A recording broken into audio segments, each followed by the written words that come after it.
creates an Iron Man video game. This game is being made by EA Motive, the team behind the 2023 Dead Space remake and Star Wars Squadrons. The only things we know about this game are that it's going to be a single-player game, and it's been described as unique compared to the other Marvel video games released in the past few years, like Spider-Man, Midnight Suns, Guardians of the Galaxy, Ultimate Alliance 3, and of course, Avengers. The Model 58. First appearing in Tony Stark Iron Man Issue 1, released in June 2018, the Model 58 armor is a series of Iron Man armors that are extremely small. They're practically microscopic. These suits were created by Tony Stark in order to fly into people's bodies. But he doesn't shrink down like Ant-Man to use them. He controls them via computer. For example, he used these suits to destroy a control disk lodged in Fin Fang Foom's brainstem. He also used these to travel inside his own body to separate himself from the Ultron Buster armor he'd become bonded to. More on that later. The Model 58 armor works in groups of thousands and are equipped with repulsor blasts. Anime. Iron Man's appeared in various different anime over the years. First, he started a 12-episode anime titled Marvel Anime, Iron Man, which ran from January of 2011 to March of the same year. This series had Iron Man traveling to Japan to create a new power station, also to reveal to the world the Iron Man Dio armor. Insert JoJo joke here. This armor is supposed to replace Tony once he retires, although it goes berserk and teams up with the Zodiac Gang. Leo Yinsen also appears in this series, although he's evil and he uses the Dio armor to battle Tony. So Iron Man's gotta fight them with the help from his friend Nagato Sakurai, a JSDF soldier who wears the Roman Zero Iron Man armor. This series was the first installment in the Marvel anime franchise, a shared continuity that included the Iron Man anime, along with an X-Men anime, a Blade anime, and a Wolverine anime. There were also two different anime films set in this continuity, such as Iron Man, Rise of Technovore, and Avengers Confidential, Black Widow, and Punisher. Iron Man would appear in both of these films, and would even make a non-speaking cameo in the X-Men anime. Marvel would then go on to produce a couple more anime projects, like Marvel Disc Wars, The Avengers, and Marvel Future Avengers, and Iron Man appears in both of these, although these shows are set in completely different continuities. Dread Knight, first appearing in Iron Man issue 101, released in May 1977, Graham Velsing was a scientist working for Doctor Doom. However, he wasn't really a big fan of Doctor Doom's take over the world, killing people schemes, and so when Doom found out about that, he did what anyone named Doctor Doom would do. He had a metal mask fused to Bram's face. After this, Bram fled Latveria, because obviously he wouldn't, and would eventually end up living with Victoria Frankenstein, the great-granddaughter of Dr. Frankenstein, in Yugoslavia. There, he would meet Black Knight's flying horse. Bram would team up with the horse and dub himself the Dread Knight. As Dread Knight, he plans on killing Doctor Doom, but first, he needed to steal Frankenstein's secrets. But then Iron Man showed up and beat him in a fight, and that was pretty much his only interaction with Iron Man until Iron Man Legacy Issue 3, released in June 2010, where it's revealed he's working for Doctor Doom again, for some reason. He hasn't really shown up all that much, but when he has, he usually fights heroes that aren't Iron Man, like Spider-Man, Silver Sable, the Wild Pack, and of course, Black Knight.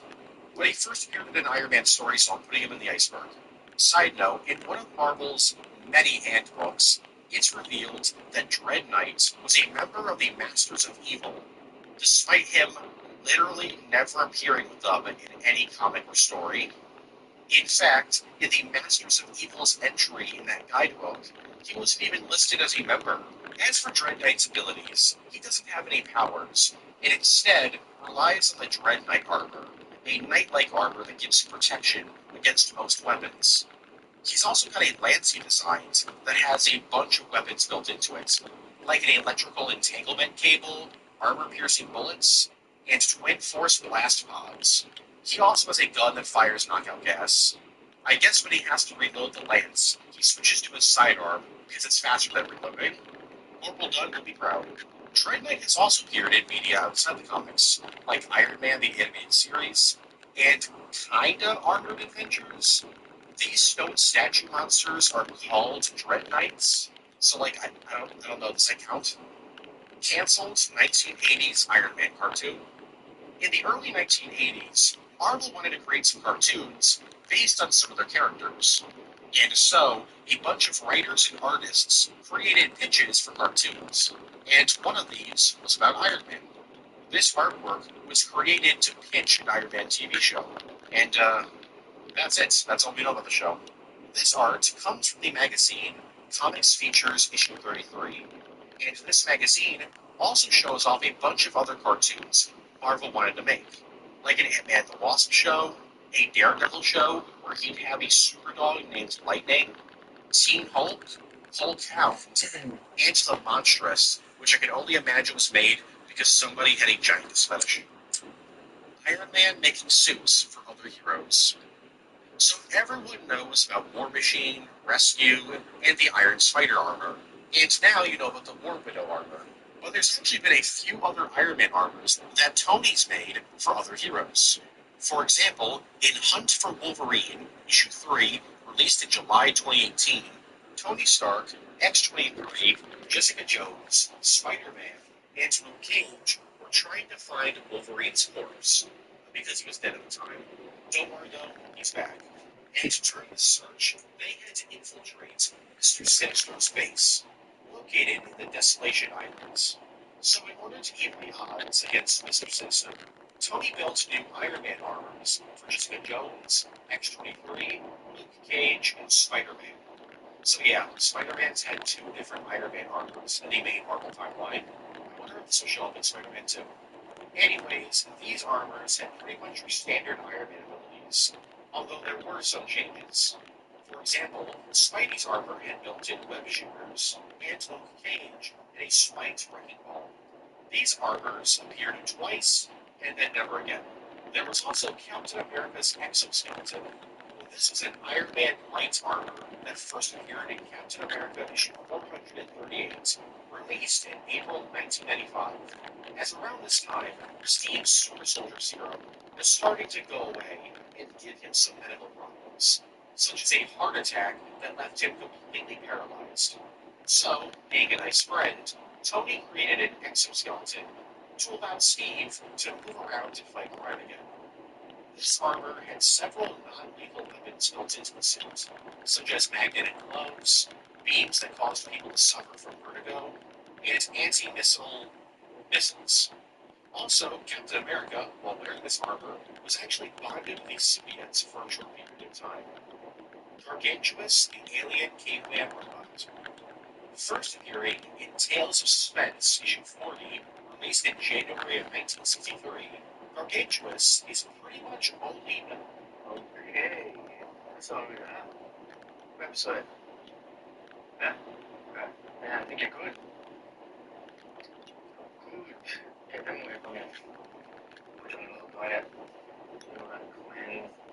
Whenever we need a few beauty products that need to save time, I turn to Ship to shop Ulta Beauty at Target and get same-day delivery. If you've never heard of Ship, look what you want. Ship is an online delivery service and app that connects you to shoppers that shop for you at your favorite stores the same day. Stores like Target, PetSmart, Walgreens, plus your favorite local grocers. I love how quick and easy it is to place my order, being that I have no time to waste getting ready. I don't know about you, but I absolutely hate having to rush the getting ready process. I want to be able to take my time, thinking about the look, how should I style my hair, and most importantly, does it outfit in my head match the wall vibe that I'm going for? See how everything comes together when you're not rushing and you're able to enjoy the process? I don't know about you, but I can definitely see myself getting used to receiving my favorite products at the touch of a button. So what's the verdict? Is it giving? For being Iron Man's very first villain.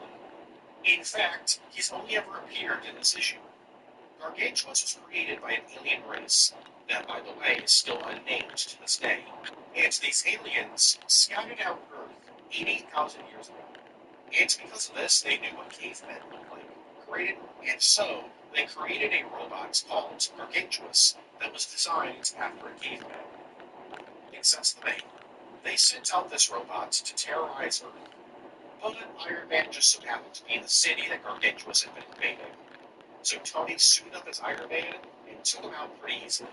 Gargantuous' abilities include a giant's club, because caveman, superhuman strength, because robots, and beams of energy that mind control people, because alien.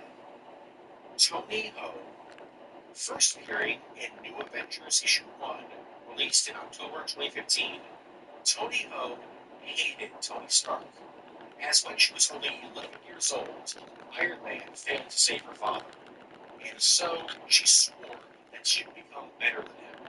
She'd eventually find herself working for the Avengers Idea Mechanics. There, she'd begin to study Pod, a sentient suit of armor that had merged with a Finnish Norwegian girl named Haiku Jokinen. While studying Pod, the base that she was working at was then attacked by the villain, Baker. In order to survive, Tony suited up in a rescue armor and fought back against the villain. During the attack, she thought that Aiku was killed, but it turns out that she survived the attack and was now outside of Pod in some kind of weird undersuit. Later, the two would become a couple, and Aiku would start going with a superhero name, Enigma. Tony would also be allowed to keep the rescue armor, but she would eventually abandon it in favor of becoming the new Iron Patriot. She'd fight crime and save people as Iron Patriot for a while, until Enigma pointed out that Tony wasn't eating or sleeping because of her obsession with her research. And the Iron Patriot armor had weapons that blurred the line between non-lethal and lethal. This caused Tony to retire from being Iron Patriot altogether, though she wouldn't stop fighting and helping people, as she continued to work with various hero groups as a tech expert or engineer. As for Tony's abilities, she's a genius and an expert engineer. As for her various Iron Patriot armors that she wore, she had various non-lethal weapons, like gas pellets, microsonic attacks, stun guns, force fields, and these armors all allowed her to fly. There were also two different heavy combat versions of the Iron Patriot armor that she would occasionally wear, and one of them had a shoulder-mounted concussion blast unit. She also had a stealth suit that was a skin-tight exosuit that allowed her to create force fields. As for appearances outside the comics, she's only appeared in Avengers Assemble, but weirdly, she's not Iron Patriot or Rescue. She's Iron Firebrand. First appearing in Iron Man issue 27, released in July 1970, Gary Gilbert was a political activist alongside his sister. He really hated evil businesses, and so became extremely radical and started planning a revolution to overthrow the US government and capitalism. And in order to do all of this, he joined Stark Industries to create the Firebrand suit, a suit that allowed him to shoot out fire. His first outing as Firebrand had him trying to stop the creation of a community center. He fought Iron Man over it, but it turned out that the community center was actually being built by a councilman who had criminal motivations behind building it. Side note, you're not seeing things. Firebrand has the black power symbol on his costume. Yeah, Firebrand's a pretty wacky character. He is extremely politically charged, at least in his early appearances, as they would eventually drop a lot of the political aspects of him. He would eventually quit being Firebrand and become an alcoholic, though he'd still work for villains. Eventually he'd be killed by the villain Scourge, though he would later be resurrected by the Hood, where he would be forced to burn Punisher's newly resurrected family alive. The Punisher then killed him. As for his abilities, Firebrand's suit gave him superhuman strength, the ability to fly, and he had flamethrowers built into it. And just like a bunch of other Iron Man villains, there's been a bunch of Firebrands over the years. Like Firebrand 4, only appeared in Deadpool issue 27, released in April 2014. He also had the Black Power symbol on his costume, but his name was never revealed, and he died almost instantly. There's Russell Bronsell, who first appeared in Spider-Man issue 77, released in June 1991. He was a janitor in Stark Industries who stole the designs from the original Firebrand's costume and weapons. He then replicated them and started doing crime, but he'd eventually die. Then there's Richard Dennison, who first appeared in Iron Man issue 4, released in March 1998. Richard was an eco-terrorist who accidentally got caught up in one of his own explosions. The explosion launched him into a tank filled with supercharged plasma. And by the power of comic books, not only did he survive, but he was turned into a living plasma monster that could fire off plasma beams. Then there's Amanda, who first appeared in Iron Man issue 513, released in February of 2012. She was hired by the Mandarin as part of an army of villains. She would work with him for a little bit, but after his death, she would leave the Mandarin's army and become a mercenary, and fought Iron Man a couple times. She would also be part of that villain heist on Stark Tower by Spymaster that I mentioned like twice before. She can fire off blasts of energy, and using these blasts, she can also fly. And finally, we have Erickson Hades, who first appeared in Great Lakes Avengers issue 1, released in October 2016. He hasn't really done anything of note outside of being hired by Dick Stern. Very unfortunate name. He seems to have the same powers as the Richard Dennison version of Firebrand. Firebrand actually appeared in a few pieces of media outside of comics. The original appeared in Iron Man the Animated Series, while the version inspired by the Richard Dennison Firebrand was seen in Marvel Adventures. 16 in Marvel 1602, New Worlds Issue 2, released in August 2005. This is an Iron Man from a different universe, where the Marvel heroes were all alive during the 17th century. Anthony Stark was captured during the English and Spanish War and was forced to create weapons, all while being tortured by David Banner. This universe's home. Anthony was forced to live the rest of his life in an enormous suit of armor, as without this electrical suit, he would die. He would eventually be called upon by King James to find David Banner, as he had gone missing in the New World, America. Anthony swore that he would kill Banner if he had betrayed the king. Also, he wanted to get revenge for being tortured, and so he was sent on his way across the Atlantic Ocean to America to locate Banner. He would eventually find him, and they would battle it out until a girl named Virginia Dare transformed into a sphinx and threatened to eat everyone if they didn't stop fighting. She was from the Lost Roanoke colony, although in this universe, the Roanoke colony never vanished. She had also come into contact with some weird rift thing that gave her the power to transform into any animal she wishes. When the fighting was over, Anthony Stark, who was known by the name Lord Iron, made amends with David Banner, and the two decided to live out the rest of their lives in Roanoke. Lord Iron's abilities include various electrical attacks, along with a big sword and a big missile. Iron Lantern. First appearing in Iron Lantern issue 1, released in April of 1997, Harold Stark, aka Al Stark, is one of Marvel and DC's crossover characters.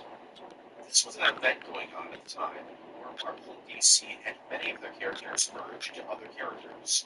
For example, Batman and Wolverine, Captain America and Superman, Superboy and Ben Reilly Spider-Man, etc. Iron Lantern was the combination between Tony Stark, Iron Man, and Hal Jordan, the Green Lantern. Hal was the founder of Stark Aircraft, and one day came into contact with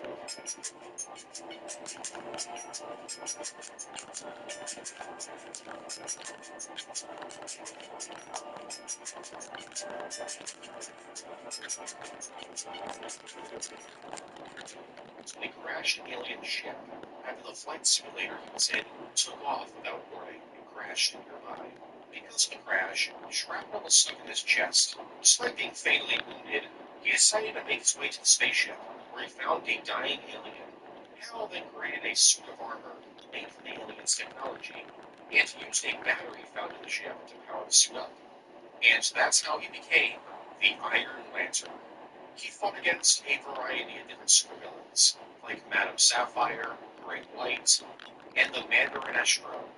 As for his powers, Iron Lantern is your standard Iron Man and Green Lantern abilities. He can fly, create objects of energy, fire off a UV beam chest laser, he has super strength, and can translate any language in the galaxy. Tony Stark works for Kang the Conqueror. In 1995, Marvel wanted to redefine and rebrand Iron Man. So they revealed that he was a sleeper agent for Kang the Conqueror. This took place in a crossing event, which is widely regarded as one of the, if not the, worst Iron Man storylines ever. It was hated so much that it was practically retconned out of existence 1 year later. So why is this story hated? It's revealed that when the Avengers fought Kang for the first time, Tony was turned into a double agent for Kang. And so, for 30 years, Iron Man has actually been a sleeper agent for Kang the Conqueror. And in the crossing event, Kang activates the sleeper agent program, and Tony's instantly going off killing some heroes, like Rita Damara, the Yellow Jacket from the future. And that's when the Avengers decided to bring in Team Tony, who I talked about ages ago. Team Tony loses the fight against Iron Man, but somehow knocks him out of Kang's mind control, and Iron Man sacrifices his life to save Team Tony and to defeat Kang. Marvel's Scarecrow, first appearing in Tales of Suspense issue 51, released in December of 1963. Ebenezer Lafton worked in a circus as the Rubber Man. As he was extremely flexible and was able to twist his body into weird and gross positions. He was also like an acrobat himself. His job as the Rubber Man would lead him to meet Iron Man as the armored Avenger entered where he was working to chase after a criminal. Ebenezer would then stop the criminal, and Iron Man thanked him. But this incident made him realize that his abilities could be used to commit crimes. And so, he became the villain, Scarecrow, although, decades later, it would be retconned that the Mandarin had given Ebenezer the Scarecrow costume and influenced him to become a villain. And yes, DC has their own Scarecrow. It was actually created first in September of 1941. This has led many to call Scarecrow a ripoff. But he's really not a ripoff, as he just has the same name. They both dress as scarecrows. They have completely different origins and backgrounds. But anyways, Scarecrow attempted to rob Tony Stark, and while robbing him, he found some pretty interesting designs and plans for weapons. And because this was the early 1960s, he tried to sell these plans to the Cuban military. But Iron Man stopped him, so Scarecrow couldn't commit treason. Anyways, after this, he would stop being an Iron Man villain and instead become a villain for the wider Marvel Universe. As he fought against the X-Men, Captain America, Spider-Man, Hawkeye, and even Ghost Rider. As for his abilities, Scarecrow uses a pitchfork. He also secretes an odorless pheromone that can trigger panic attacks. This pheromone also gives him superhuman strength, speed, and stamina for some reason. He's also got a bunch of crows that he uses to steal stuff and do some epic crimes. As for his appearances in other media, he's only appeared in the 2007 Ghost Rider video game. Alien War Machine. First appearing in War Machine issue 18, released in July of 1995, Rhodey was just chilling out on vacation when a woman named Sky approached him and gave him an alien armor called the Eidolon Warwear. And Rhodey was just like, okay, I guess I'll wear it. Since his War Machine armor had recently been destroyed. And so, for the next dozen or so issues, Rhodey wore an alien War Machine armor. This new suit was an attempt by Marvel to distance Rhodey from Iron Man. Because as crazy as it sounds, there was a time where Iron Man wasn't very popular. And if he wasn't popular, that means War Machine was even more unpopular. So by giving Rhodey a new costume and new abilities and all that, they tried to rebrand War Machine as a hero responding to their suit in a way similar to Venom. This suit didn't last very long, as Rhodey would eventually sacrifice the suit during a mission. But what exactly could this alien armor do? Well, it could fly faster than any Iron Man or War Machine armor, creates particle beams and concussive force blasts. It could also release several drones that fly around the armor to fight people, and it could also heal injuries. Recorder 451.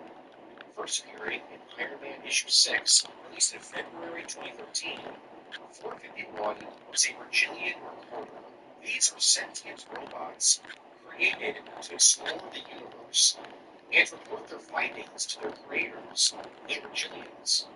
451 was a special recorder, as it remembered everything it had ever seen, even after the memories were extracted from it. And because of this, it got tired of just observing the universe, and so it broke free from its creators. Eventually, 451 would discover Earth, which it believed would one day bring peace to the universe. So it decided that Earth needed to be protected at all costs. So it found the God Killer armor, an enormous armor created to battle the Celestials. But this armor needed repair, and so it spent decades repairing it. And that's where the Starks come in. It turns out that in the 1970s, 451 made a deal with Howard Stark, promising to save his unborn child. However, 451 would also modify the child with Kree tech to make it think differently, basically making the baby smarter and go on to create advanced weapons and technology. It also made it so the child would be the only one to be able to pilot the God Killer armor. That child, of course, was Argo Stark. Yeah, it's not funny, but 451 thought it was.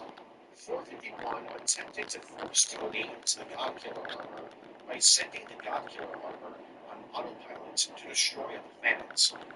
The only way to stop it would be to connect with it. Tony tried to connect with it, but since he wasn't Argo Stark, he failed and the planet blew. So 451 was then like, fine, I'll just make it attack the Earth. You'll have to connect with it then. Tony then explained to 451 that he literally can't connect with it. And 451 didn't take this well, as it decided to delete itself and ordered a God Killer to leave the main Marvel universe. Punisher War Machine. In The Punisher, issue 218, released in November 2017, Frank Castle was asked by Nick Fury Jr. to go on a mission to take out a warlord that was created by some ex-SHIELD agents. In order to make sure he'd be able to take out the warlord and his army, Fury gave Castle the location to the Model 8 War Machine armor. Punisher took it and used the War Machine armor to do what the Punisher does best: kill.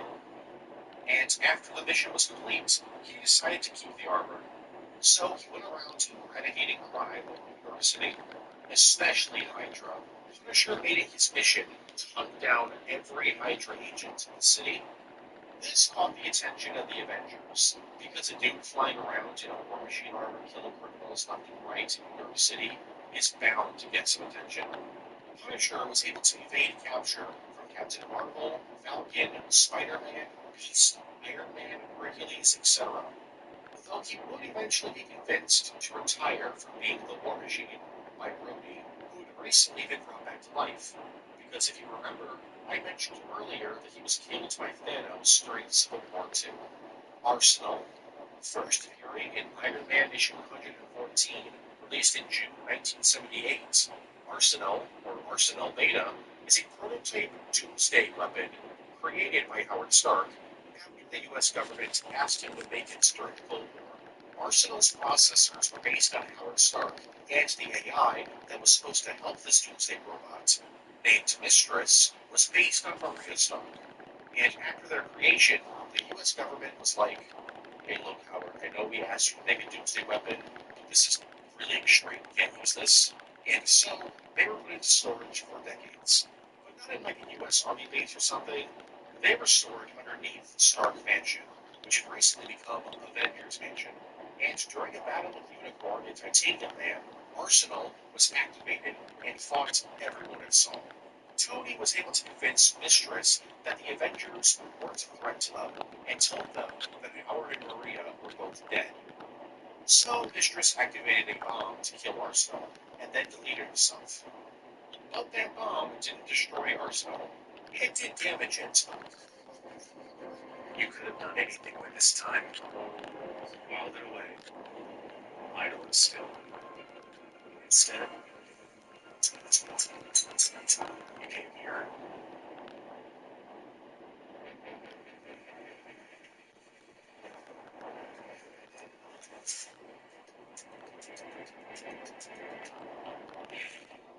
still kicking, until Hulk and She-Hulk found it and destroyed it. Arsenal's remains were then kept in storage for a while, until Jocasta rebuilt it to serve as a training robot at Avengers Academy. She also got rid of its lethal weapons, because obviously. Meanwhile, Tony had Mistress in Arsenal's minds, or whatever robots got, placed into a virtual reality he created called Escape. Which, yes, side note, Tony was able to find a fragmented Mistress, so he brought her back. There, in Escape, Arsenal would serve as a moderator who would ban people for breaking the terms of service, while Mistress became the motherboard, an AI that ran Escape's systems. Everything was going well until the villain controller hacked into Escape and messed with Arsenal and Mistress. Arsenal began banning everyone, while Mistress began wanting to protect Tony at all costs, forcing him into the virtual world so that she could protect him. Tony would eventually be able to break free and escape, deleting both AIs. Except he failed to do that. As it turns out, Arno Stark is weird until the AIs place them into robots, modeled to look like Howard and Maria Stark. He then had them help him forcefully prepare the world into helping him battle the extinction entity, the being that he thought was going to show up, that I mentioned earlier in the Iron Man 2020 entry. And so that's when Iron Man showed up and tricked Arno into living in a virtual reality, and then convinced Arsenal and Mistress to join him, in order for them to convince Arno that he wasn't living in a simulation. As for Arsenal's abilities, it's got superhuman strength, radars, and threat detection systems that allow it to track all movements around it. It can also repair itself, and it being a doomsday weapon, it's got a lot of weapons. Like a head-mounted flashbang, a chest-mounted cannon, knockout gas, laser eyes, darts capable of piercing through Hulk's skin, shoulder cannons, ice guns, a vacuum-like device, and several lethal chemical weapons. There was also another arsenal that Howard created, Arsenal Alpha, which was stored in a different spot underneath Avengers Mansion. He would activate one day and go on a rampage, but was taken out pretty quickly by the Avengers and the Department of Homeland Security. Arsenal has only appeared in one piece of media outside of comics, Avengers Assemble.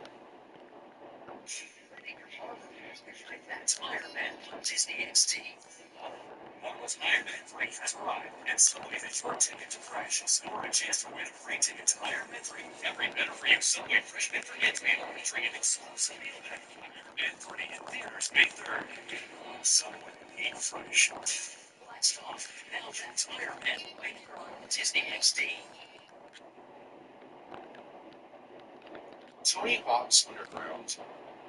In Tony Hawk's Underground, released in 2003, Iron Man was featured as a guest skateboarder and is unlocked after completing the game's beginner story mode. He's the third and final Marvel guest character to appear in the Tony Hawk franchise, with Spider-Man and Wolverine showing up in earlier entries. Also, despite hearing the skateboard's wheels, Tony's skateboard is actually a hoverboard. There's no wheels at all. The dude's floating. Novels. While nowhere near as popular as his appearances in comics, movies, and cartoons, there's been a lot of different Iron Man novels released over the years. The first being Iron Man and Called by Killer MODOK, released in May 1979, and the latest being Iron Man, The Gauntlet, released in October 2016. These novels are usually original stories, though there are a few novelizations of the movies. There's also some that are adapted from the comics, like Iron Man Extremis, which is based on the 2005 story arc with the same name. Limo Man.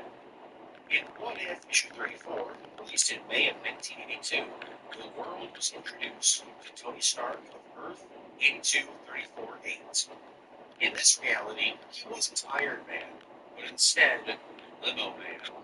This issue of What If was a joke issue, filled with a bunch of one-off ideas. Don't believe me? Look, there's nothing else we can talk about in this. Exo Manowar / Iron Man in Heavy Metal. Released in 1996, Exo Manowar / Iron Man in Heavy Metal, developed by Real Time Associates, is a video game crossover between Iron Man and the Valiant comics he wrote, Exo Manowar. It was released on a variety of systems, like the PlayStation 1, the Sega Saturn, the Game Boy, and even the Game Gear. The game allowed you to play both single player and co-op. You battle through a variety of different levels, and take on a variety of different Iron Man and Manowar villains, like Titanium Man, Crimson Dynamo, Absorbing Man, Krytos, and Mistress Crescendo. They are trying to collect the fragments of the Cosmic Cube, so you gotta take them all down. This crossover didn't just include a video game, though. There was also a two-issue comic miniseries that adapted the events of the game. The game received extremely bad reviews, getting various 3 out of 10s. Critics and players alike said the graphics, gameplay, and even the sound design were poor. It was also just extremely boring. There was also an Atari Jaguar port in development, but that port was cancelled because it was the Atari Jaguar. The Phoenix Buster, first appearing in Avengers vs. X-Men issue 5, released in June 2012. The Phoenix Buster armor, or the Phoenix Killer armor, is exactly what it sounds like. During the Avengers vs. X-Men event, which I'll talk about in a future X-Men iceberg, the Phoenix Force was heading to Earth, and so Tony decided to put a stop to this cosmic entity once and for all by creating a giant suit of armor designed to kill it and free Hope Summers. And while he was able to save Hope Summers, he didn't kill it. He did hurt the Phoenix Force level, but instead of dying, it just split up into 5 different parts that went on to possess various X-Men.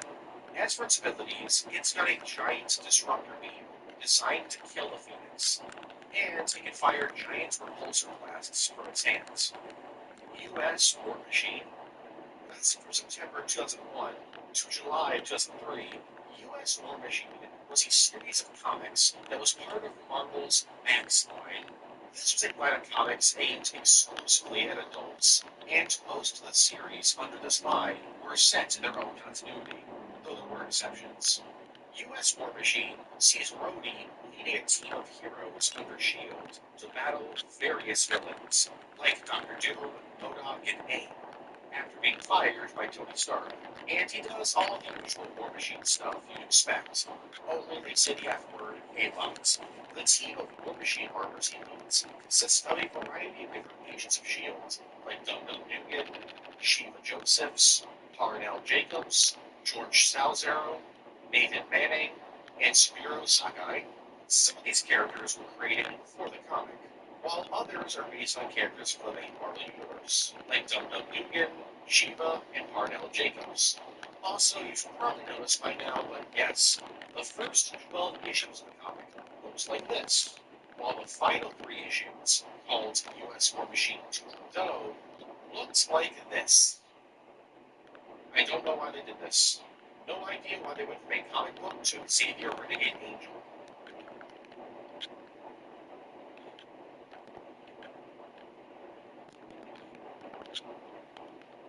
I gotta admit though, this MODOK design is so dumb, it kinda goes hard. The animated series, season 3. Sadly, Iron Man the animated series had a very troubled production. So troubled, in fact, that the second season of the show didn't even have a producer until 3 months into production. This troubled production pretty much guaranteed that Iron Man the animated series would not get a 3rd season. But that doesn't mean there weren't plans in place for a potential 3rd season. In an interview with Tom Todorovic, a writer for season 2 of the show, confirmed that there were ideas being pitched for a 3rd season, such as Julia Carpenter's Spider-Woman giving Tony an ultimatum about the relationship within the first episode of the season, which would lead into a season-long storyline about Tony Stark going on a downward spiral before coming back up. He would also be extremely guilt-ridden throughout the season over his history of being a weapons manufacturer. Alpha Team, first appearing in Iron Man issue 15. $0 corruption delivery fees will apply. Eligible orders only. Terms and additional fees apply. Released in February 2007, Alpha Team is a team of special forces that worked under S.H.I.E.L.D. They were created by Tony Stark after he became the director of S.H.I.E.L.D. in the aftermath of Civil War. So what were they like? Like Task Force 141, Bad Company, Lego Alpha Team, or something? Nope. They're a team of soldiers who wear Iron Man plate armor.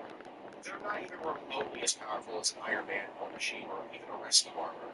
Though this armor does allow soldiers to fly, and it provides excellent protection against gunfire and nuclear weapons. Yeah, one of the Alpha Team members gets nuked and lives. The suits also allow them to cloak themselves, and of course they got repulsor weapons. However, they didn't always have repulsor weapons, as originally they used modified bombs, at least I think they're bombs, I could be wrong, I'm not a gun nerd, that fired non-lethal rounds, though they could swap over to lethal rounds if they wanted to. These rifles were known as the Stark Tactical Assault Repulsor, Steel Corps, first appearing in Age of X Universe Issue 1, released in March 2011. Tony Stark in this universe was Iron Man, like usual, and did your usual Iron Man stuff. Until one day, the Jeffries brothers, Wyatt and Madison, they infected Tony with some kind of virus that fused Tony to his Iron Man armor. And to make matters worse, the suit began to digest him slowly. Tony jokingly gave himself the new superhero name, Steel Corps. Tony continued his superhero work for over a decade, despite being digested alive, until an emergency override took over his armor and tried to make Tony murder a bunch of human kids. In response, Tony told Captain America to kill him, and so he did. Pretty heroic sacrifice. Though I probably should mention here that in this universe, Tony, alongside the rest of the Avengers, were constantly being sent on missions to murder or capture kids. Even terrorists sometimes, but yeah, they worked for a fascist police state that wanted to either kill, sterilize, imprison, or relocate mutants. Well, he saved some kids, but I just wish he didn't do evil stuff like a decade prior. Tony Stark's talking sentient brain tumor. So in the Ultimate Universe, Tony Stark had a brain tumor, but this brain tumor was different from all your other brain tumors, because it was sentient. Yes, this brain tumor named Anthony was a processor with his own mind and consciousness, occasionally talking to Tony by creating hallucinations of a little boy. Yeah, comic books are weird. Although it turns out that this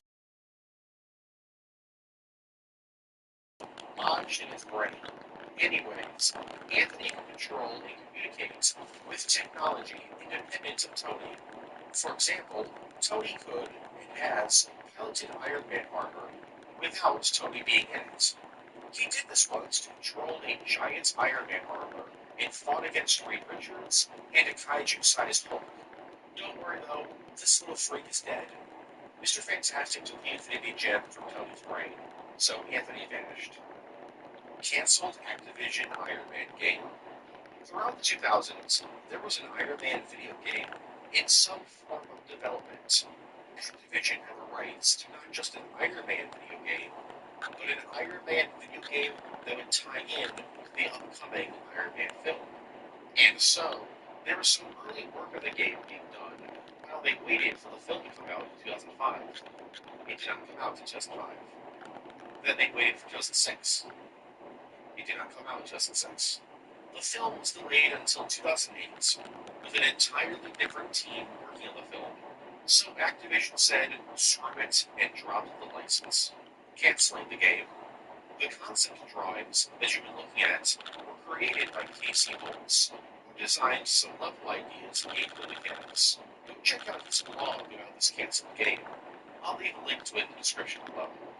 Ultron Buster, first appearing in Tony Stark and Iron Man issue 16, released in September 2019, Tony Stark created this armor to take out Ultron. Obviously, Iron Man suited up in the armor once Ultron kidnaps Janet Van Dyne and Jocasta. He managed to save them, but a device created by Ultron to fuse people and stuff went off, and Tony became fused to the suit. Despite this extremely painful process, and the fact that he had received a few fatal injuries, Tony fought through the pain and fought Ultron. After the incident with Ultron, Tony used the Model 58 armor I mentioned earlier to remove himself from the suit. And since then, the Ultron Buster It hasn't appeared, probably because it's barely being held together at this point. As for the suit's abilities, it's not all your standard Iron Man stuff, like flight, repulsor weapons, missiles, etc. It can also create energy shields, and since it's a Buster armor, it's stronger than your average Iron Man armor. The Iron Maniac, first appearing in Marvel Team Up Issue 2, released in November 2004, Tony Stark from Earth 5012 was not exactly what I would call a good person. He was once a good person, but after the Titanus War, Tony went a little cuckoo. This was a war in which the villain Titanus lured the Avengers to the Trillion homeworld, where they'd be enslaved for 5 years. There, Wasp and Captain America would be killed.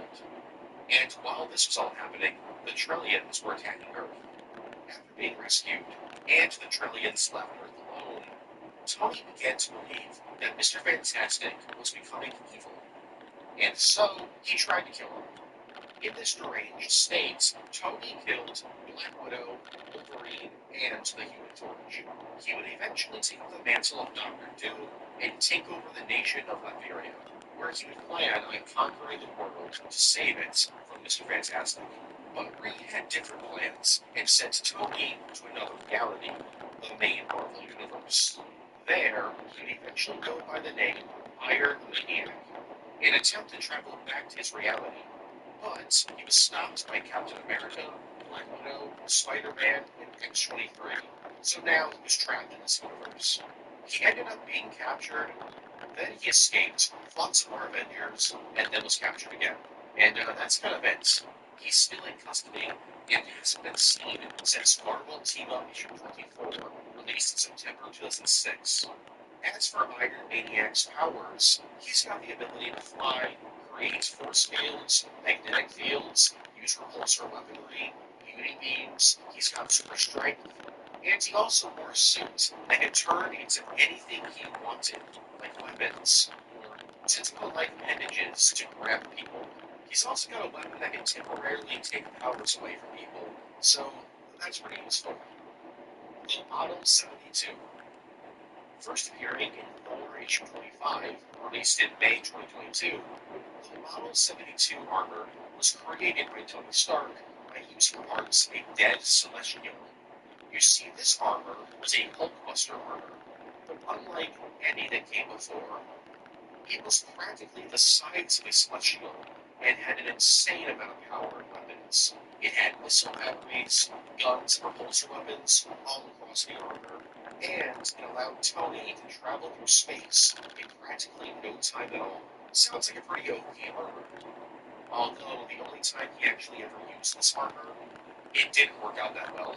Tony was able to defeat Hulk at first, but Hulk, who at this point in time was controlled by Bruce Banner, created an extremely large gamma explosion, which not only messed up the armor, but also turned Thor, who was in the area, into a gamma-radiated mutant just like Hulk, who then went on to annihilate the Model 72. I should probably mention this now, though.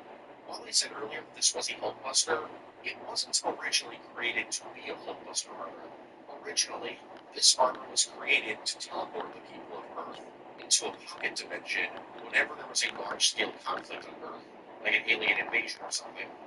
The Mauler, first appearing in Iron Man issue 156, released in December of 1981, Brendan Doyle was a veteran of the U.S. Marine Corps who was buddies with Rhodey. The two worked together as mercenaries for a while until Rhodey went straight and joined Stark International. Brendan didn't want to do that though, and continued being a mercenary. This would lead to him being hired by a dude named Edwin Cord. He had Brendan steal the Waller suit, the mobile armored utility laser emitter revised suit. Upon stealing it, Brendan was like, I'm gonna keep this, and thus became the villain Waller. He came into contact with Iron Man after he attacked Stark International in order to get rid of any evidence that Edwin Cord had anything to do with the creation of the Waller suit. But Iron Man showed up, so Brendan fled. So, Plan B. Reuniting his old friend Rhodey, Brendan held Rhodey hostage while trying to break into Stark International. This plan didn't work out very well either, so he bailed again. He continued to occasionally give Iron Man some trouble over the next few decades, working for and with a variety of different characters, like Kingpin, Hammerhead, Ezekiel Sane, Chemistro, and the Mandarin. Although despite doing all that, he didn't actually really do all that much, story-wise. But then, his story took a darker turn, as one day... When others are giving you one topic for $9.99, Domino's is giving you 80 topics for $9.99.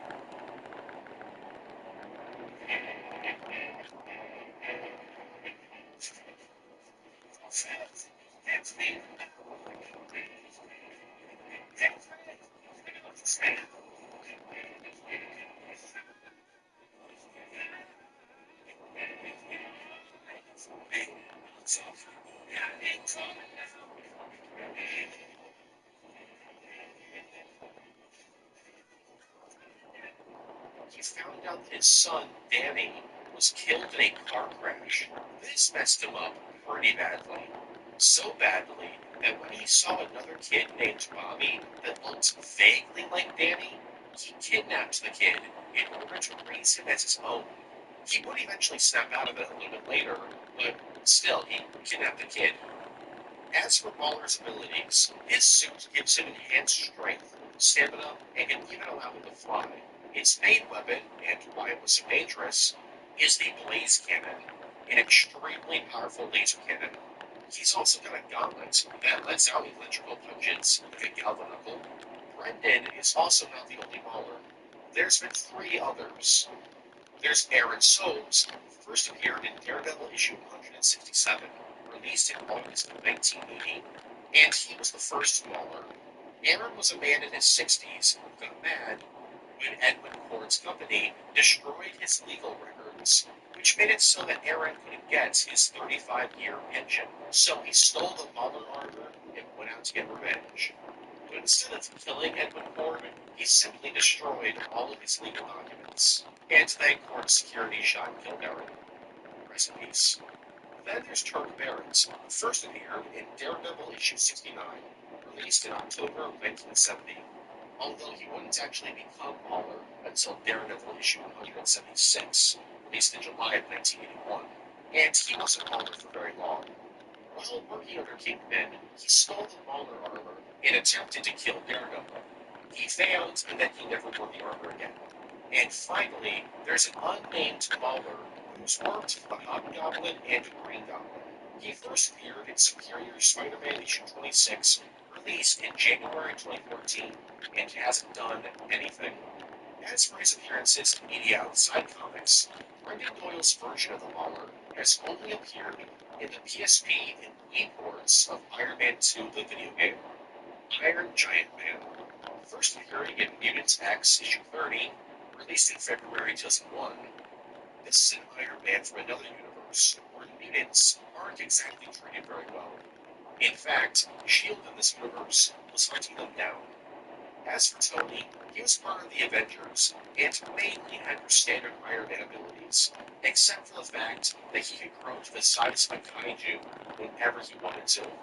The Avengers in this universe weren't your standard superheroes anymore. Instead, they were enforcers of international policy. So when Captain America was in mutants in this universe, Steve Rogers, he's dead in this universe, he's a different guy, and several other mutants attempted to cross the border to Canada, they were called in to stop them from causing a potential international incident. They showed up, and they were all killed.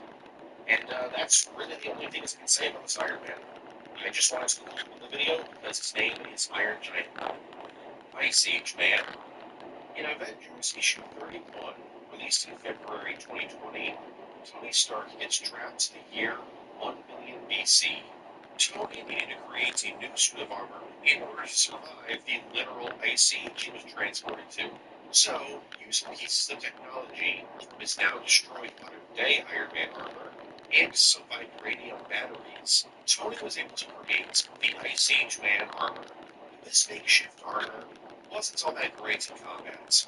It did have the ability to fire repulsor blasts, but any time that they were fired, the armor would melt because of how hot the repulsor blasts were. He also had a wrist cannon that fired icicles. Despite the suit being pretty poor in combat, the suit, Tony was able to survive an encounter with Mephisto. In fact, the armor's repulsor blast is how Tony was able to return to the present day, as he used the repulsor blast to damage the Time Stone. Cancerverse. First appearing in Realm of Kings, released in November 2009, Iron Man of Earth 10,011 was from the Cancerverse, the same reality where death had been conquered, so everyone can live forever. The only problem is that this life is hell, as now all life in this universe was being fueled by the Ancient Ones, basically eldritch gods, and because they fueled everything, everyone and everything became corrupted, resulting in the universe being one giant living corpse. Tony, in this universe, works with the Avengers, a team consisting of various former Avengers working under Marvel. They traveled around the universe, making sure everything was nice and corrupted. So when Nova from the main Marvel universe arrived in their universe, they weren't too happy, and eventually this Iron Man and the Avengers attempted to corrupt the main Marvel universe as well. Luckily they failed, and they were all killed when Thanos brought his girlfriend Death over to the Cancerverse, which reintroduced the concept of death to this universe. Though Iron Man and the Avengers would later be resurrected and possessed by the Ancient Ones. But since then, he hasn't really done anything. As for his powers, he's got pretty much the same power set as your standard Iron Man. God Buster, first appearing in Tony Stark Iron Man issue 10, released in April 2019. The God Buster armor is one of, if not the, most powerful Iron Man armor in the main Marvel universe.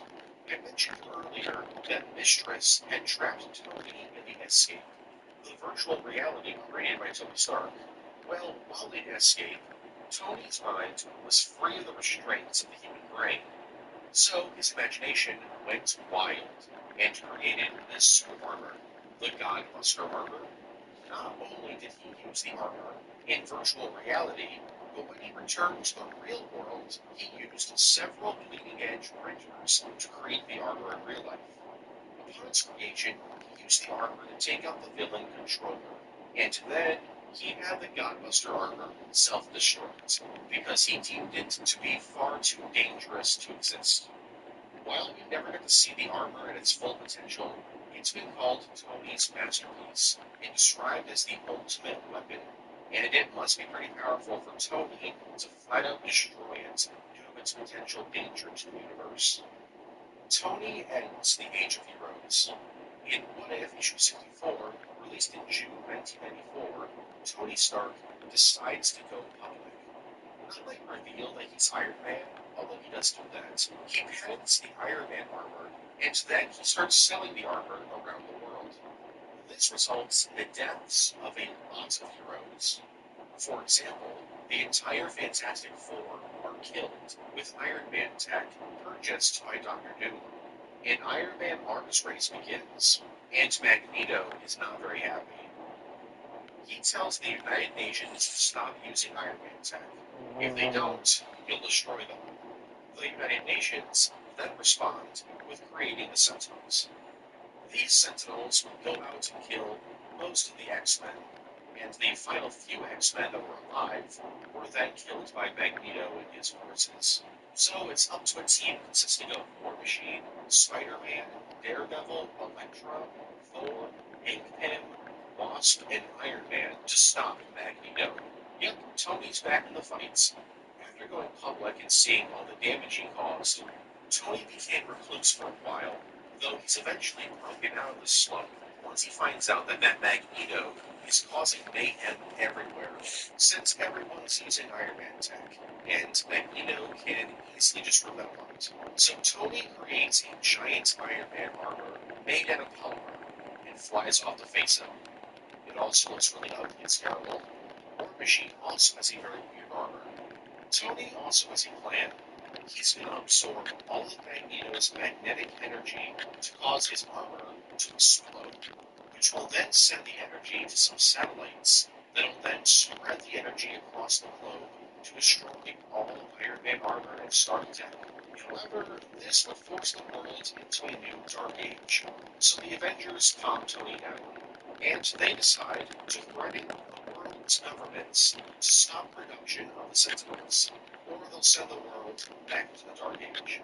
And so, the Age of Heroes is over, as a good chunk of Avengers, the entire Fantastic Four, and every single X-Men is dead. But hey, Tony and the rest of the surviving heroes made a new Avengers team, so that's cool, I guess.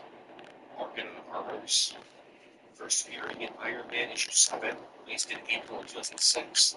The Arcanine Armors are a series of 5 armors created by Iron Man that could operate independent of Tony. At one point, the son of Ho Yinsen was taking control over Iron Man and having him assassinate various.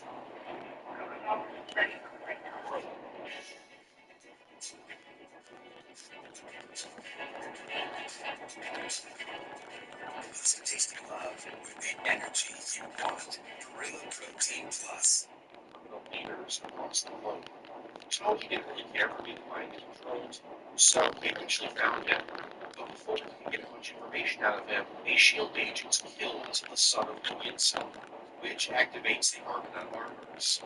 Turns out, while under Ho Yinsen's son's control, Tony placed a program in the armors that made them activate and go on a rampage if Ho Yinsen's son died.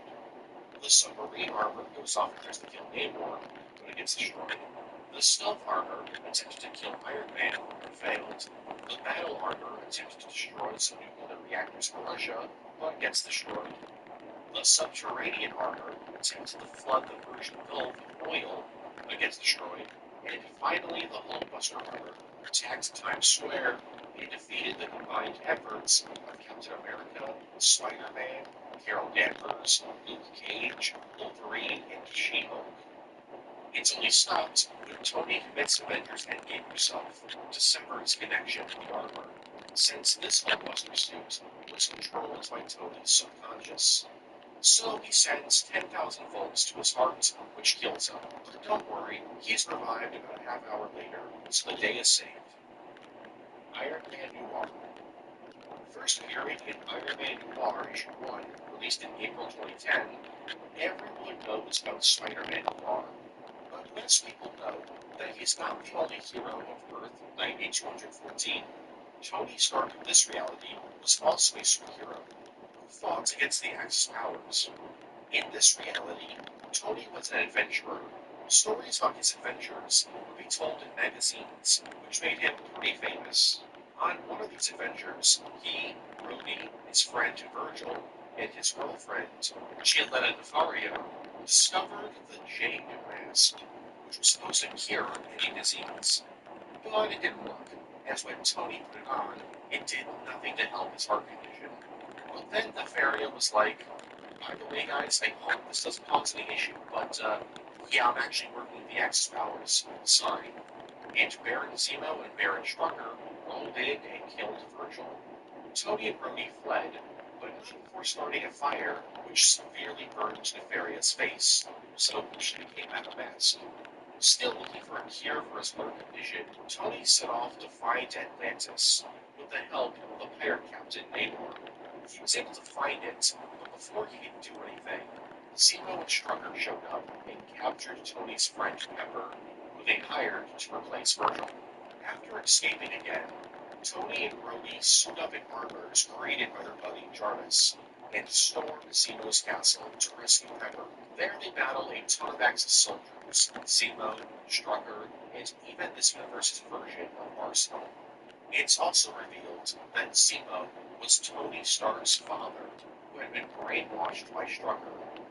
Tony's like, wow, that's cool, I guess, but I'm still gonna kill you. So they're killed, and Pepper and the day are saved. Tony then decides to abandon adventuring across the globe, and instead becomes the superhero Iron Man. As for Iron Man Noir's powers, his suit gives him protection against gunfire. It also comes with missiles and multiple M2 Brownings built into the suit. It also has enhanced strength, and can transform into a weird motorcycle. Legacy of Doom. Iron Man, Legacy of Doom. is a 4-issue miniseries written by David Michelinie and Bob Layden that ran from April 2008 to July of the same year. In this story, Tony discovers some data on an old Iron Man armor that relates to a mission he doesn't remember going on. The story then flashes back to that mission. Turns out that Dr. Doom had asked for Tony Stark's help in dealing with some Latvian rebels. He only helps Dr. Doom in getting rid of these rebels because Dr. Doom was going to kill them. So Tony was like, okay, I'll just make a believe that don't kill them.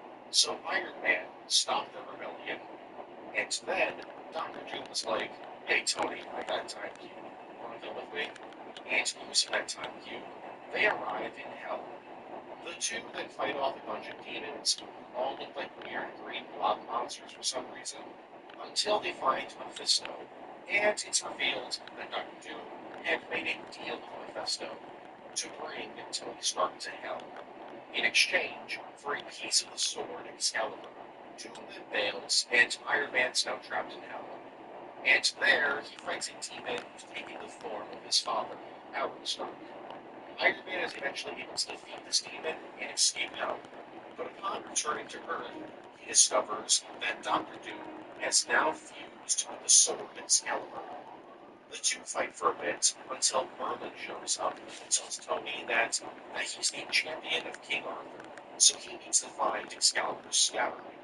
He's able to find it at Stonehenge, and Tony's suit transforms into a magic Iron Man armor. And then a Lovecraftian eyeball monster shows up, and it turns out that Dr. Doom had only gotten Excalibur to kill this thing.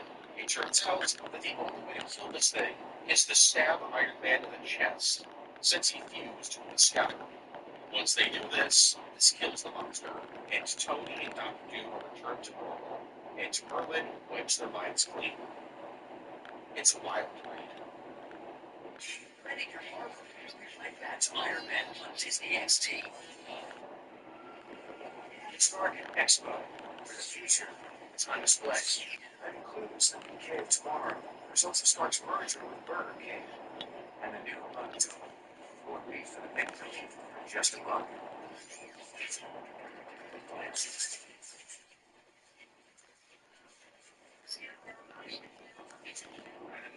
Here's a prototype. This is the next big thing we're going to do. Blast off, now that's Iron Man playing on Disney XD. The original Iron Man 1 and 2. In 2006, the Marvel Studios MCU Iron Man film was finally in development after years of development hell. However, the original version of the film was going to be pretty different. For example, the main villain wasn't going to be Ironmonger. Jeff Bridges would play Obadiah Stane in that film. However, he would survive the film and return in a sequel where he'd become Ironmonger. It turns out that the Mandarin was going to be this film's villain, and the plot of the film would have had Mandarin's forces tunneling under Stark Industries to steal some tech.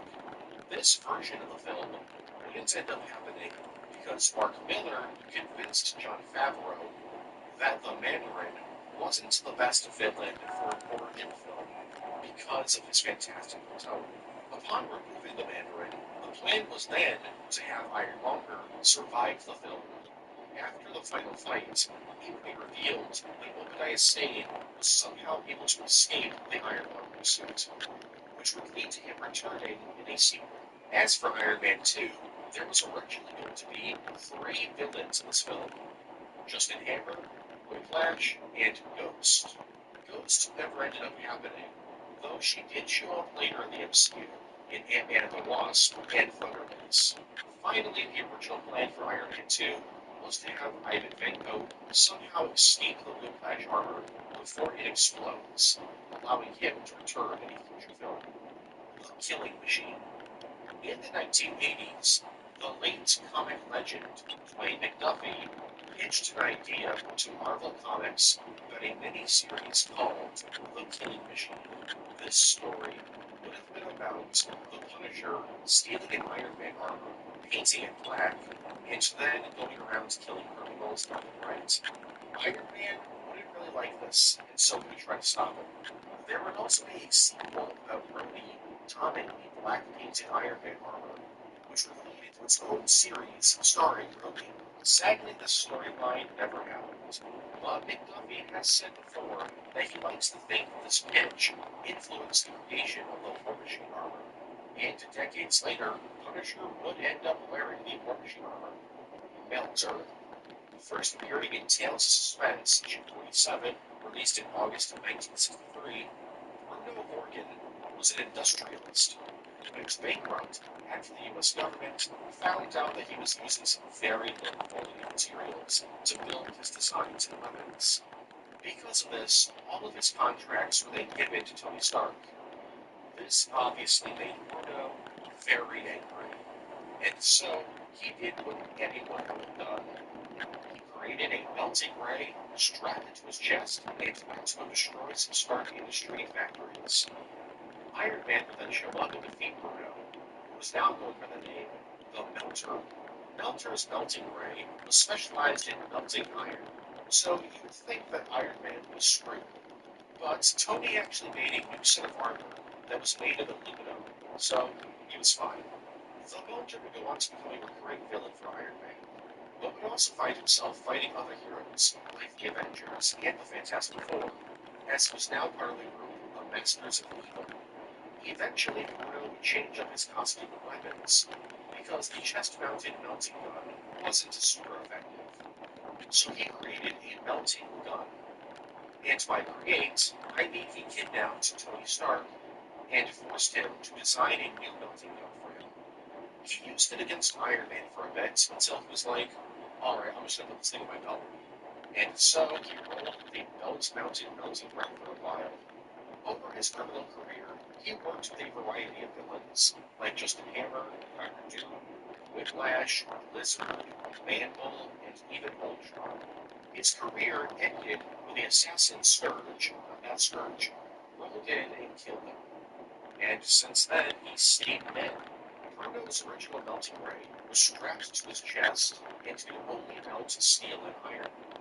The second version of the melting ray could melt any form of metal, along with stone, wood, and human flesh. And finally, his third version of the melting ray, the belt-mounted one, pretty much did the same thing as the second version. But Bruno wasn't the only melter. An unnamed melter appeared in Amazing Spider-Man issue 589, released in March 2009. He appeared in the background and did nothing and hasn't appeared since. Then there's Christopher Clutchus, who first appeared in Dark Reign and Young Avengers issue 1, released in May 2009. Unlike Bruno, Christopher actually has melting powers, and accidentally killed his parents when he was just a kid. He would work with the Mandarin and the Masters of Evil for some time, and face off against Iron Man for a bit. But since he's a mutant, he's mostly spent his time in the X-Men side of the Marvel Universe. And finally, there's another unnamed melter, who first appeared in Superior Spider-Man issue 26, released in January 2014. He works under Hobgoblin and Green Goblin. He's done some crimes and whatnot, but the most notable thing about him is that one day, Tony Stark was having a pretty bad day, and Melter decided on that day that he was going to melt Tony Stark's car. So he did. Tony then knocked him out, flew him in the air, and then dropped him. He then decided at the last second to not kill Melter, and caught him before he hit the ground. As for Melter's appearances in other media, Bruno's incarnation of the Melter has appeared in Ultimate Spider-Man, the Superhero Squad show, MODOK, Lego Marvel's Avengers, Iron Man the video game, and the Marvel Superheroes. There's also been a kinda adaptation of the character in Marvel Adventures. War Machine is a sentient tank. First appearing in Captain Britain and the Mighty Defenders issue 1, released in July 2015, the War Machine was a giant tank controlled by a sentient AI that attempted to invade Gibson City, in reality, Earth 25-315. It failed to do so, and was taken out by She-Hulk and the Defenders. This sentient tank was actually created to be a parody of the robots featured in the Judge Dredd franchise. And the War Machine from Doctor Who and the robotic tank from the restaurant at the end of the universe. So now you're probably wondering, why is this on the iceberg? It's not really related to War Machine. It's just called War Machine. Well, it's because I think that this is this universe's War Machine. As Tony existed in this universe, but died, so Ho Yinsen became Iron Man, although he's actually called Rescue, while his daughter, Antonia Yinsen, is Kid Rescue. So with all these Iron Man characters existing, I'm gonna say that this is meant to be this universe's War Machine. Anyways, as for its abilities, it's a giant sentient tank, so it's got a ton of cannons, missiles, and machine guns. It's also got a power drill and a chainsaw, so that's pretty crazy. R2-D2 Iron Man, only appearing in Thor issue 600, released in February 2009. Well, I mean, he does appear in the issue, but only in a joke story. Welcome back, Thor. In this story, Thor returns to life after being dead for a while, and everyone's mad at him for killing Goliath, even though in reality, it wasn't him. It was his robot clone, Ragnarok. Thor then destroys Ragnarok, and in order to teach his friends a lesson about using your dead friend's DNA to create a cyborg clone of said friend, and then have that clone kill one of your friends, Thor creates clones of Iron Man, Hank Pym, and Mr. Fantastic, with the Iron Man clone being based on R2-D2. And that's it. That's R2-D2 Iron Man. That's what it is. Minotaur, only appearing in Iron Man issue 24, released in April of 1970, Nicholas Froback was a poor child who was suffering from an incurable disease. His father desperately wanted to save his son's life, so desperate that he gave his son some medicine created from some ancient medical charts he found in the ruins of a labyrinth. This turned him into a Minotaur, which wasn't great, but he was cured of the disease, so I guess that's good. So then his father was like, "Son, I'm so happy you're cured. After your mother died, I don't know what I would have done if you died too. Now, could you go clap some cheeks?" So his father attempted to turn Madame Mask into a Minotaur so that his son could bang her. Iron Man would then show up to save her, and a fight would break out. This fight would result in the cave they were in to collapse, killing the Minotaur and his weird dad. As for the Minotaur's powers, he's got super strength and durability. That's kind of it. Iron Man, look back in armor. This was a cancelled miniseries that would have been released in the late 1990s.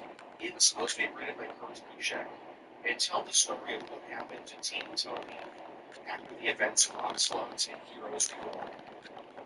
The miniseries never ended up happening, and instead, Team Tony's fate would be revealed in the 2001 Avengers Annual. Satellite armor. Tony Stark can be pretty paranoid sometimes. And I mean, in a universe where there's Skrulls and a planet-sized monster that eats planets, that's pretty fair. But in his paranoia, he created a secret satellite station that floated around Earth's orbit in case Earth came under attack by someone or something that the Avengers and other heroes of Earth couldn't fight off. This satellite was built without using any Stark tech designs known to the public, out of fear that somebody would hack into the station and take control of it or destroy it. So what exactly was this satellite? Well, it was actually a giant transforming Iron Man armor with the firepower to destroy entire fleets of enemy ships. But who could pilot this thing? Well, Tony only trusted one man in the universe to pilot the satellite armor, Daredevil. Okay, no, it's actually Rhodey, obviously, but it'd be funny if it was Daredevil. So yeah, that's why this thing looks like a giant War Machine armor, because it, well, kind of was. And Rhodey used the armor's enormous cannons and repulsor blasts to annihilate a Skrull fleet that attempted to invade Earth. Bakugan versus Marvel. In 2011, Marvel teamed up with Bakugan to release special Marvel-themed Bakugan figures, with the idea being that the Marvel heroes are battling against the Bakugan monsters. There were many different Marvel heroes represented in this line, like Captain America, Wolverine, Spider-Man, Red Skull, the guy who made a woman murder her husband to save her baby, only to then throw the baby out the window. That's the guy they went with? Okay. But Iron Man had the most figures made of him. 4 to be exact. The Iron Inquisitor, first appearing in Avengers issue 31, released in February 2020, Howard Stark of Earth 4111 made a deal with Mephisto to make himself immortal. He did this because he wanted to live in the age of heroes, and he knew that he would pass away before he could partake in it. So he made that deal, and in order to be immortal, he had to murder his son Tony Stark. But because this is Mephisto, no deal is ever that simple, and Howard was made a slave to the Council of Red, which is like the Council of Kangs, but it's for Mephisto. So it's like a team of multiversal Mephistos, and they turned him into the Iron Inquisitor, the chief of security for the Council. He wore a suit of armor that Howard created that's basically a demon Iron Man armor. He's also got some pretty interesting weapons, like homing missiles that can track people through the time stream, so there's really nowhere you can run once he's got you locked on. The anti-transformer armor. Okay, so I briefly said earlier that I wasn't going to talk about the Avengers Transformers crossover, because I already talked about it in the first Transformers iceberg, but I gotta mention the anti-transformer armor. First appearing in New Avengers Transformers issue 2, released in August of 2007, this was a large Iron Man armor created by Tony Stark exclusively to kill Transformers. However, it was never actually completed, as it never left the testing stage. But Tony didn't care, and used it against the Decepticons. He lost, and the armor was destroyed. But hey, at the very end of the story, Tony Stark began work on a new version of the anti-transformer armor, one that would be bigger and better than the last. Then he died off panel. Anthony the Vampire, first appearing in Ultimate Avengers issue 13, released in August of 2010, Anthony was a vampire hunter who lived in the Ultimate Marvel Universe. He lived his life taking on vampires, doing all your classic vampire hunter stuff, until one day he was bitten by one of them and became a vampire. And then he was suddenly like, wow, okay, well, hold on, guys, vampires are actually cool now. Let's go meet people. Yeah, let's go rule the world. So we gathered a bunch of vampires together to plan a global operation with the goal of taking over the world and ruling all of humanity. So where does Iron Man come to this? Well, he doesn't, but his armor does. Because vampires don't really care for sunlight, they couldn't really do epic vampire stuff during the day. So Anthony stole the Mark I Iron Man armor so he could go around and do stuff during the daytime, like kidnapping heroes to turn them into vampires. One of his first victims was Bruce Banner's clone, who was created by Tony Stark. Anthony turned him into a vampire, but then Bruce's clone turned into a vampire Hulk and immediately killed him. I'd say rest in peace, but Anthony was kind of a loser. Like, okay, sure, dude, you trained Daredevil and Blade. That's cool. But you instantly turned on humanity the second you became a vampire, and you stole the weakest Iron Man armor. Dude, you're a dork. General Ross becomes Cyborg War Machine, only appearing in Secret Wars Battle World Issue 2, released in June 2015.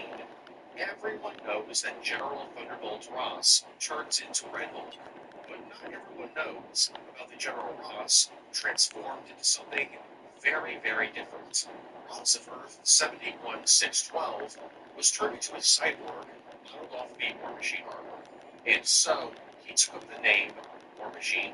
He only did this after his daughter Betty Ross died, and he believed that she had been killed by Hulk, or at least her death had something to do with Hulk. So in order to get revenge, he turned himself into a pickle, a cyborg War Machine that looks like that one Terminator from Terminator Salvation. Later, it would be revealed that Taskmaster had actually killed Betty Ross. Except not really. You see, around this time, Ross got captured and became a gladiator in Arcade's Coliseum, like, I don't know, it's just called Coliseum. And he wanted to spice up the action, so he told Ross for the Taskmaster thing. So basically, he lied to make the fight between the two more interesting. As for War Machine Ross's abilities, he's got various War Machine weapons, like Pulse Blasts, a harpoon launcher, and an incinerary ray. The Fing Fang Food Buster, first appearing in Tony Stark Iron Man issue 1, Released in June 2018, the Model 3 FB, aka the Fin Fang Foom Buster, was created by Iron Man to, you guessed it, take out Fin Fang Foom. But just like pretty much every single Buster suit Tony's ever made, it failed, and while fighting Fin Fang Foom, it was critically damaged, forcing Tony to bail. As for the suit's abilities, it's huge, being 20 stories tall. It's also got a bunch of cannons and kaiju-level strength. It's also got electric punches, and parts of it can transform and fly around as little jets to attack Fin Fang Foom. The actor, first appearing in Tales of Suspense, issue 42, released in March 1963, Spider-Man has the chameleon, while Iron Man has the actor. His real name is unknown, as is his background. The only thing we know for sure is that he was a spy from the Soviet Union. In his first outing, he traveled to the United States and pretended to be a famous actor, then a senator, and then Tony Stark himself. He did all of this to locate design plans for a disintegrator weapon being created at Stark Industries. So he infiltrates the facility, and what does he find? Well, he finds out that Tony Stark is Iron Man. He fled the facility he snuck into, but left behind some of his goons to take out Tony Stark when he arrived. But when Tony Stark showed up, he defeated the goons, suited up, and followed him. The actor then returned to the Red Barbarian, the villain who hired him in the first place. Except, it wasn't actually the actor. You see, Tony had actually beaten him up and switched places with him. He then bailed, and when the real actor showed up, the Red Barbarian got pretty mad and refused to believe that he was the real actor. So he ordered his execution. Except not really, because decades later, the actor returned, working under Red Barbarian again, and pretended to be Rhodey, which means that he had to do blackface. He acted in blackface. Whoa, is that blackface, dude? Anyways, as for actors' abilities, he can somehow change his own facial structure so he can impersonate anyone he wanted to. He can also switch between personas pretty quickly, switching out costumes, makeup, and facial reconstruction surgery in just minutes. It's honestly wild that they brought this dude back. He was in one issue in 1963 and returned in 2009 for 3 more appearances, only for his story to end with Tony Stark smashing his skull in. Wild stuff. Problematic stuff, actually. Iron Man has an eating problem. In What If, issue 34, released in May 1982, the joke issue I mentioned earlier with Little Man, there was another joke What If that answered the question to what if Iron Man had an eating problem instead of a drinking problem? The answer? He's fat. That's it. He eats an entire cow and a bunch of McDonald's, and that's kind of it. It's just a fat joke. Iron Hulk. First appearing in Contest of Champions issue 6, released in March 2016. This Tony Stark comes from a universe where he created the Gamma Bomb, which in turn accidentally transformed him into the Hulk.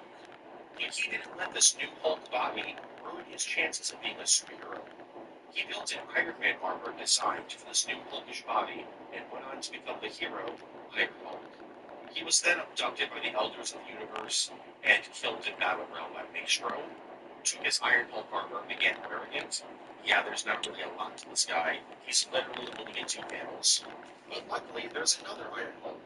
In Avengers issue 684, released in March 2018, Robert Maverick's Red Hulk took up the mantle of Iron Hulk to battle Hulk. The armor that he wore wasn't designed for him, and was actually one of Tony O's heavy combat Iron Patriot armors. He didn't really do too well in the fight against Hulk, and lost. And I guess there's technically an Iron Hulk in the MCU, because Bruce Banner wears the Hulkbuster armor in Infinity War and Endgame. Remember the marketing from Endgame, and how they really tried to convince people that Bruce Banner was going to be fighting in the Hulkbuster for the entirety of the film? Emperor Stark. First appearing in Exiles issue 23, released in March 2003, Tony Stark of Earth 42777 was a pretty wacky guy.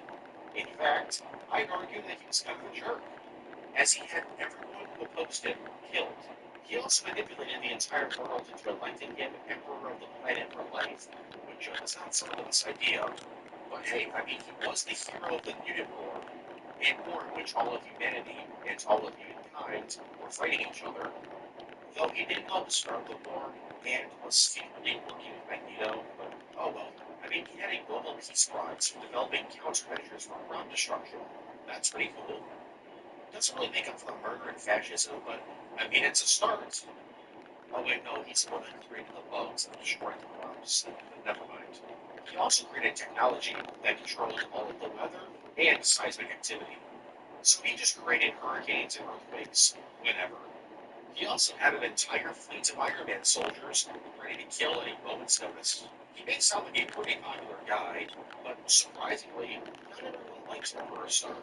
In fact, most people hated him, including Doctor Doom, who attempted to take him out, only to be killed.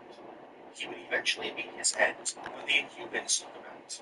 And by took him out, I mean the Inhumans took themselves out, which caused Sue Storm, who was married to Black Bolt, to kill Emperor Stark. It's just a really sad, messed up world. The Iron Destroyer. During the Fear Itself storyline, Tony Stark was given access to the dwarven forges of Nidavellir by Odin in order to create weapons made of iron to take out the Serpent and his forces. And using these forges, he merged his bleeding edge armor with Uru metal to create the Iron Destroyer armor, an Iron Man armor designed after the Destroyer weapon.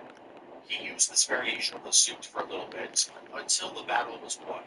After that, he got rid of all the Uru in his suit and gave it back to the dwarves.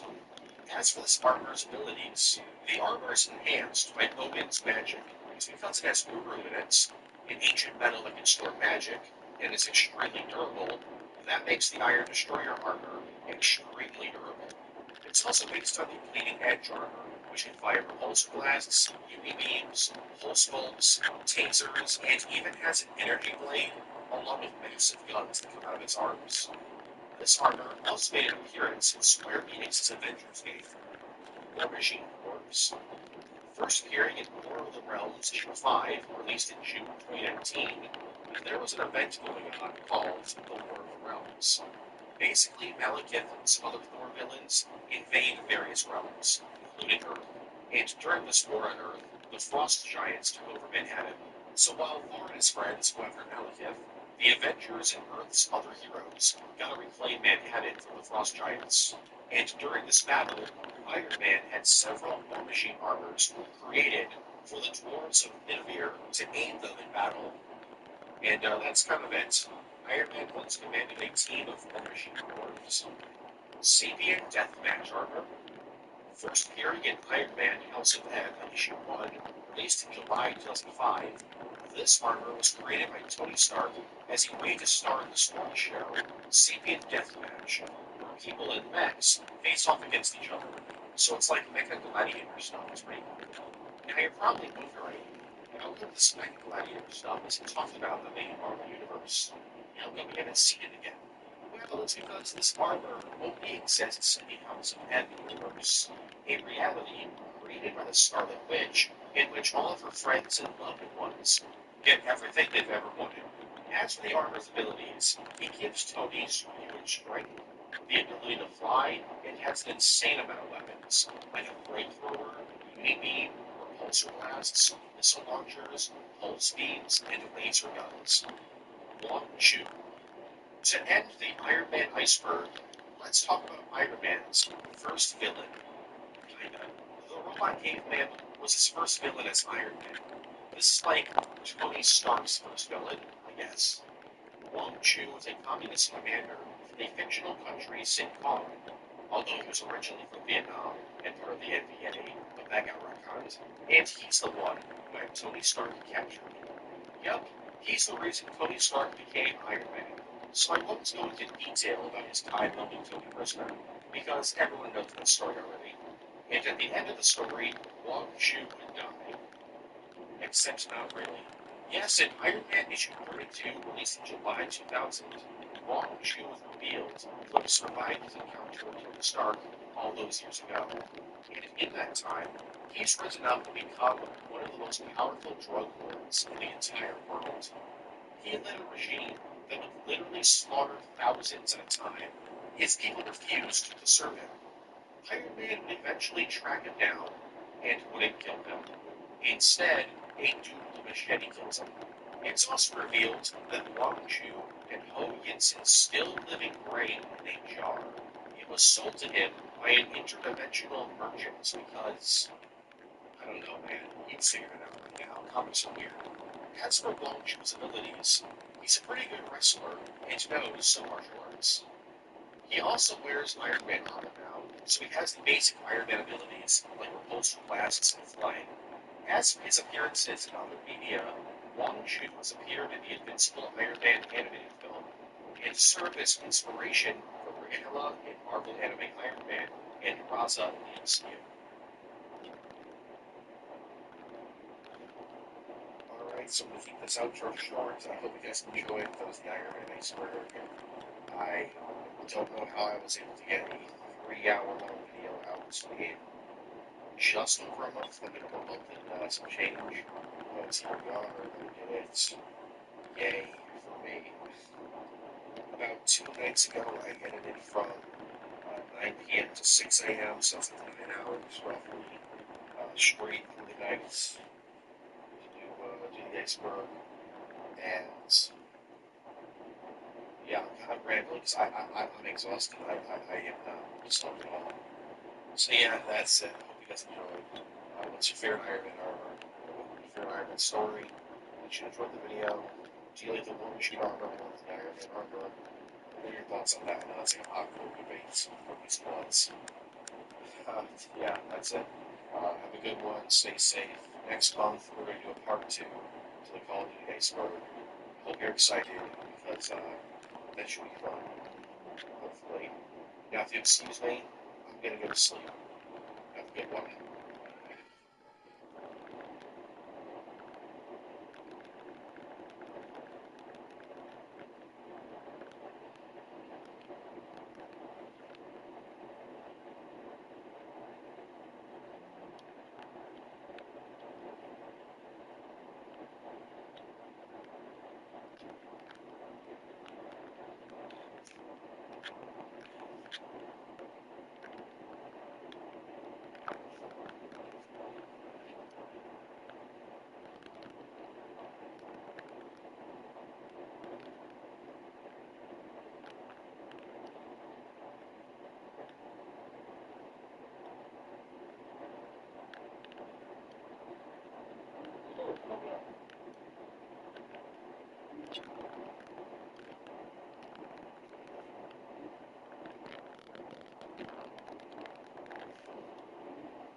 Fun fact, I started writing the scripts for this video 2 hours after Loki season 1 ended. Yeah, I started like 5 in the morning on Wednesday. What the fuck do you want from me? Anyways, this video contains spoilers for everything in the Marvel Cinematic Universe until Loki season 1. Meaning, yeah, Loki, Black Widow, and Falcon Winter Soldier spoilers are ahead. If you haven't seen any of them, probably should watch something else. Or don't, and in the comments I spoil Loki for you. Side note, this video will also contain potential spoilers for Spider-Man No Way Home, like, nothing like in plot detail wise, but like the things, like all the big leaks that everyone in the United knows. The MCU, despite what Mark House critics will tell you, is a pretty good franchise of films and shows. Or at least I think so. Can it be a bit predictable? Sometimes. Are they the same movie? No, that's probably the worst argument against the MCU. Yeah, the good guy wins. Okay. Well, the first movie presents Spider-Man Far From Home, Ant-Man, Guardians of the Galaxy Volume 2, and Captain America Civil War in the same movie. Anyways, without further ado, here's the Marvel Cinematic Universe story. It's well known that the Stan Lee cameos were in every single MCU film until Endgame, and even shows like Agents of S.H.I.E.L.D. or Always Agent Carter were actually the same character. This was confirmed in Guardians of the Galaxy Volume 2, in which it was revealed that this character was a one-year replacement. Already taken home here in Civil War, and everybody seen which fucking recruits Scott to Team Cap. However, this seems replaced by Spider-Man being recruited for Team Iron Man, though truthfully I don't know why they couldn't go ahead both MCs. In a Wheelhouse post, I'm looking from the kid Iron Man sees my camera from Iron Man 2 was in fact confirmed. In fact, this retcon was actually accepted by Kevin Feige only 22 minutes before the interview actually happened. Before that, it was just a fan theory, but it was one of the few fan theories that got confirmed true. Marvel Studios Legends is a series of cosmic service and brief recaps of the history of certain MCU characters. They're released usually right before a show or movie when those characters are released. So far, there's been episodes about Loki, the Tesseract, Black Widow, Falcon, Bucky, Zemo, Scarlet Witch, etc. At first, I was like, this is a dumb show, like, why would anyone watch this? But then I realized there's like 25 plus movies in the MCU right now. And if you like the shows as well now, like, it only makes sense to catch people up. Like, holy crap, you haven't seen anything. There's a lot to get through if you want to get to, like, more of the show the MCU's at right now. A lot to get through. In 2019, there was a fight between Disney and Sony. It was a complicated situation that I was getting the information on when I researched it. All I needed to know was that both companies wanted money and Spider-Man. And for a brief period of time, Spider-Man was officially rooted out of the MCU, just after Far From Home in theaters. So there'd be no conclusion to that cliffhanger. Thankfully, it was all resolved, and Spider-Man is now back in the MCU. For the time being, that was this point. Just like every film ever made, the MCU is shared deleted scenes. And there's a lot of them. In fact, way too many to pick up here. So I'm just going to do a rapid fire of at least 2 from each of the films and Spider-Man ones. Because I've already done those in Spider-Man Screen. I'll leave a link to the full list of excellent scenes with the rest of it. Because trust me, I'm going to miss a lot. So, starting with Iron Man, we started using an assault rifle to defend himself from Afghanistan. Turned interest to save Obadiah, who refused to be saved. Even as Obadiah got the system for his person, Leonard and Samus Bruce Banner in chess. Then they pushed him uses an Iron Man collar quickly. Flash holds cover hostage during the final act. And puts a name drop on Thor. Thor makes breakfast for his friends. Bucky battles Nazis in Insano in Italy before being captured by Hydra. Hydra will be shown killing Nazis as it splits off from that faction. Captain America discovers Benny Carter's alive and decides to not in contact with the activists with Diner. The secret police officers are Chitari Gunn and the Buffet Lands. They families relate die. A subplot involving Tony Stark encountering early Keeper's bully EJ was cut. Leia Hansen meets a much more brutal death when she switches sides during her final moments. Then is burned alive. Loki fantasizes about being crowned the King of Asgard. Thor battles with his guardians, but refuses to kill them. Maria Hill is ordered to travel to New York, and the Keeper's savage defeaters who quote unquote funeral. Black Widow gets haunted by Peter's from her past. Budapest gets mentioned here. Gamora and Nebula fight each other, debate who's better at fighting. A different Stanley cameo Guardians of the Galaxy where Stanley is part of the Collector's Collection and flips off birds. When Sword Street soul food, blows, medicines, and people's coat injured in the final battle. Scarlet Witch will then tell him that, be careful because he will still be shot despite his speed. Vision briefly fights the Avengers when he's awakened. Hank pretends to be feeble when Scott comes to his house to fix his cable in order to take down the security cameras. And after credits scene, Ant-Man was strapped, working Ant-Man to defeat a Hydra operative and retrieve the important of his soul. Hawkeye would assist in transporting Bucky to Berlin and Civil War, bond with him with their shared experiences of being brainwashed. The scene which Black Widow carried to Black Panther was also cut. The scene in which Irish Ninja's sister Dawn was seen was cut from the film. Along with the scene which Strange heals a dog's broken leg, he wishes the Guardians of the Galaxy extended the Guardians saving the universe during the battle of Xandar. Will showing the real hero will rock Nippers Swans. While Drax is like a small little shell thing, to which Drax asks the rest of the Guardians why they didn't tell him it looked like that. The scene in which Bowman dies is originally going to take place in New York City, where we see him as a homeless man. This was even shown in the trailers, so it's cut very late. Grandmaster was mad at Topaz about understanding the naive gesture. Ron stressed in a sway to T'Challa for revealing Wakanda's wealth and power, and refuses saying he won't be ruled by fear anymore. In a flashback, the young T'Challa not yet discovered the shotgun or the assassination of the jungle. The scene which Hulk awakens during the battle of Wakanda busts out Hulk once more. The scene got a toy-based story. The scene which Doctor Strange Iron Man switch gear for Avenger without having any ball. A flashback to Hank and Jen as Ant-Man and Wasp in order to capture Elias Starr. Leave them haunted around generally just countless civilizations that outside of haunted realm. Phillips also gets one more scene kind of Marvel when she discovers a member of S.H.I.E.L.D. and Killer is being replaced by Skrull. The Star Force crews and bands are on their way to murder some Skrulls. A scene which Hulk, Iron Man, Nebula, and Ant-Man develop the time suit. Thanos and Zarg attack Black Widow and Hawkeye during their mayhem who gets to kill themselves. Black Widow gets shot in the chest during the fight and jumps off sacrificing herself. The scene showing the Black Widow's training in hand-to-hand combat was cut. Was seen in the trailers. And finally, a scene in which Taskmaster watches Black Widow's fight scenes from Iron Man 2 was cut.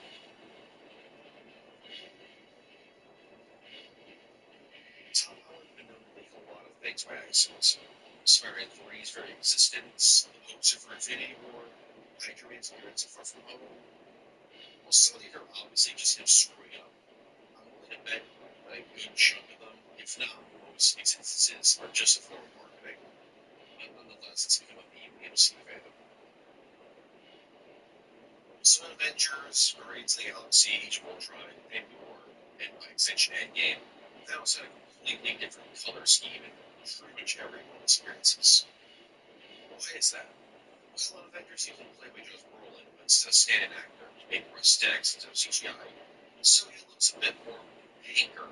And as far as bluer look Guardians of the Galaxy, Age of Ultron, I'm fairly sure it was just shadows or something. I don't know.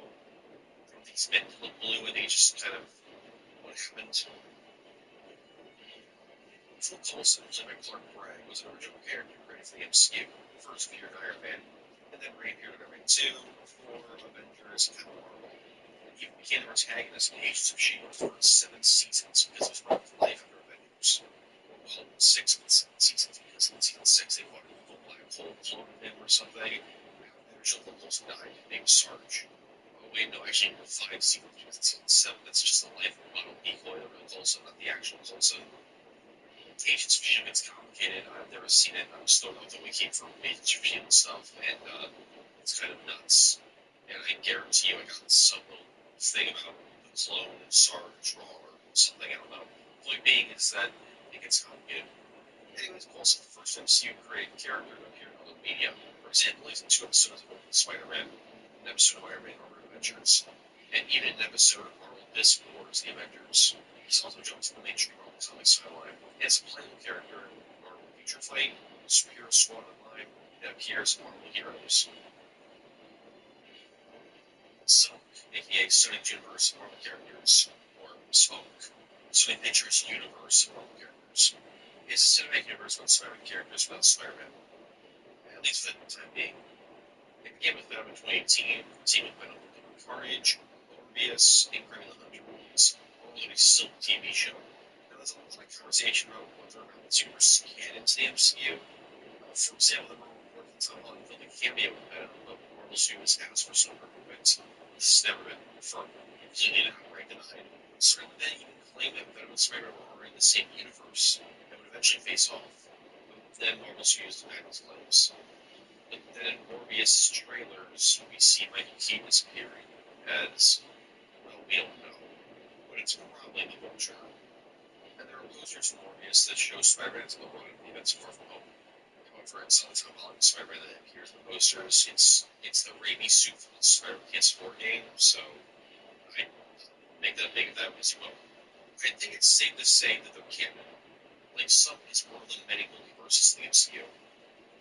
Maybe. I don't know. Maybe they're both canon and they're not. Like they take place in the same universe. I don't know. It's complicated, alright? Avengers Campus is the name of 3 different theme parks located at Disney California Adventure, Walt Disney Studios Park, Florida, and Hong Kong Disneyland, where it's a Star Expo.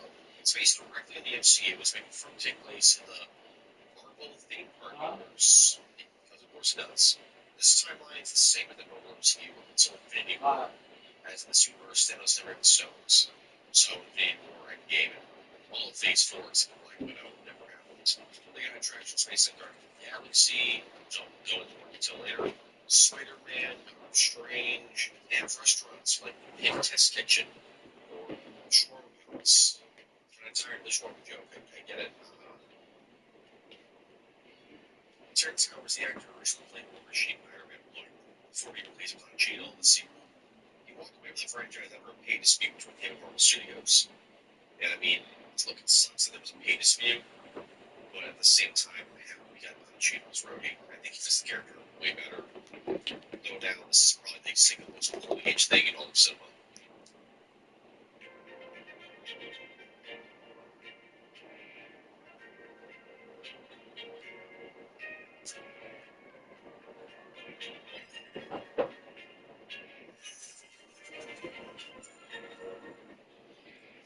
That's baby.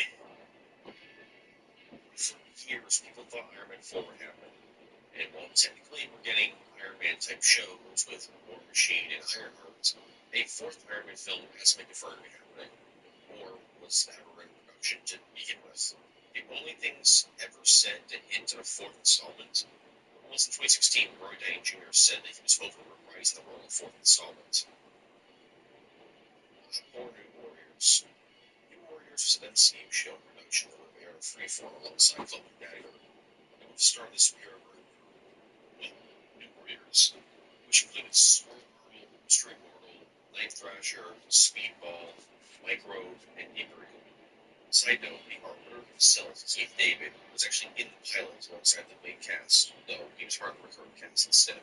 However, despite the pilot being completed, Freeform dropped the show from the 2018 lineup because they couldn't find a time slot for it, which led to the show being shot elsewhere. But it was passed on by ABC, Hulu, and even Disney Plus.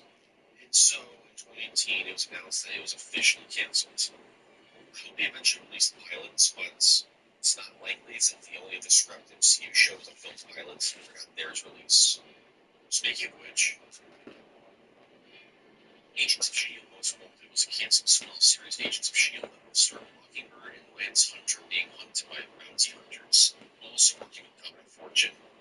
It's unknown when the show would take place, though we assume it would take place right after season 3 of Agents of S.H.I.E.L.D. Sadly for Agents of S.H.I.E.L.D. fans, the show, despite having a pilot filmed, wasn't picked up by ABC. It was officially canceled in 2016. So back to Halloween started Three's existence, he also mentioned that a fourth film was in the works. But now Tom Holland saying Spider-Man 3's last film is contract with Marvel, it's possible we might not get this film because of yet another Disney-Sony legal battle. Here's hoping it happens, and we get to see Craven and Scorpion in it. Originally, Ant-Man was being written and directed by Edgar Wright, but he left the project due to creative differences, and his crew left the film almost immediately afterwards because, they're his friends. Though he still got story credit in the film, so what would a completely Edgar Wright-controlled Ant-Man film look like? We don't know. We have an idea. It's reported that it would have been an Edgar Wright film first and a Marvel movie second, so if you've seen any of his works, then, then you'll know what that means. The film also went through a total shift once the film's script was reworked, but The general story, heist movie structure, and casting all came from Edgar Wright himself. We also know that Yellowjacket was apparently not given much of a character of the Wright version. At least according to Corey Stoll, who claimed that his character was deepened by the rewrites. Also, the fucking scene and design of the quantum realm and its very inclusion in the film at all were all Peyton Reed's ideas, not Wright's. So they wouldn't submit in the film at all. Originally set for release on May 1st, 2020, Black Widow was postponed because of COVID-19. The film was then pushed to November 6th, 2020, before being pushed back again to May 7th, 2021, until finally it was pushed back one more time to July 9th, 2021. Because of this, we got no MCU content in 2020, besides the final season of Agents of S.H.I.E.L.D. and Hellstrom. Yep, Hellstrom, remember that? No, no you don't. No, come on, who watched Hellstrom? Marvel's usually pretty so-so about keeping things in some secret, but for No Way Home, both Marvel and Sony have just kind of sucked at it. Like, everyone knows Spider-Man 3 is Spider-Man's film with Tobey Maguire and Andrew Garfield as Spider-Man showing up. We helped Jimmy Fox reveal it by showing a piece of fan art on Instagram, which probably would have just been met with, oh, that's weird, if you picked it up. But someone told me from Robins, which led to everyone online going, oh, let's just do that. After-credit scenes, or post-credit scenes, or mid-credit scenes, or whatever you want to call them. These are scenes either in the middle of the credits or at the end of them that are either a joke or a tease for another movie or show. Originally only being in the movies, since WandaVision, they've actually begun to appear in the Disney Plus shows as well. Some of these post-credit scenes are actually just scenes made from other MCU films. Like Ant-Man's end-credit scene is just a scene from Civil War, while Captain Marvel was originally meant to be an Endgame, but was removed and put into her own movie instead. Godzilla Spaceballs character from Marvel Comics has brought to the MCU with Guardians of the Galaxy. It's a little joke in the collective museum before being freed at the end. Since then, he's been a fan favorite joke character and has even had an ending credits cameo in Guardians of the Galaxy 1 and 2. It was going to be Infinity War was scrapped. Since we last saw the Collector, and well, this is what happened to the Collector's Museum, and yeah, you know, it's probably for the best it was scrapped for that film because a good chance he would have probably died. Scott Derrickson was originally going to direct Doctor Strange 2, but in January 2020, he left the project because of creative differences. Apparently, he wanted the story to go in a completely different direction than Marvel wanted to go. But no script was ever completed, so the final film won't be anything like the original idea. Except for horror elements, apparently Sam Raimi wants to keep some of the horror stuff. Derrickson claimed he was sad when he left the film, but he didn't want to compromise a film that was different from what he wanted to make. The only thing we really know of this version of the film that it was more than likely going to have Nightmare as the main antagonist, as Scott Derrickson really wanted to use him. The MCU has its fair share of video games. I'll talk about the consequence later, but for now, discuss only the mobile games. I don't think you can get any more, at least from the App Store. It's probably an illegal version of getting them, but they'll want to destroy your computer, so I would not advise that. There's an iPhone version of Iron Man 2, the game, that I remember playing the demo of back in the day. Thor the Dark World, the game, which looks better than the actual Thor concept game released in 2011. Captain America the Winter Soldier, the game, and Iron Man 3, the game, which I played a ton of back in 2013. These games are a mix between open world, hack and slash, and endless runners. Now, are these games canon? Absolutely not. I mean, there's a completely different taskmaster and timing back that appeared in the Winter Soldier game. Iron Man 3 had Crimson Dynamo showing up and killing and turning into Oda. Though I guess because Multiverse, I guess they're technically canon, but I'm going to ignore that fact and just say they're not canon. Edward Norton was the first person to play Hulk in the MCU and the Incredible Hulk.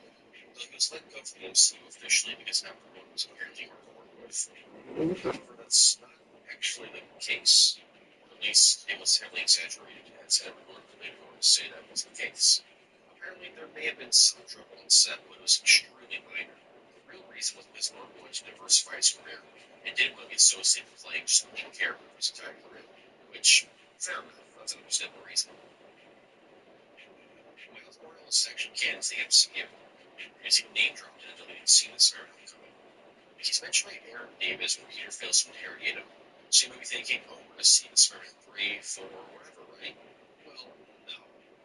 You see, Kevin Feige has said they have no plans to use him in the foreseeable future. This is most likely due to Sony featuring Miles as the protagonist of their Spider-Verse film series. It's a shame. I'd love to see MCU Miles. Though, funny enough, Donald Glover plays Aaron Davis, actually voices Miles in Ultimate Spider-Man.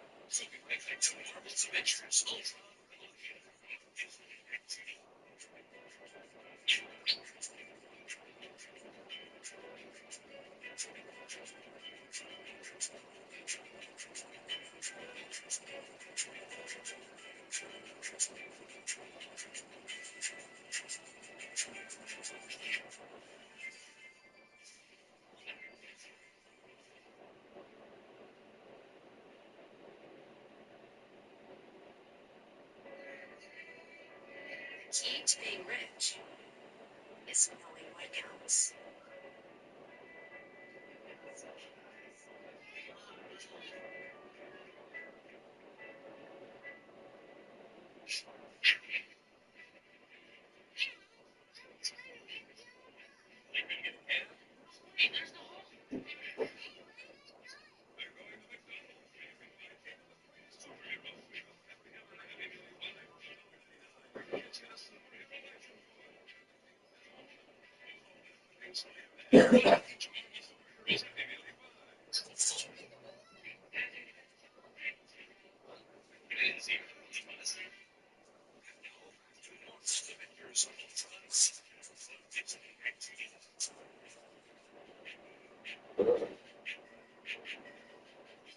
So Isaac Perlmutter, aka a really bad person that I'll talk about a little bit more later, was the CEO of Marvel and really wanted to infuse people pushed and pushed and pushed and pushed for it, as he wanted them to be MCU's X-Men so they could destroy the X-Men film series.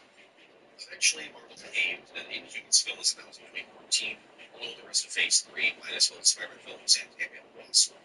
However, Inhumans kept getting delayed and eventually was scrapped altogether in 2016. Before Feige said that year that Inhumans could return Phase 4 as a film. Nothing is known about what the film would have been about, or even its cast, but we do know about its legacy. After Isaac Perlmutter was removed as the CEO of Marvel, he was still in charge of Marvel TV, so he took the Inhumans there and created the Inhumans show. Probably the only universally hated canon MCU thing ever, really. It was cheaply produced, which is what I Perlmutter wanted to do in the first place, and a complete dumpster fire. Just in terms of effects, when I'm writing it. To this day, Inhumans Marvel's biggest flop, and honestly, out of all the shows Marvel's released, I think this is the only one that's in danger of being retconned. So, like pretty much every single film ever made, the casting when the film's announced isn't set in stone. And the MCU is no different. There's been a ton of actors who are going to play these iconic characters, but I've never had a chance to.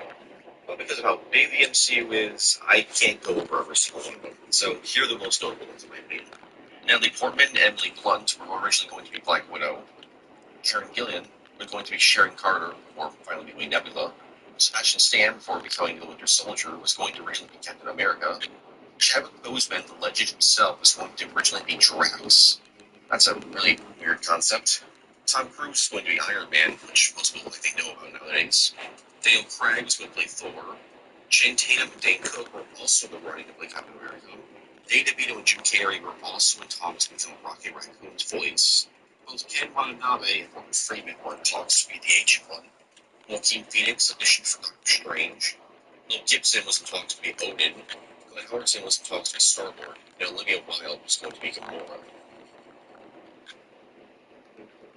Announced in 2019, Ghost Rider was going to be a spin-off to Agents of S.H.I.E.L.D. starring Chloe Reyes as Ghost Rider.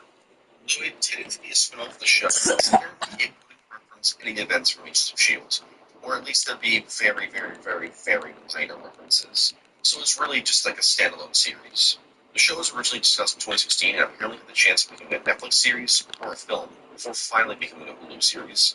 However, on September 25th, 2019, the show was canceled due to creative differences, which left its sister show, Hellstrom, the other war-inspired MCU Hulu series, to die alone.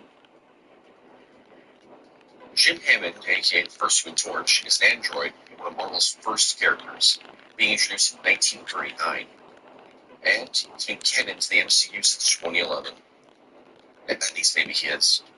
You see, Captain America the First Avenger, you can actually see him in the 1943 Stark Expo as a synthezoid in an oxygen-deprived glass tube going under the name The Synthetic Man. Well, he hasn't been mentioned since this Easter egg, like, at all, in reference books. I hope it gets mentioned in the upcoming Fantastic Four film. I mean, who knows? Maybe the MCU even towards would be Johnny Storm. Instead, be John Hammond, who somehow is still alive.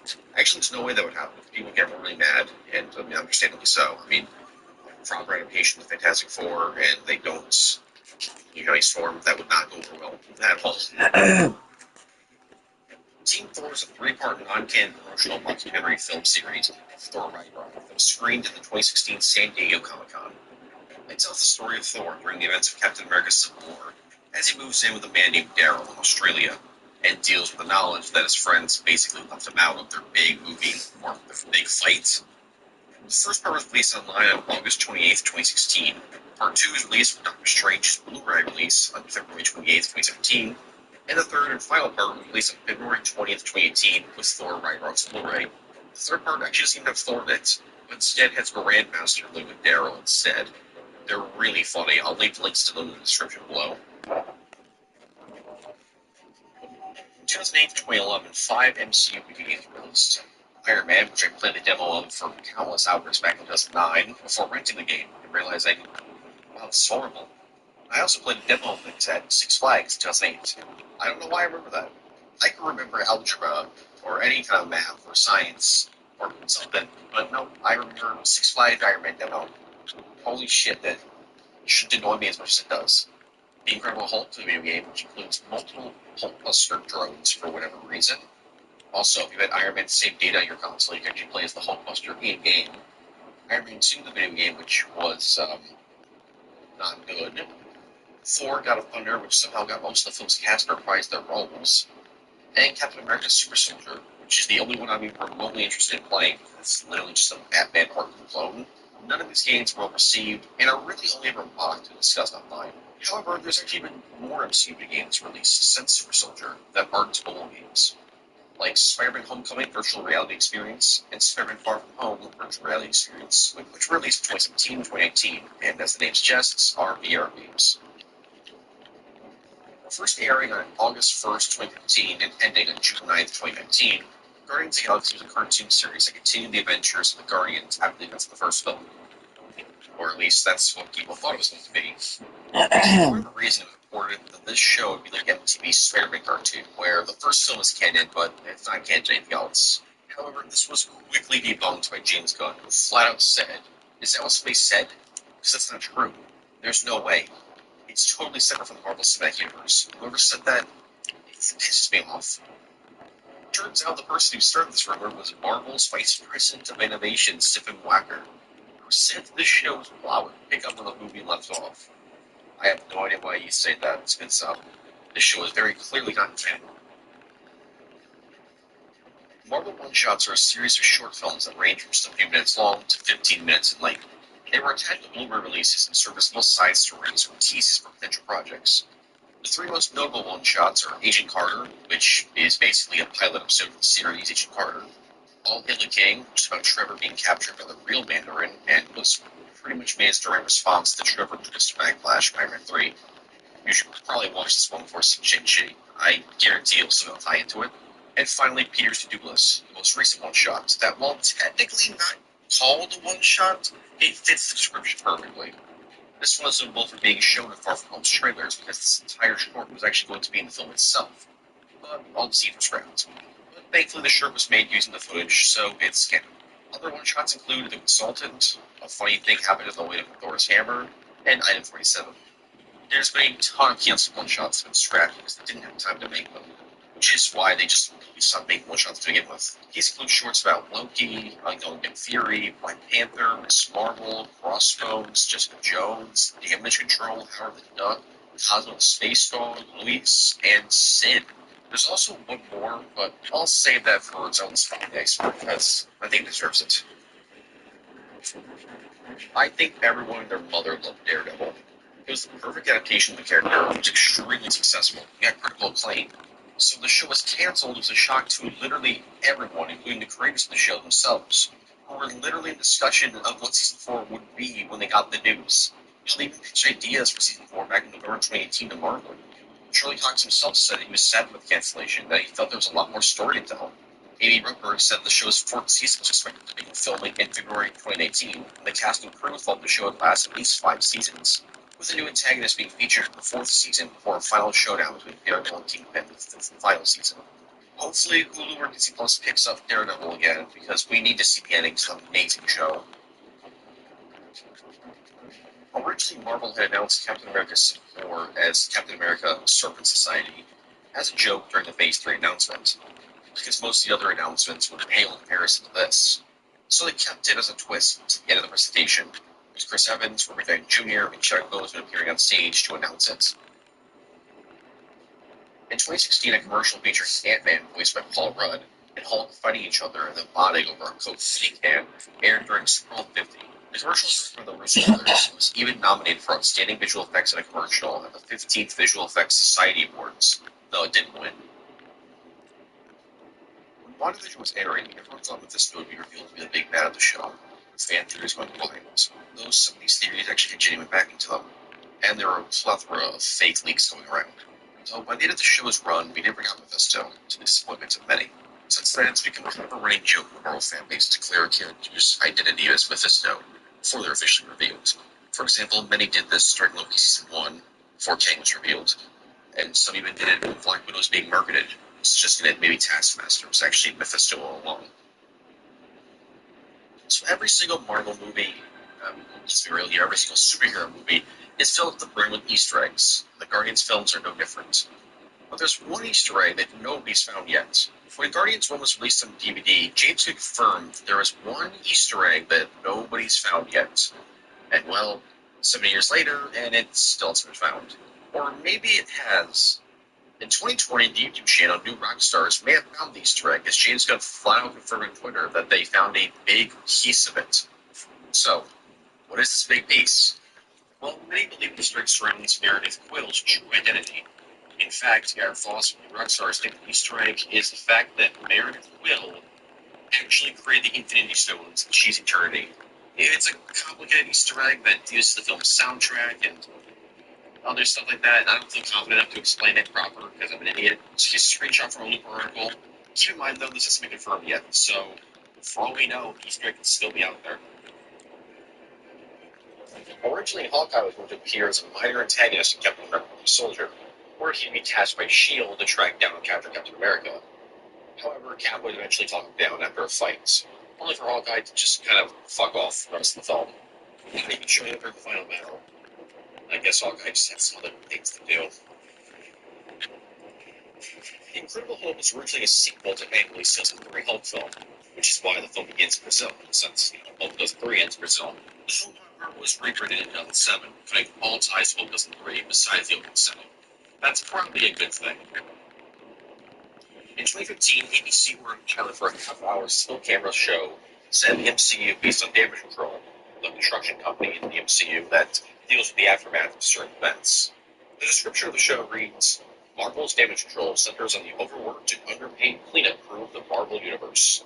Their specialty is dealing with the aftermath of unique fallout from superhero conflicts, like returning lost ray guns to their rightful owners, rescheduling a wedding venue after it has been vaporized in a battle, or even tracking down a missing prize African parent that has been turned to stone or goo. Sometimes those important heroes are the ones behind the scenes. The show was meant to air in 2016, but it's 2021. We have yet to see any from it. Since Marvel TV got shut down, yeah, it's cancelled. It's a shame, honestly. I wouldn't mind seeing a canon comedy series that deals with the aftermath of, say, the Battle of New York, or the airport battle, Battle of Sokovia, or Battle of London, or hell, even Ego's expansion in Missouri. Which, side note, I've done this out like 2 weeks ago, but that's Quill's grandfather for the opening of Guardians 1. He's seen Guardians 2. I'm an Indian. I just didn't notice. I'm an Indian, I guess. In 2018, Fortnite added Marvel stuff to the game, doing promotion for Infinity War. It even included the Thanos mode, which you can play as the Mad Titan himself. Yeah, baby, you had said it, but I didn't really think about, eating it or nothing. You feel me? I wanted to wait for you and shit. But, yeah, I'm gonna take a couple scoops and that's it. I'm not gonna OD.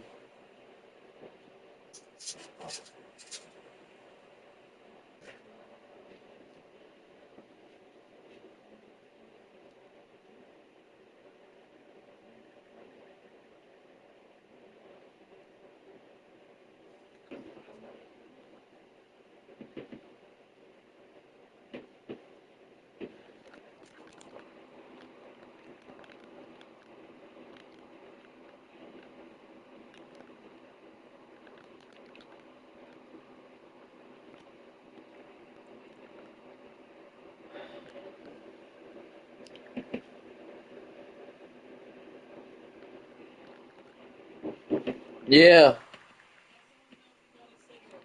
Nah, I'm waiting.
Fortnite would then even appear in Endgame, which, I mean, I guess in universe, Epic Games was like, let's just add the new slaughter of all life and existence into the game. That could be pretty funny, right?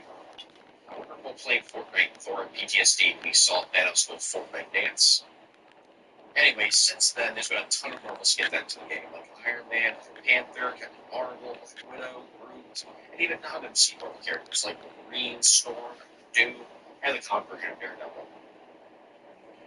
The end of the movie is the YouTube channel that's all about one small change to a movie or show.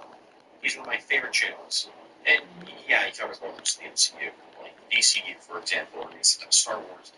But his primary focus seems to be the MCU since it has the most content being pumped out.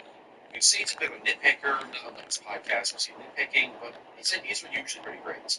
I really enjoy them. Here's some of my favorite videos from him. Go check him out. As if he needs support from a guy that has like 90% of subscribers and still, check him out.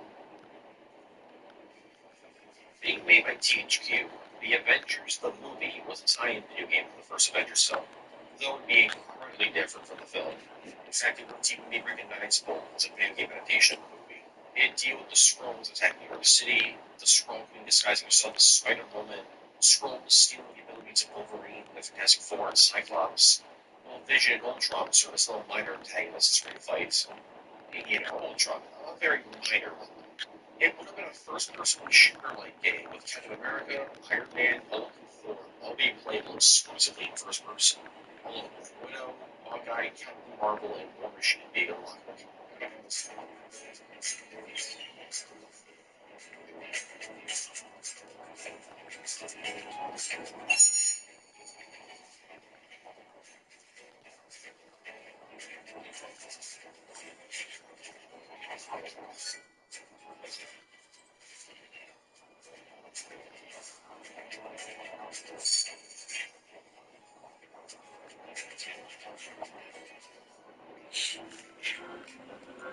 Characters. It would have also had a huge focus on co-op play, with a more solid level system. Sadly, the game was cancelled as THQ collapsed in 2011, and Marvel refused to fund the project themselves, despite being initially impressed by it. For a lot, and I need a lot more detail on this subject, check out my C64's video on the subject. Stage 1's race in the MCU has been described as whitewashing. It's a complicated subject that several people involved in the MCU have their thoughts on. Screenwriter C. Robert Cargill explained that the characters considered a racial stereotype originating from Ted Batman comics. And since China would probably get mad at it, they changed it up. He said word for word this. So we have to acknowledge the Ted as a place, and that he's Ted Batman, who risks alienating 1 billion people who think it's bullshit. Risks the Chinese government going, okay, you're one of the biggest football countries in the world. We're not going to show your movie because you cited it. If we decide to go the other way, cater to China in particular, and have it be in Tibet, if you think it's a good idea to cast a Chinese actress as a Tibetan character, you are out of your damn fool mind with no idea what the fuck you're talking about. I personally understand the Tibetan thing, but Marvel is catered to Chinese before. Jesus fucking Christ, guys. Kevin Feige even stated the character's race in general would change into a stereotype. Though, recently he's backtracked on this and said he regrets not casting an Asian actor, saying that they still could have done the old Asian wise man without being disrespectful. Meanwhile, Louis Tan, who played Zhao Zhang in Iron Fist, flat out said he is not a very big fan of the change in the slightest. But at the same time, Benedict Wong from, Doctor Strange, actually said he quite likes the change. So, everyone's on the one hand, not episode. The third episode of Falcon and Winter Soldier will undercover in Mandragora, the Seagull starts dancing in a club. This was almost immediately memed online, and eventually led to Marvel releasing more footage of Zemo dancing. Though Zemo dancing is pretty funny, he's not even close to the king himself just nailed his dance.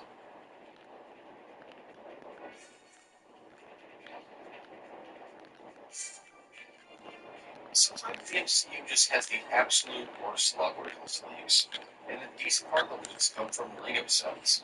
Sure, some Lego sets don't accurately portray scenes, like when the fuck did this happen in Iron Man 3, but some do. For example, Giant Man Civil War was leaked via Lego sets. In fact, that's how I got Giant Man spoiled in Civil War. Made me very angry. And there's also been Lego sets leaked for No Way Home and Shang-Chi. Well, this video will get taken down by hosting here, so, do whatever you want with that info. They're out there. Now, I've wanted a War Machine film for a long time, so you can safely guess I was extremely hyped later about Marvel Wars. I remember eons ago that there was War Machine film development, and after years and years of hearing nothing about it, I thought it was fake. Turns out there were actually talks about a War Machine solo film. It never ended up happening, but we know the film's plot may have involved War Machine going rogue, taking a mission that he believes he's morally responsible for. He may have been dishonorably discharged from the military in the film, but he'd still suit and now is a fugitive. We also know there's going to be a lot darker than the average trilogy. But like I said, it was scrapped, and supposedly was never seriously considered. For more information about it, check out this short video on the subject. So Garbage, who being Isaac Perlmutter, was the CEO of Marvel for a while, and was extremely racist and sexist. No joke, he refused to let Black Widow, Captain Marvel, and Black Panther films happen because he believed movies starring women and black people would make less than the ones with white people. Yeah, about that, buddy. He also said to replace Terrence Howard with Don Cheadle because, and I quote, all black people look alike. Yeah, he's a pretty awful human being. We also want to get rid of all Black Widow merchandise because apparently he doesn't think boys want Black Widow toys, or that girls don't buy Avengers toys. He's a fucking idiot. He's just an all-around scummy person. Plans for The Incredible Hulk 2 were discussed right when the film was released. However, they never went anywhere, with the main reasons being 1. Everywhere leaving the MCU, and 2. Universal owning partial rights to Hulk solo films. Some ideas for the film's sequel included the leader of the main antagonist, which is why he was set up in the first film. Sadly for Hulk fans, it doesn't seem like Marvel wants to do a solo Hulk film anytime soon, despite James Gunn saying he'll never do a film about Hulk and Red Hulk. As you probably saw from the original logo, Thor Ragnarok was going to be a lot different than the colorful fun ride it is now. We don't know too much about the film's original tone, but we can speculate that it was going to be a lot darker because of those Age of Ultron vision scenes. Also, we know that original ideas for Ragnarok made a great film in the film and older in the film. And it was reported that original ideas included Thor and Hulk going on a road trip of sorts across the galaxy. And Thor, you can actually see the Infinity Gauntlet in the treasure room. Well, originally it was supposed to be the real Infinity Gauntlet, but it was retconned to be a fake one once Thanos showed up. You see, during Phase 1, they didn't know the cinematic universe would take off, so they just kept the scene as Easter egg, but it didn't. This fake gauntlet will be returned in Ragnarok, where Hela flat out says it's a fake. Loki Episode 5, Journey to Mystery, features a ton of Easter eggs in the void. From the giant yellow jacket helmets, the Thanos copter, Kid Loki drinking Ecto Cooler, Olivia's known legend of a CIA MK Ultra video game machine, Frog Thor, aka Throg, who is without question going to suffocate to death, Quang Tower, which is Avengers Tower by Manny Quang, who is a very Kang in the comics, the Sphinx, which represents how Kang was also the Egyptian pharaoh at one point named Ramatut, one of the Hydra helicarriers, Winter Soldier, Rouge, of the Galaxy, the Statue of the Living Tribunal, which I'll talk about later, and the USS Eldridge, which is from a purple conspiracy theory called the Philadelphia Experiment. I don't think I've ever tried to turn a ship on this. This is the second time I've mentioned the Philadelphia Experiment on my channel. That's not a lot, but it's weird that it's happened twice. Harley Keener was the kid from Iron Man 3 that Tony hangs out with for a bit, and for a long ass time, people thought he was come back as Iron Man or something. And maybe he will. I mean, they randomly brought him back in Endgame to the confusion of literally everyone. Plus, Tyson can sign on for 3 films, so still waiting on one more appearance. It was only 1 month ago Harley Keener made his comic debut of his Spider-Man issue 1. So, Hilton is bringing you more new ways to stay than ever before. With all new places, there's all new experiences to enjoy.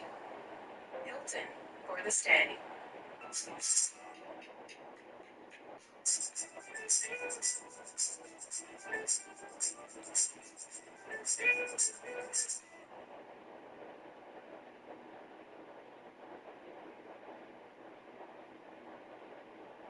who knows?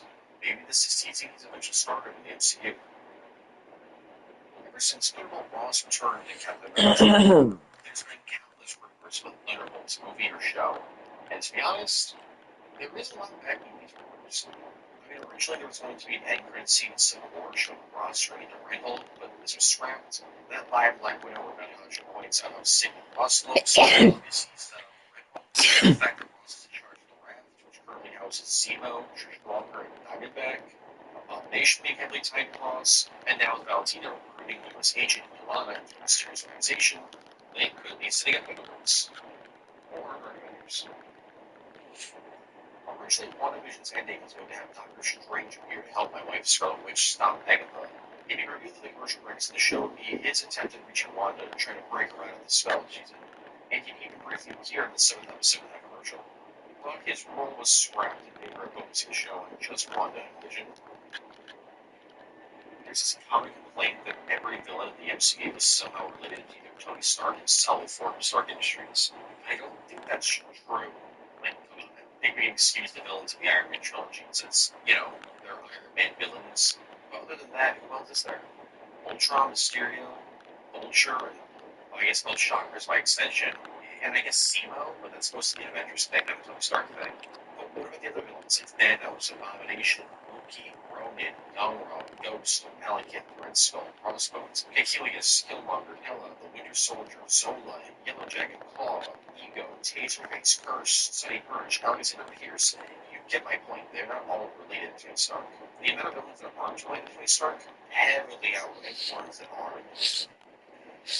Well, the critical Iron Man 2 the game, Iron Man 3 the game, both were obviously on camera. Version Dynamo was actually being dropped in Black Widow. Maybe he'd see him being the villain of Marvel Wars. I mean, the whole point of that show is that people are using Tony's tag, so who knows? Or maybe it was the joke that references the character. I hope that's not the case, but it probably is. In Loki Episode 5, he himself, Alligator Loki, gets questioned by Mobius, who thinks he's not a Loki at all, just an alligator. Well, obviously it's the joke in the show. Some fans have actually begun to theorize that this is actually the case. They are wrong. I know Alligator Loki is based off of Wally the emotional support alligator, which yes, he does exist, and he's fucking awesome. I would die for Wally. Wally, to be a king wherever you are.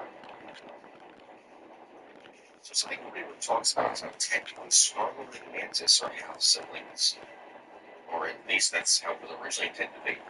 You see, there was a scene during Sue that involved Mantis' mother hanging out with Ego, and since Ego was kind of known for his begging people and planting tumors in their heads kind of thing, it seemed to assume that he had Mantis in the spiritual version. Or maybe it was Mantis' mother. All we know, it was a member of Mantis' species that Ego went on a flight with. But like, come on, let's think about this for more than 3 seconds. That's probably what it is referencing. This theory has been confirmed or denied, but it adds up. Though, in all fairness, Star-Lord and Mantis are still siblings in the MCU regardless, just not by blood, since Ego basically adopted her, so she's Star-Lord's adopted sister. Or I'm overthinking things. So this is a real quick one that's going to be quickly outdated, but I don't really care. I'm going to point it out anyways. For whatever reason, nobody's talking about how another Disney Plus show got announced. A spin-off series, Echo, will make her first appearance in Hawkeye to be released. I really don't know why people aren't talking about this. It seems like a major thing, but oh well, I guess not. The MCU is well known for manipulating trailers. For example, a lot of shots in Infinity War's trailers and Endgame trailers were all fake. Well, let me rephrase that. They were filmed, but used only for these trailers. They were never intended to be in the movie. Like, for example, the shot of Captain America and the rest of the Avengers and Hulk, etc., all running at the camera in Infinity War was never intended to be in the movie. That was just for the trailer. The same thing happened in Endgame with Black Widow in a shooting gallery. There's also been times when trailers have been completely manipulated, as in, like, they end things out. More Turbo Spider-Man Far From Home's release in September 2019, the Daily Bugle promotional website was launched, which stars J.K. Simmons, J.K. Jameson, accusing Spider-Man being a fraud and a criminal as usual. His videos, articles, blog posts, etc. It's a really cool promotional campaign that even has YouTube, Instagram, Twitter, Facebook pages. Check it out soon, because I don't know how much longer it's going to be up. Who knows? Maybe the No Way Home trailer will be on there. I don't know. In Captain America Winter Soldier, Steve has listed all the things to totally check out. But what's interesting is the list changes depending on the version of the film we're watching. Oh boy. If you're watching the US or Canada versions, you'll see I Love Lucy, The Moon Landing, Steve Jobs, Star Wars, Star Trek, Rocky, Nirvana, etc. If you're watching the British version or the Irish version, you'll see Sherlock, the 1966 World Cup final, Sean Connery, and the Beatles. If you're watching the South Korean version, you'll see Matilda 2 World Cup, Dance Dance Revolution, Ji-Sung Park, and Gold Point. If you're watching the Spain version, you'll see Rafael Nadal, the 1970 Constitution, Heroes de Silencio, and Chupa Chups. If you're watching the Central American version, you'll see Naravala, Octavia Paz, Maradona Saint God, Shakira, etc. If you're watching the Italian version, you'll see Ferrari's victories at the Grand Prix, the 1982-2006 World Cup, and Vasco Rossi. If you're watching the Australian or New Zealand version, you'll see AC/DC, Steve Irwin, Tim Tams, Bush Gaybroo, and Space Shuttle. If you're watching the Russian version, you'll see Moscow's Including Tears, Vladimir Volinsky, Yuri Gagarin, and the Soviet Institution. If you're watching the French version, you'll see Daft Punk, The Fifth Element, Louis Delphins, and France 98. If you're watching the Brazilian version, you'll see Ragnarok, Memorias Assassinas, Mars on Setup, etc. And if you're watching the German version, you'll see Currywurst and Oktoberfest. Holy fuck, I apologize if I... No, not if I... I apologize for butchering a lot of names here. I cannot speak. Says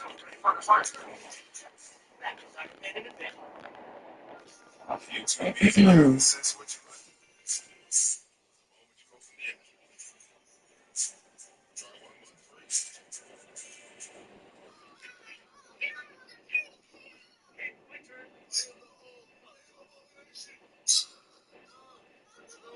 I'm so sad. I don't know how to defend myself.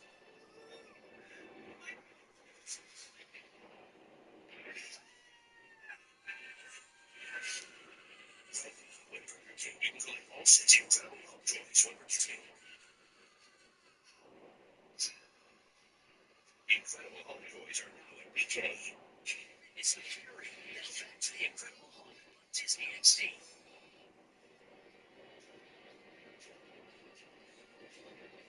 Right before Far From Home came out, there were fake leaks going around that Avengers Tower would be shown to be owned by Norman Osborn in the after credits scene, and the Maxwell that we see. These were obviously fake. What many people don't know is the Wasp suit seen at the very end of Ant-Man and the Wasp suit featured in Ant-Man the Wasp are actually completely different suits. I guess you just heavily modified it in between films. In a deleted scene in Incredible Hulk, we can actually see Captain America frozen in the ice. As for Thor, well, hell, some people think you can see Thor in the shot where Hulk's looking at the lightning. So this is, come on, that's not true.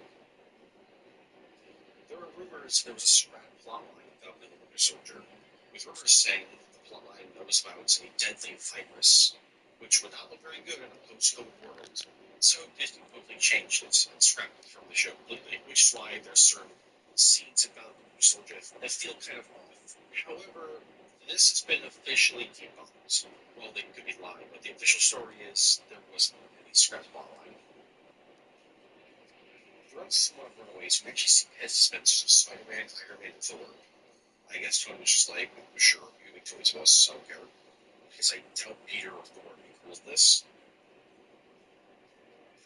There's been a ton of tie-in comics released for the MCU. However, from what I understand, most of the ones that are just preludes to the movies are just brief retelling scenes. From what I also know, most of these comics aren't that great, or they're just not very popular, because I almost never hear anyone talk about these things. However, some of them do big sexual plot holes. So just one comic where Black Widow shows up almost immediately after the events of Incredible Hulk and beats the shit out of the leader. Now, how canon are these comics? I don't know. I guess they're in a soft canon area where you don't need to read them, but unless they're explicitly retconned in a movie or show, then they're canon to an extent. Oh, hey, there's Joffrey the Giraffe, my favorite Avenger.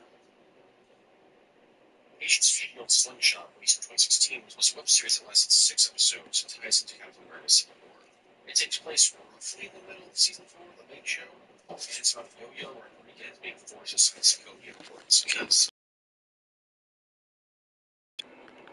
Back in 2017, Mark Ruffalo forgot to end a Facebook Live session with fans right before he went to go see Thor Ragnarok's world premiere.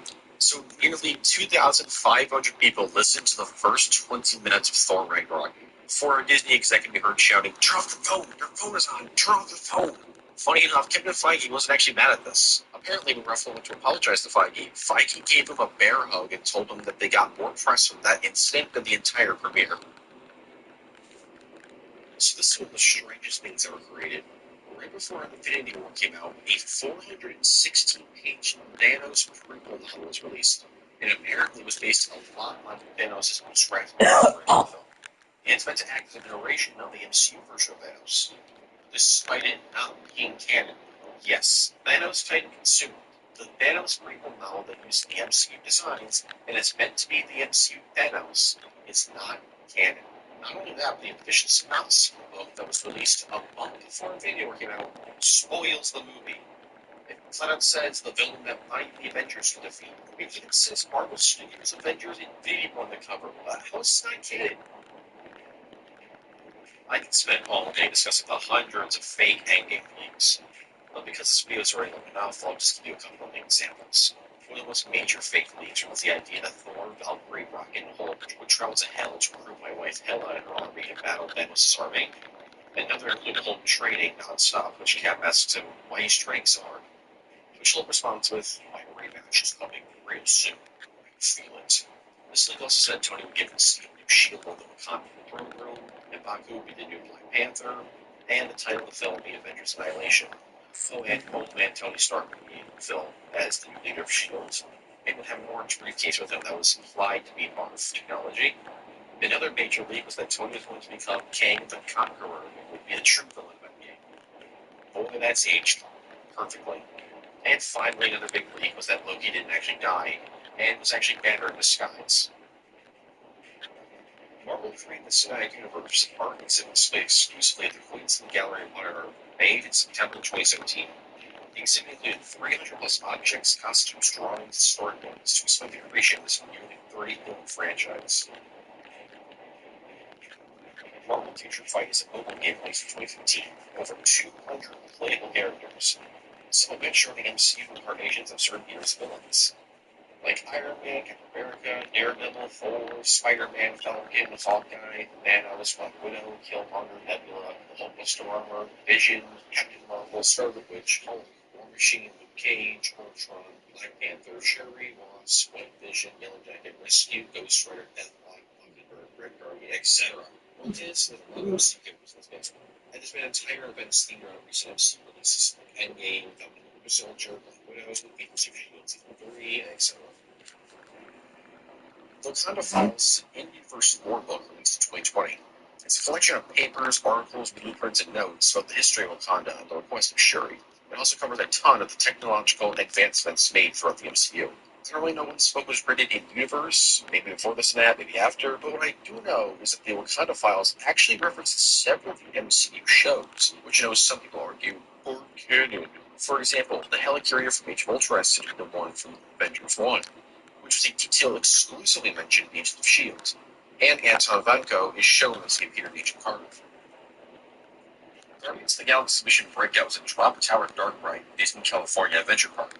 It has you help Rocket free the rest of the Guardians in the Collector's Fortress. It has the majority of the cast reprise their roles, except for Vin Diesel. I guess family has its limits. Also, James Gunn directed all the scenes in the cast, so it's almost like it's a Guardians film, except it's not. It's a Bride. Now, I know what you're going to say next. So why is this entry called the Death Tower of Terror? Well, it's because it replaced the Tower of Terror in California Adventure Park, which brought a lot of backlash from fans, since the Tower of Terror is such an iconic ride. Well, the ones in Disney's Hollywood Studios and Walt Disney Studios Park are still open. During the iconic slaughter of Taserface's crew in Guardians of the Galaxy 2, a variation of the song Come a Little Bit Closer is played as Yondu, Rocket, and Groot slaughter everyone. However, this version, while pieced together online, has never been officially released in any form. The ones online do good enough jobs, but you can still hear Yondu's whistling, and the arrow hitting people, and Rocket's guns, so the full uncut version is still lost. It must be some kind of legal issue, because I don't see why else they wouldn't release this version of the song. Quite frankly, I'm glad they're opinion here, but I actually prefer this version. It's fucking fantastic. Despite Agent Carter being a really big hit, in terms of reception, not many actually watched it, which is a shame because Agent Carter was a pretty solid show. The third season was planned to deal with Carter's brother Michael being up to some supervillain shenanigans, and the third season would be about the aftermath of the assassination attempt on Thompson. Sadly, the season would never be made as ABC canceled it right after the second season aired. Apparently, another reason why the show never got its third season was that ABC wanted Haley Atwell to move more to ABC's new show, Conviction, to get the ratings up instead of staying on Agent Carter, which they described as a cult-following show. Let's see what Conviction's up to. Oh, okay. Glad you moved over to that. Sadly, a third season doesn't ever seem like it will happen, as several people involved in the show know the dedicated fan base petition for it to return, but they've all said the same thing, that they don't think there's enough support to justify the cost of reviving it. In WandaVision, Monica briefly mentions how she has aerospace engineer friend that can help them out. Everyone, for whatever reason, thought she was talking about Reed Richards, despite WandaVision being written before Disney bought Fox. I really don't know why people thought Mr. Fantastic would show up in this show. It was been confirmed that the aerospace engineer line was never meant to tease any character, it was just a throwaway line. When Skrulls were first revealed to be in Captain Marvel, everyone went crazy online. People began speculating that War Machine was a Skrull, Bucky was a Skrull, Sharon Carter was a Skrull, Iron Man was a Skrull, Nick Fury was a Skrull. Well, I guess he wasn't from home. But look, the point is that it became the new trend of accusing random SU characters of being Skrulls. But none of these theories came true, as Skrulls are good guys. Or at least they were in Marvel. I'm sure they're going to do some bad shit in Secret Invasion. Throughout the first two seasons of Daredevil in Melvin Potter's workshop, you see Gladiator's logo. This is a reference to Melvin's comic counterpart, Gladiator. What's more interesting, in my opinion, is how you can actually see Stiltman's armor being built. In Season 1, we just see the legs, but in Season 2, we see that the armor's been upgraded, which means that Melvin's working on it casually. So that means that some dude hired him to make it. I can only hope that Stillman shows up in the MCU film. Where he appear? I have no idea. Maybe She-Hulk? I mean, She-Hulk's going for a lighter tone. Stillman's kind of a comedic villain. Could work. Avengers Endgame is originally titled Avengers Infinity Gauntlet, as a reference to the comic. The name was changed because Zoe Saldana kind of flat out leaked the title when she said she's going back to film the Gauntlet, not Infinity War. Though James Gunn denied that this was the title. Maybe Infinity Gauntlet was just a working name? One of the original films planned out in the very beginning of the MCU was a film centered around Hawkeye. However, this film was put on the back burner for years, until eventually the project was just scrapped altogether, and the film was morphed into the Disney Plus series later this year. Though the show will follow a completely different storyline than whatever the movie's plotline is going to be. So in Meek's appearance in Thor Ragnarok and Avengers Endgame, everyone assumed he was a dude since Korg flat out calls him the guy. Now, Meek might still be a dude, but recently it's revealed that Meek will be sporting a new feminine body in Love Thunder, and will be wearing a skirt, which led some people to believe that Meek's gender is being retconned. I'm pretty sure that Meek is still a dude, though, and he'll just be explained in front of that kind of stuff, but who knows. Carol Danvers is actually going to debut in the MCU way before her own film. We see originally Captain Marvel was going to appear at the very end of Age of Ultron with the rest of the Avengers, but she was removed as it was deemed inappropriate to introduce her without establishing her backstory, which I completely agree with. Also, side note, both Spider Man and Quicksilver were intended in this scene too. The latter being a comic accurate design, and was filmed in case Stacey wanted to keep him alive. Anyways, her next one's appearance was Jessica Jones. You see, originally Jessica Jones was going to air on ABC, and Carol Danvers was going to be a main character in it, but eventually that role was reworked into Trish Walker's role. A lot of people like to debate why Thanos waited so long to get the stones. Some have theorized that Thanos waited all these years because he was afraid of Odin and Asgard, and explained why he began hunting for the stones himself at the end of Age of Ultron, as Loki had managed Odin just before in Dark World. Some also theorized that Odin was Thanos' rival, meaning that Odin wanted the stones for himself, and he didn't know the Godwin's treachery was a fake. I mean, why would he have a Godwin's treasure? Neither theory has been confirmed, but they're both very interesting nonetheless. There was a very popular fan theory that Loki survived the events of Infinity War by using an illusion to attack Thanos and fake his death. This turned out to be untrue, but this fan theory did inspire classic Loki's backstory in Loki Season 1, as fan theory is quite literally just his backstory. In promotion for the movie Free Guy, Deadpool did a reaction video to the trailer with Korg. This is technically the first time Deadpool's ever crossed over with the MCU prior to his eventual MCU film. Because of the logo created for the video and the amount of money never put into this video, I think it's safe to say we got more Deadpool reaction videos with or without more MCU characters. Big Ray Bill was originally going to be a major character for Ragnarok and later a cameo, as explained earlier, but was eventually scrapped. But he still actually appeared in Thor Ragnarok as a statue, which makes him canon to the MCU. Will he finally make his full appearance in Thor Love and Thunder? We'll have to wait and see, but as of right now, don't worry, he's canon. Side note though, the species of Gorgonites are actually the species that Nebula and Gamora are fighting in the alternate timeline in Endgame. Originally, Lady Sif was intended to be in Thor Ragnarok, along with the rest of the first two Thor films as guardian characters. However, due to scheduling conflicts, she was written on the film. Now, we don't know if she would actually die in the film, but, I mean, let's be real here.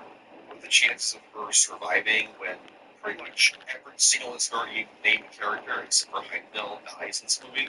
Well, except for like Thor, Loki, and Valkyrie, you get what I mean.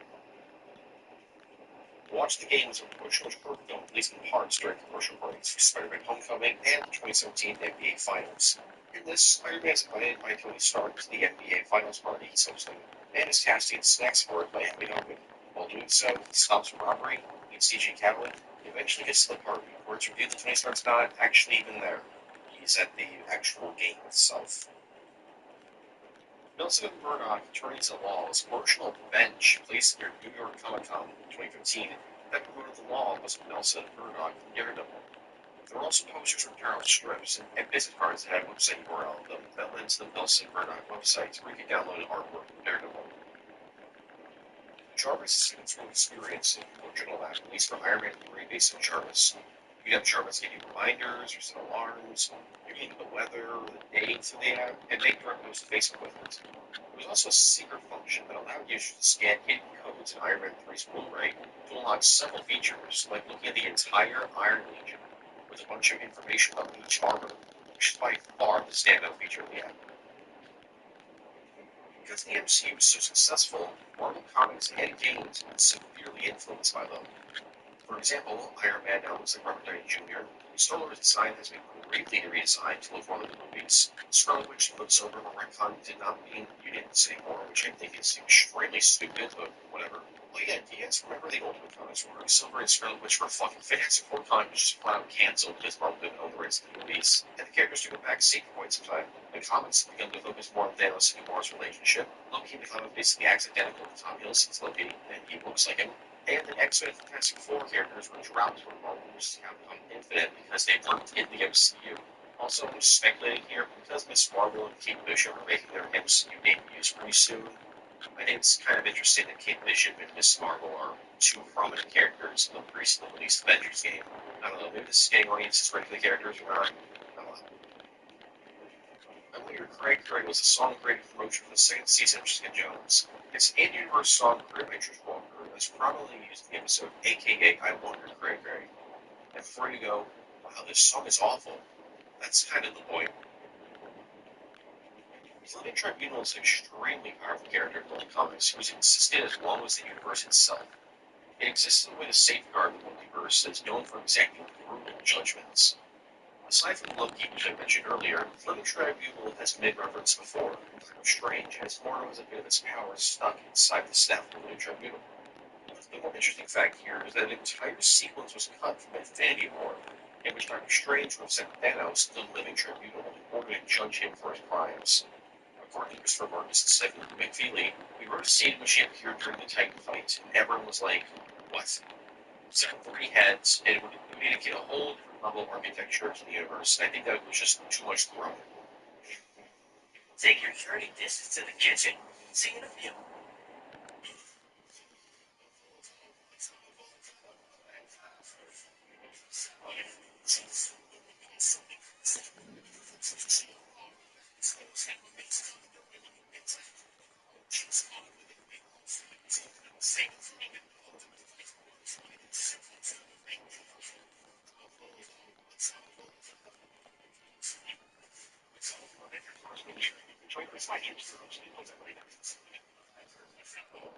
We're back to the heavy metal hero himself. Right in the vortex. In the Incredible Hulk novelization of Bendis show is seen, it's assumed that Banner gets pizza too while he tries to sneak into the lab. He later sends Banner a joke text to scare him when they lost found him. Comic fans will know that Bendis show is totally awesome Hulk, or by his actual superhero name, Brawn. So if Braun ever makes his MCU debut, which he probably will, I mean, they have Ironheart in the MCU now, so why not him too? Just know that his original debut was in a book from 2008. In the second episode of WandaVision, eagle-eyed viewers can spot this helmet in the opening title sequence. This is the helmet of Grim Reaper, a villain in Marvel Comics, who's battled Scarlet Witch several times in the past. This led to people thinking that Grim Reaper might be the secret villain of WandaVision, or at least be in the show. But it turns out this was nothing more than an Easter egg. WHIH News Farm was a web series that was used as a viral marketing campaign for Ant-Man and Captain America's Civil War. It's a series of clips from an in-universe news show called WHIH World News, which has been seen in a ton of MCU projects, from Incredible Hulk, Black Widow, Daredevil, Inhumans, WandaVision, Punisher, Agents of S.H.I.E.L.D., Iron Man 2, Runaways, etc. It's everywhere. The show gives us an in-universe look as to how the world views the events of the first two MCU phases, and even has an interview with Scott Lang and Paul Rudd reprising the role. In the year 2000, there were plans to bring the kids' superhero team Power Pack to life in a live-action film, but it was put on hold for 17 years until in 2017 when Marvel Studios announced that it plans to introduce the Power Pack into the MCU with their own film. However, it's been nearly 4 years since the announcement, and there's been not a single update outside the statement they'll have a Spy Kids-like story. Who knows? Maybe they'll get turned into a Disney series, or just be flat-out canceled if it hasn't been already. Tiffany Atkinson plays the character Cindy Woo in Spider-Man Homecoming and Avengers Infinity War. She's a pretty minor character that doesn't really do too much in the films at all. In fact, her most notable role so far has been the fact that she survived the snap, which explains her absence in Far From Home. Some fans will know that Cindy Woo is the real name of Silk. It's unknown if she's going to become Silk in a film down the line, or if her name is just an Easter egg for comic fans. But regardless, Silk is in the MCU. Earlier this year in May, Dave Bautista said that James Gunn had actually pitched a Drax and Mantis solo film, or I guess duo film, to Marvel. According to Bautista, James Gunn said he really wanted to do it, and that there are actual talks going on. However, the three of them never heard anything back from Marvel, which most likely means it won't happen. Honestly, would have loved this to happen. I adore Drax and Mantis' relationship. Avengers Damage Control is a very strange VR game released in 2019 that takes place in the MCU, but it's not actually canon. The game hits play as one of 4 new recruits to test out a new Iron Man suit that combines technology from Wakanda and Stark Industries, when suddenly Ultron shows up, somehow alive. The game seems to take place after Endgame, as both Iron Man and Captain America aren't present. Instead, you fight alongside Ant-Man, Wasp, Doctor Strange, Captain Marvel, Spider-Man, Hulk, Falcon, War Machine, Black Panther, Shuri, Thor, Hawkeye, OKA, and Korg for whatever reason. The game actually has Imogen Lilly, Paul Rudd, Linda Wright, and Benedict Cumberbatch reprise their roles. And, like I mentioned, it's not canon. Though the creators of the game said they wanted it to be authentically Marvel Studios, whatever that means. There were a bunch of scenes from Endgame that were scrapped before filming that would have completely changed the film. Some of these scenes include one where Captain America goes to Vormir and meets with Red Skull to get the Soul Stone, Thor and Rocket battle in Midgard's Serpent, Thanos from Infinity War isn't killed, the Thanos from 2014 kills all the Avengers in 2014, and when he confronts the Avengers during Battle of Earth, he holds up the severed head of Captain America and asks the Avengers, "I killed you. What do you want to do now?" Scarlet Witch survives the snap and goes on a road trip with Rocket to find the Infinity Stone, and when Hulk does the snap, he visits the Soul World, where Hulk and Bruce Banner would interact with each other. In 2017, there were talks between Kevin Feige and Taika Waititi to produce a Korg and Meek one-shot. However, it's been 4 years since those talks, so the one-shot is more likely scrapped. However, it's one of the few scrapped one-shots that got past just the pitch. Originally, Mysterio's design for Far From Home was a lot less faithful to the comics. His original armor was that of a modified Hulkbuster-like suit that kinda looks like a repaint of that one Iron Man 2 underwater armor figure. That was really specific. There's like 3 people on Earth there to get that. There's a fan theory that Eitri, after the events of Infinity War, killed himself, or he was snapped. Well, it's a theory that describes the snap. Think about it. The dude's the last of his. When others are giving you one topping for $9.99, Domino's is giving you any toppings for $9.99. Kind, or at least the last person alive, in April, if he was forced to create the gauntlet that created the snap, that wiped out trillions, and create the weapon that failed to prevent the snap, knowing he failed the universe and is irresponsible in a way, there's a good chance he may have killed himself. If you watch Falcon and Winter Soldier, you probably remember just why Spider-Man didn't show up in the finale. They weren't building up to him or anything, but the final battle takes place in New York City, so it's strange that Spider-Man just kind of ignored it. I guess the universe he saw the Falcon, now Captain America, Bucky, and US Agent were on the scene, so he'd be overkill. Spider-Man was actually intended to be in the finale. The creators of the show wanted him to show up, but Feige convinced him to scrap him. And by convince, he probably just went, "Guys, do you know how much this would take to negotiate so it's not worth it." Marvel 1602 is exactly what it sounds like. Both the Marvel heroes and villains were born in the 15th to 16th century. It ran for 8 issues and had a couple of sequels. I talk about more of my Spider-Man expert, so if you're interested, go check that out. Anyways, the creator of this universe, Neil Gaiman, revealed in 2019 that he had actually pitched a 16:2 adaptation of Marvel TV, but was rejected. Later that same year, Kevin Feige revealed he was actually interested in a Marvel 16:2 and an Earth X series or films, but they had to have built an audience for it. Earth X being a comic book about a dystopian version of the Marvel Universe, after the entire world's population became mutated. My best guess is we'll actually see either of these universes in one of season 2, or their own animated series. There's no way they're going to do a live action film or show about these. So you look Jacob died at the end of Ant-Man 1, right? Well, director Peyton Reed has hinted that he could still be alive. In 2015, he said, well, I mean, you guys are making a massive assumption. There's an assumption here that I'm not quite comfortable with. If you watch his death in the first Ant-Man, the suit is compromised. He shrinks and goes into a thing. I mean, he could be somewhere down there in the quantum realm. So could we see him in Ant-Man 3? It's very possible. There's a theory that the universe is actually canon to the MCU. Or at least it's canon, but not in the way you think. The theory goes that the events in the Incredible Hulk do happen in the mainline Marvel Cinematic Universe timeline, but the version we see in the film actually takes place in another timeline, possibly the one we see in Endgame. Now, personally, I think this is a rather silly theory because it only exists to explain the change of actors. But hey, if you believe it, I won't and can't stop you. Doctor Doom origin film was in development at 21st Century Fox in the later 2010s, with Noah Hawley set to direct. And by August 2018, the script was 100% completed. But then Disney bought Fox. And in October, Noah Hawley revealed the film was in limbo, due to Doom's eventual appearance in the MCU. According to Hawley, the film would have been a political thriller, and a quote-unquote, kind of a Cold War geopolitical movie, and would lead to Doctor Doom being the dictator of Liberia.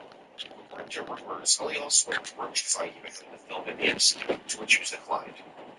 It's unknown if that part is actually true, but what we do know is this film isn't happening. There's a theory that Ragnar is actually telling the truth about fighting Captain America, just not Steve Rogers. You see, in the comics of World War II, Captain America started voting for communists, which led to lower readership. In order to retcon these events, Marvel revealed that Steve Rogers was actually frozen during this time, and that the Captain America that readers had been following for a while was actually a man named William Burnside, who had gotten plastic surgery to look identical to Steve Rogers. So think about it. You gotta talk to EA Sports because you ain't in the game. Burnside's Captain America pretty much exclusively went after communists and Soviets. Then you might wonder, but how would Red Guardian recognize Captain America since Burnside and Rogers are different people? If you saw Rogers in the news, you'd realize they're different people. Well, just like in the comics, Burnside got plastic surgery to look like Captain America. This theory makes way too much sense. It has to be legit. And before you go, you can't just retcon that. There's only one Captain America in the MCU, until Walker and then Sam. Well, guess what? They already did a similar retcon with Isaiah, so it won't be much of a stretch to do another retcon and be like, yep, they brought back the Super Soldier stuff in the 80s or 90s or whatever. So in the MCU, the President of the United States around the time of Phase 2 was a guy named Matthew Ellis. So he was President in Iron Man 3, which takes place in 2012. So Obama was never President, right? Well, in Captain America the Winter Soldier, you can actually see an Obama biography, and he's directly referencing Luke Cage in Runaways, the latter of which directly references the Obama administration. So, what gives? Who was president? Well, this one Reddit post from Probot clears the whole thing up. With the MCU, the president's decided every 2 years instead of every 4 years, which means that Obama won in 2008 and lost in 2010 to Matthew Ellis. There's a fan theory that the MCU's Doctor Strange actually traveled to the Raimi Trilogy's universe at some point, because Jonah mentions him in Spider-Man 2. Now, obviously, this was just an Easter egg at the time, but who knows? Maybe the theory will be confirmed in No Way Home or Multiverse of Madness. I mean, the latter of which is being directed by Sam Raimi, so it could happen. The two attempts at an MCU film centered around Nick Fury. The first was a script written by Andrew W. Marlowe. Was based on Chip Zdarsky's Nick Fury Agents of S.H.I.E.L.D. series. The script was being made in 2006 and wasn't originally intended to be an MCU film, but Marlowe stated that the script could easily have been tweaked for Sam Jackson's portrayal of the character. Then, a Nick Fury film was originally intended to be the MCU once it was starting up, Phase 1. this film would have been basically Captain America: No Winter Soldier Lights. You see, originally Nick Fury film was in the cards at one point before being scrapped, and rumor has it that pretty much all the ideas for it were folded into Winter Soldier. In 2015, Peyton Reed proposed a prequel film based on Hank Pym's time being Ant-Man, an idea that in 2018, Michael Douglas announced that he was pretty supportive of. Though it's been 6 years since the initial pitch and nothing's happened, so chances are this is going to happen. There's a theory that Hulk was actually able to bring back Black Widow following his snap at Endgame. However, because Black Widow's body is another timeline, so if she was brought back to life, she'd be stuck on an alternate universe Vormir with no food or water. I guess she wouldn't be alive anymore. $0 welcome to Living SZN5. Eligible orders only. Terms and conditions please apply.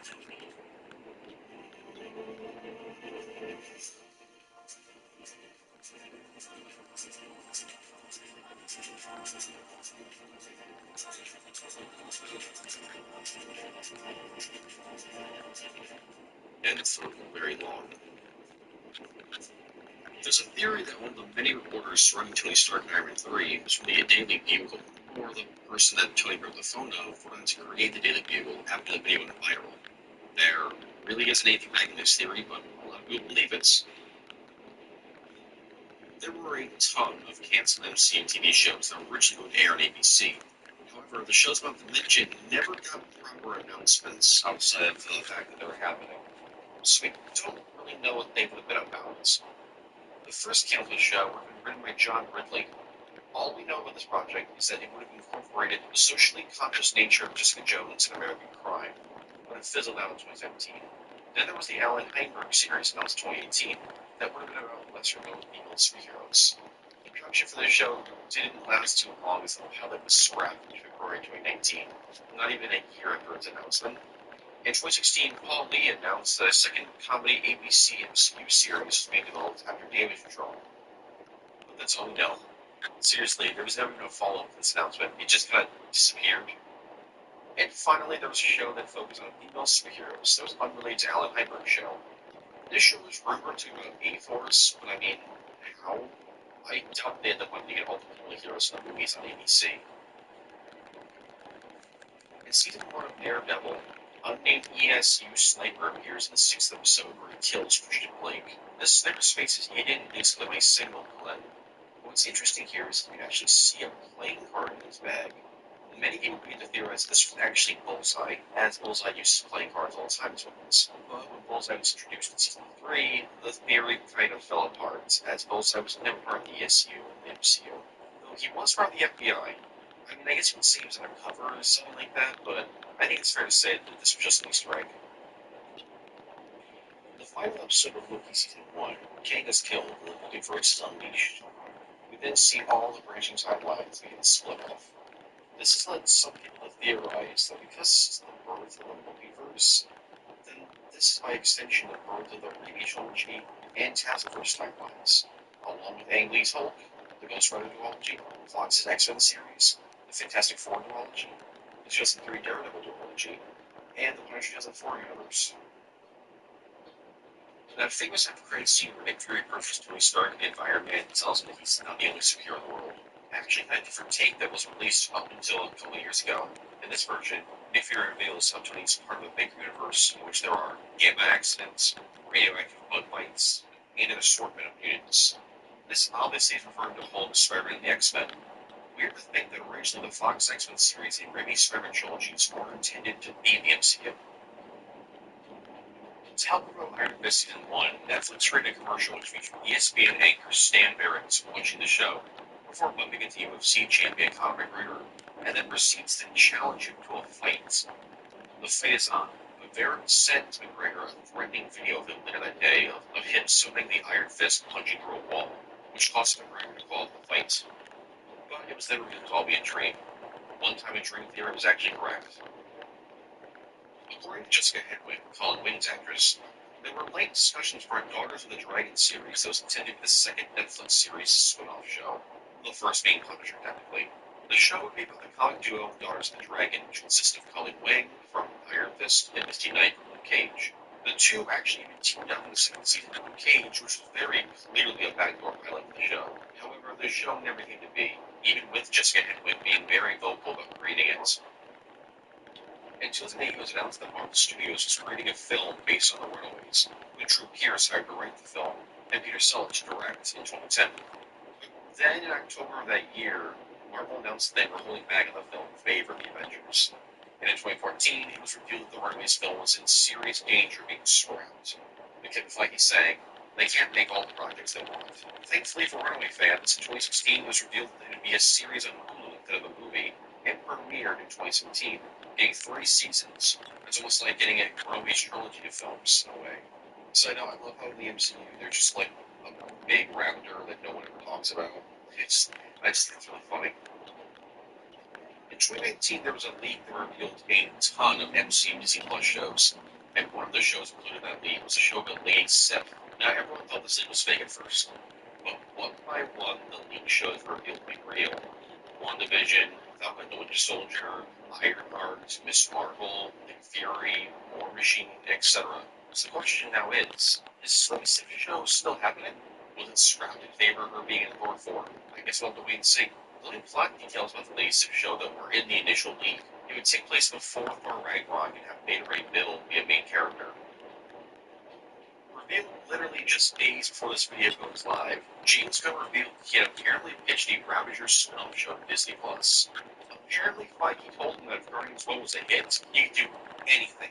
That apparently was a lie, because it's been 7 years now and no Ravager show. Look, I don't care if it's a new Ravager group, or Stallone's original Guardians crew at the very end of Guardians 2, like Stallone and Miley Cyrus, whatever. I would absolutely love for this to happen. We need a Disney Plus series to focus on the comic side of Marvel. This was originally going to be in Tier 1, but I forgot about it until the last second, and I really don't feel like going back to that Tier 1, so here we are. In Iron Man 1, you can see Captain America's shield being built.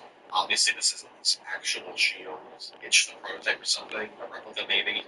It's even shown to a greater extent in Iron Man 2. Originally, I thought this was the shield that Tony gives Cap in Endgame, but I'm stupid. That's just the shield at the end of Civil War that Tony kept. I'm kind of an idiot. Okay, so hear me out. In Captain Marvel, the Watcher Corps, played by Stan Lee, is seen reading the script for the movie Mallrats, a film that Stan Lee appears in. So, Stan Lee himself exists in the MCU as he's reading the script of a film that's going to appear, but only as a Watcher informant. So Stan Lee plays a Watcher informant that also goes by the name of Stan Lee, meaning that Stan Lee in the actual Marvel Universe is just a Watcher informant. Does it make any sense? Is that confusing? Probably both. In Iron Man 2, you can see 2 dots in Nick Fury's computer in the background. One is right where Wakanda is, and one is in the middle of the ocean, obviously referring to Atlantis. This means that Nick Fury and Shield have known about Atlantis for quite some time. Solo is actually going to be revealed to survive Winter Soldier, and Ant-Man would be revealed that he downloaded a copy of his artificial intelligence into an android body. His appearance was scrapped, however, his role in the story was most likely just replaced with that one Hydra agent shown in the movie.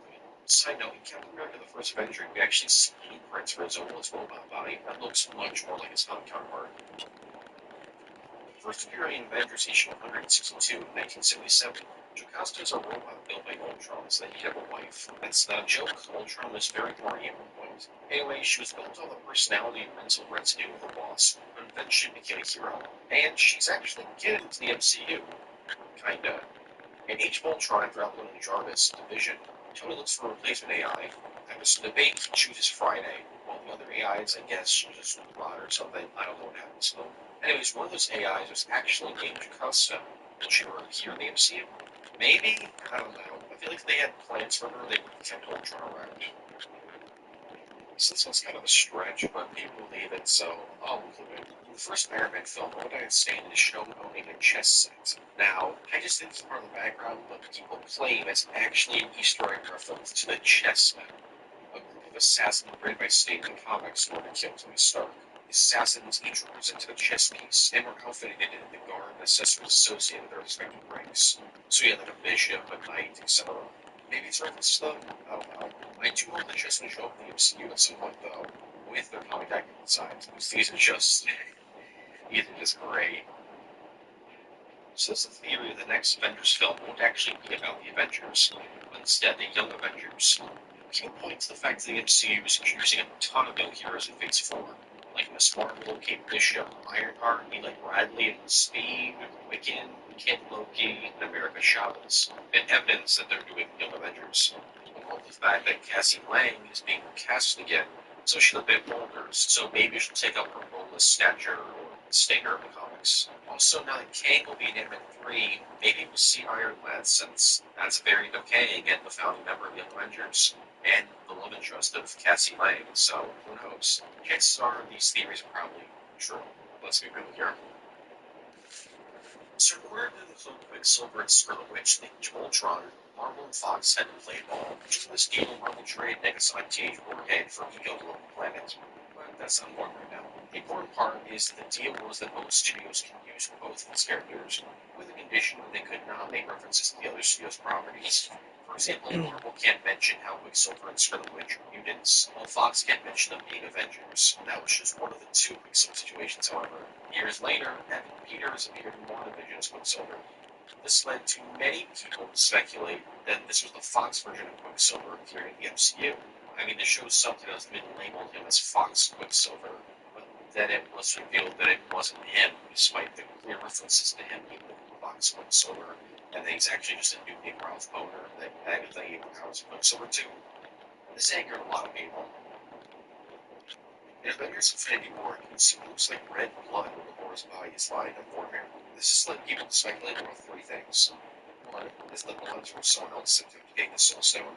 However, they didn't want the person to know, so they didn't get it. Imagine being sacrificed for the Soul Stone, it doesn't even work. The second theory is that it's Hela's mother's blood. This theory states that Odin attempted to get the stones at some point, and sacrificed Hela's mother to get it.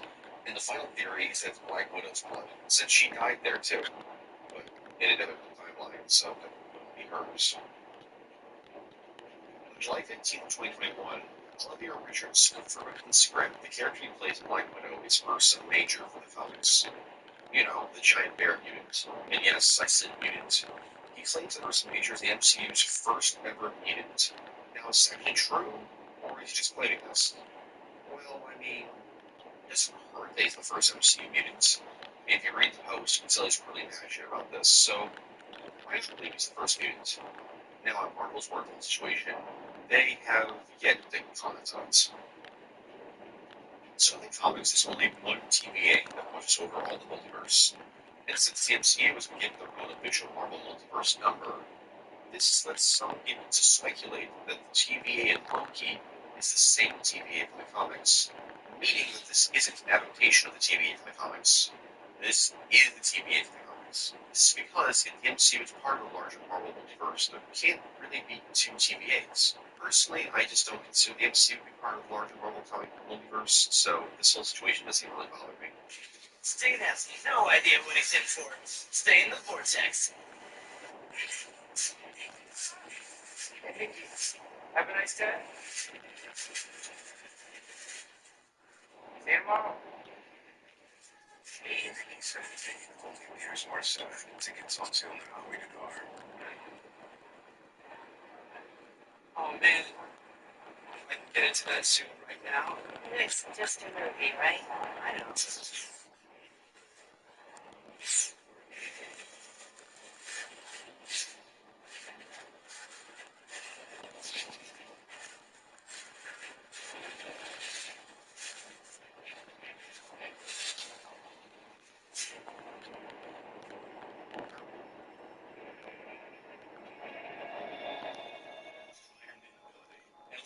Ingenuity together in every energy form. It is.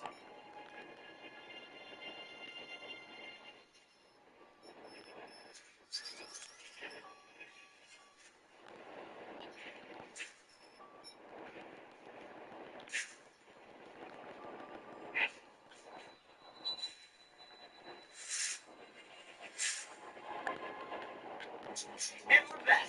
Let's see if Sting's ready for what's coming. Hello, my name is Analyst61652, and I'm here to update you on some variant timelines that need improving. It There's a timeline description, waiting time, it's unknown get it, but since there's a completely different universe now, filled with Plutonians, clowns, giant starfish, and ghost of bad costumes and magical wizards, it needs to be proved as it delves far, far away from the same timeline. There's a timeline where Tony Stark ends up becoming an entity known as Kang the Conqueror after the death of the Avenger during the snap. It's unknown who this Kang is, but it must be proved.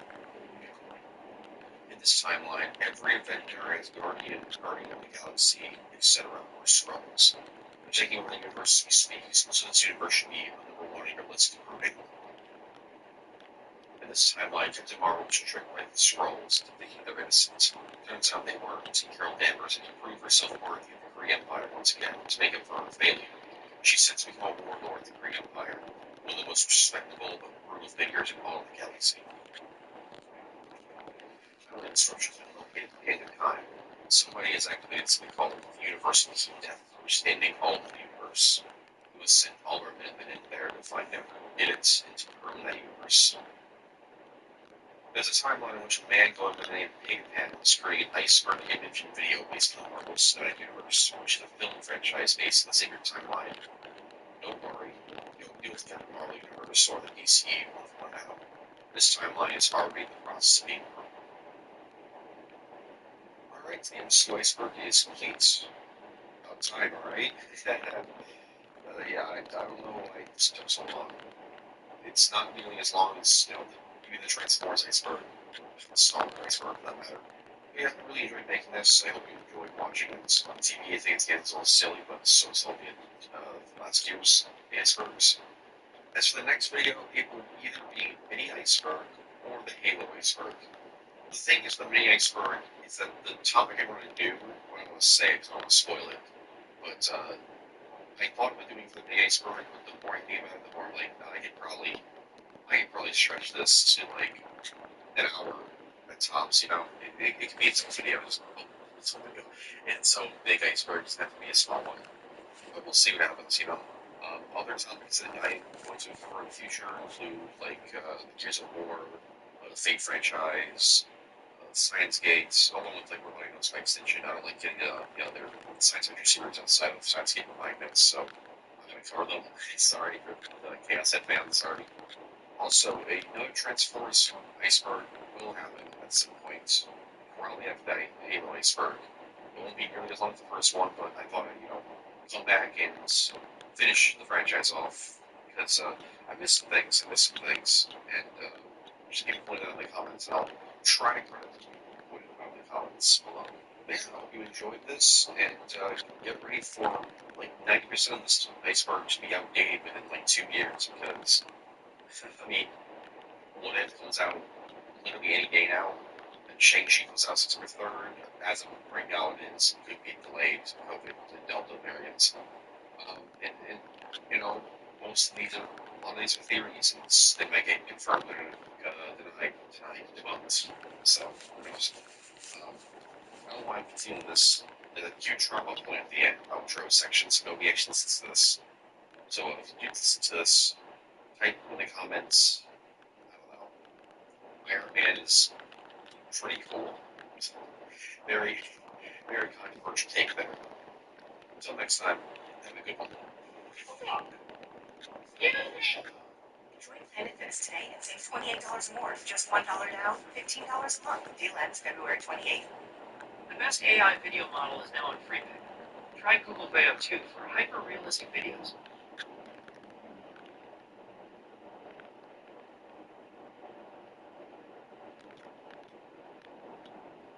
Just a heads up, real quick. This video is going to contain massive spoilers for all of the recently released MCU content. So, Ant-Man the Wasp: Quantumania, Guardians of the Galaxy Volume 3, and Secret Invasion. If you haven't seen those, go watch them. Or if you don't care about spoilers, keep watching. Or if you do care about spoilers, but you don't want to watch those, don't complain about being spoiled. Or do, I don't know, I can control you. Before I actually begin the video, I just want to say that without the labor of writers and actors, the Marvel Cinematic Universe wouldn't exist, and by extension, this video. So if you want to learn more about the current strikes going on, I'll leave a link in the description below. So in the time since the first MCU iceberg, 16 projects in the MCU have been released. 9 films, 6 shows, and 2 specials. So I think it's about time for a part 2. Before I continue, I just want to ask you guys to like the video and comment below if you like the video. You know, what's your favorite entry and all that. Also, if I goofed up and made a mistake, let me know in the comments. Also, subscribe to the channel if you want to see some more iceberg videos about all this nerdy fandom stuff. I've got icebergs on not just Marvel and DC stuff, but Star Wars, Godzilla, Halo, Call of Duty, Evangelion, Transformers, Gears of War, etc. And I don't plan on stopping anytime soon. I got more superhero icebergs in the way, like Wonder Woman, Daredevil, the X-Men, the DCEU, etc. Oh, and one last thing. I've covered some MCU topics in both my Spider-Man icebergs and my Iron Man iceberg, so I won't be talking about these topics in the video. If you want to see me talk about them, go watch those videos. And finally, I just want to shout out this one small channel, A Bit of Everything. Dude might be the single biggest MCU fan in the world. He goes crazy in depth with all of his videos in the franchise, so check him out. He is criminally underrated.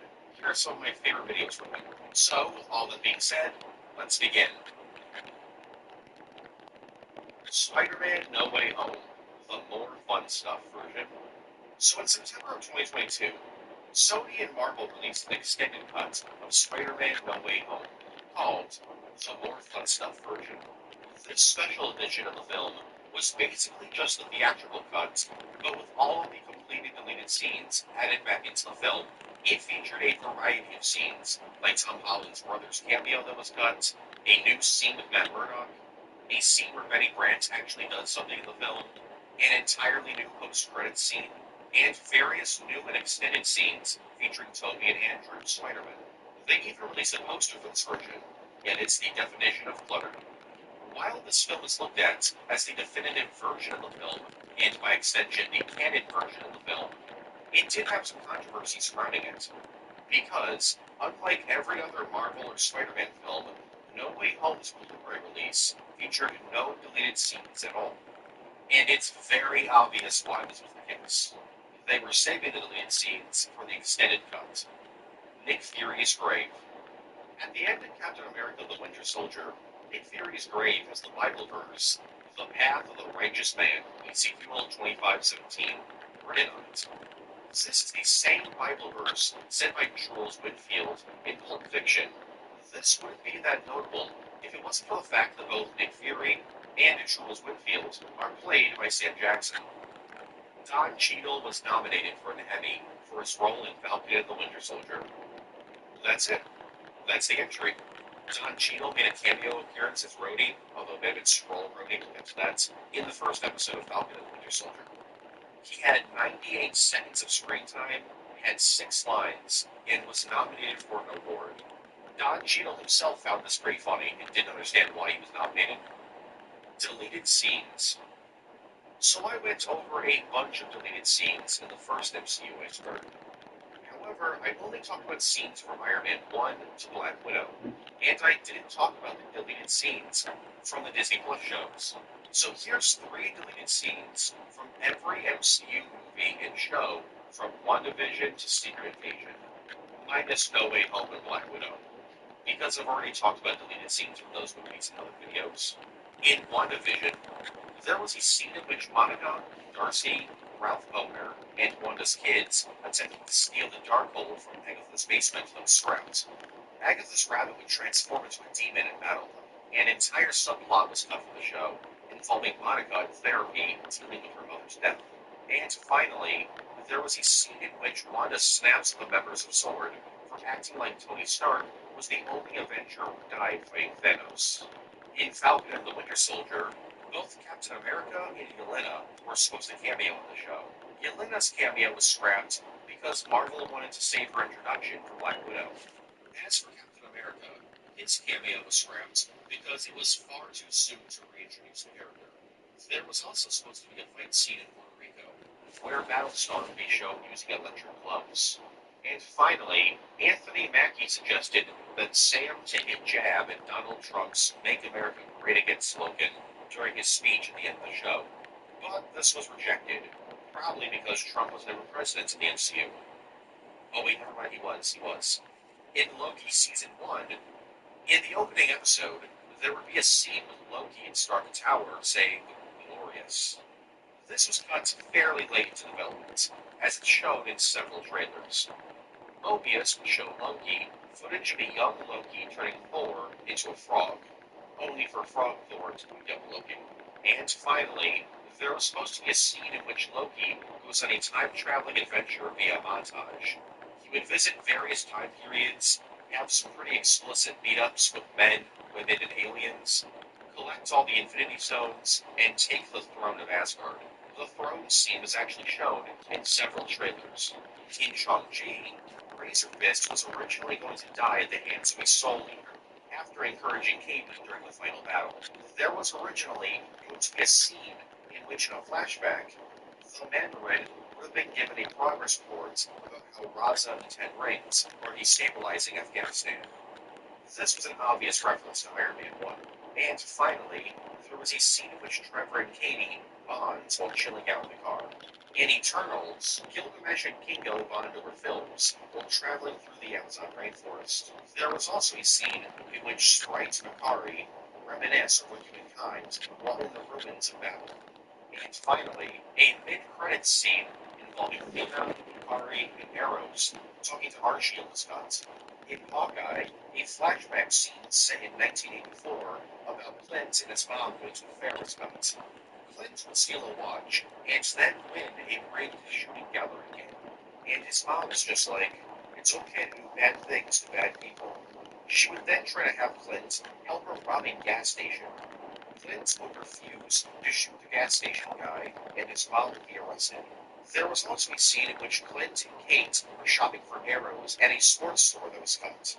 Clint would be recognized as Hawkeye by the guy working there. And finally, Echo would dress up in her iconic comic outfits for the final episode.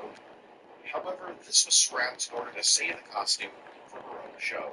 In Moon Knight, Dane Whitman, aka Black Knight, was supposed to cameo in either the first or second episode of the show. However, he was written out of the show pretty early on because Jeremy Slater, the showrunner and creator of the show, felt he deserved more than just a cameo. But if he appeared too much, he would take the focus away from Moon Knight. The final confrontation of the show was originally supposed to be Mark and Steven confronting an apparition of their mother, who would be a stand-in for Hawkins. And finally, a small reference to Gore the God Butcher was cut from the show.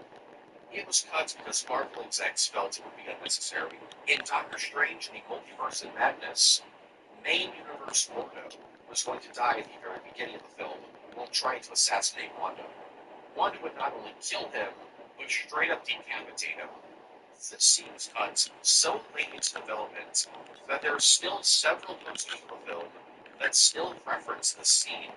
Christine's husband, Charlie, was going to have more screen time, including one scene where Michael Waldron would play his best man.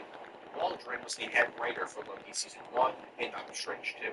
And finally, Pizza Papa would have actually had some kind of plot relevance, where he would accuse Doctor Strange of being an imposter of that universe's Strange. In Thor Love and Thunder, a scene was cut in which Star-Lord and Mantis try to convince Thor to help them, only for Thor to casually chat with them during the big battle. I wish this scene was in the movie, because it would mean that Mantis would have more than one line. The Grandmaster and Inktree were both planned to appear in the film.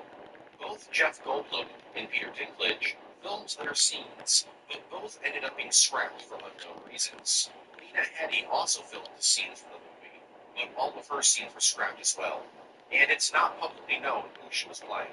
And finally, Sinrak and Jesus were supposed to appear in the God City. Carrying $0 Grubhub delivery pays with Prime. Eligible orders only. Terms and conditions may apply. In Miss Marvel, there was originally supposed to be an Easter egg referencing the Inhumans dog, Lockjaw. There was also an alternate version of Kamala returning home from Avengers Con that was filmed, where her brother is the first to find her. And finally, there would be a scene revealing that Kamala Khan only knows so much about the Battle of Earth because there was a ton of live streamers and drones recording the battle. This was rejected by Kevin Feige.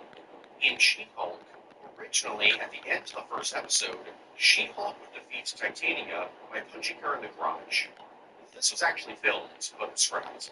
Abomination's trial was originally going to be a season-long event with multiple courtroom scenes. And finally, the show was supposed to end with a final battle between She-Hulk and Hulk King. However, Kevin Feige didn't really like this and suggested they try something different. In Black Panther, Wakanda Forever, a scene in which Everett Ross infiltrates the NSA was cut. A scene in which Okoye has a standoff with Ayo and the rest of the Dora Milaje was cut. This scene was actually shown in the film's teaser trailer. And finally, Wakabe was meant to return to the film, but in a small role. But he had to be cut from the film because his actor had some scheduling issues with this film known. In Ant-Man and the Wasp: Quantumania, originally, Hank was going to be wearing the original Ant-Man suit during the final battle against Kang. And Kang would realize that Hank was the original Ant-Man. This was scrapped because it wouldn't make sense as to why Hank would have the original suit with him. While flying through the probability storm, Hope would see a variant of herself with a child, played by a kid named Lucas Grant. This scene was cut because it apparently made the overall scene feel disjointed. And finally, Janet was actually going to have more powers. She was going to use her quantum healing abilities that she had in Ant-Man 2 throughout the film, and because she healed Ghost, she would have the ability to phase through objects. She would use these powers to fight Kang during the final battle.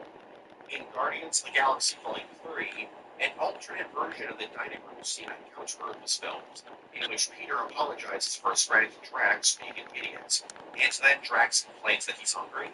There was also a scene in which Adam Warlock explains to Aisha what he plans on doing to the Guardians of the Galaxy once he finds them.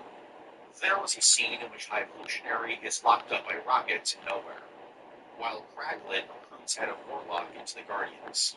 And finally, for Secret Invasion, the only thing, as of right now, that we know was cut was a scene involving a character played by Carmen Eyogo. She was planned to be in the show, but for whatever reason, her role was removed. T'Challa Star-Lord show. It was revealed shortly after the release of What If's first season that there were plans for a spin-off series focused on T'Challa Star-Lord, with Chadwick Boseman returning to voice the character. However, due to the tragic passing of Chadwick Boseman, the show was cancelled. Well, let me rephrase that. It's technically not been cancelled, it's in limbo. However, Disney and Marvel not wanting to recast T'Challa, I can't see the show ever making a return. So it's basically cancelled. It was basically cancelled. The show was just in the discussion stages. So early that according to What If's director Brian Andrews, Chadwick Boseman may have not been aware of the spinoff. Bushman. So Bushman was originally going to be the main antagonist of Moon Knight. After all, he's one of Moon Knight's most famous villains in the comics. However, he was cut from the show and replaced with Arthur Harrow for multiple reasons. These reasons being that Bushman's motivations and character arc was too similar to Killmonger from Black Panther. Bushman would also annihilate Steven in a fight, but would be easily defeatable by Mark. And finally, Bushman has been controversial over the years, due to him apparently being stereotypical. These reasons all come from Jeremy Slater, the show's creator. Despite being removed from the show, Bushman still does exist in the MCU, as he's briefly mentioned by name in Episode 5 of Moon Knight. Luckily for Bushman fans, Jeremy Slater has confirmed that it's still possible for Bushman to show up in a future Moon Knight project. Avengers Assembled. Strangely, the only phase in the entire MCU that has a name is Phase 1. Sure, there's the Infinity Saga and the Multiverse Saga, but Phases 2 through 5 all don't have names. Phase 1 is often referred to as Avengers Assembled, except it's really only referred to that in the marketing, with the name directly coming from the Phase 1 Avengers Assembled Blu-ray box set. Runaways gets snapped. In May 2023, Runaways was removed from both Hulu and Disney Plus as part of a cost-cutting measure. Thankfully, you can still purchase the show on Amazon Instant Video, Google Play, and Vudu. But you know what's wild? Jesus. Inhumans still on Disney Plus. This shit I mean, is as it should be. tough, I think bro. everything Marvel related should be on Disney Plus, regardless of quality. But it's wild to me that they didn't remove Inhumans and instead chose to remove the show with a fan base, 3 seasons, and 2 different awards. Universe montage. In Multiverse of Madness, Strange in America travel through various realities in a little montage, and each of these realities has a name. There's Pipe World, which is a world that seems to be controlled by Stark Industries, the Savage Land, which is based on the Savage Lands from the comics, Post-Apocalyptic World, which is apparently an entire universe that's been destroyed, Cube World, which is a world where everything is made up of little tiny cubes, Paint World, which is a world in which everyone is made of paint, seems like a hellish existence, Hydra World, which is a world in which Hydra was successful and took it over, also seems like a hellish existence, the Living Tribunal Statue World, which is just a world where there's a bunch of statues of the Living Tribunal, Underwater World, which is a world that's just a giant ocean, Honeycomb World, which is a universe ruled by colonies of giant beings, Onslaught's Canyon World, which is just an Earth made up of exclusively canyons, Comic Book World, which is a universe where everyone looks like they're living inside of a comic book, and finally,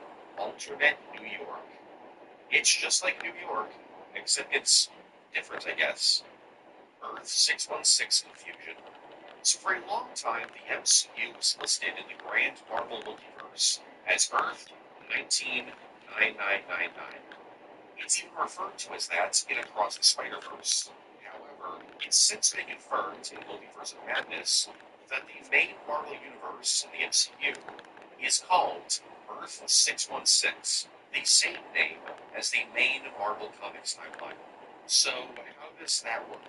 Well, I guess that means the MCU, and by extension, the Fox X-Men, Daredevil, and Fantastic Four films, the Raimi trilogy, the TASM films, Sony's Spider-Man universe without Spider-Man, and the Spider-Verse films all take place in a multiverse that's not connected to the comics multiverse. But that brings in a lot of questions. Like we see Insomniac Spider-Man in Across the Spider-Verse, but he's also in the comic event Spider-Geddon. So is the Insomniac Spider-Man, and by extension Insomniac Wolverine, in some weird pocket universe that's canon to both of these multiverses? I don't know, it's really weird, and I think it's best that we don't actually think about it.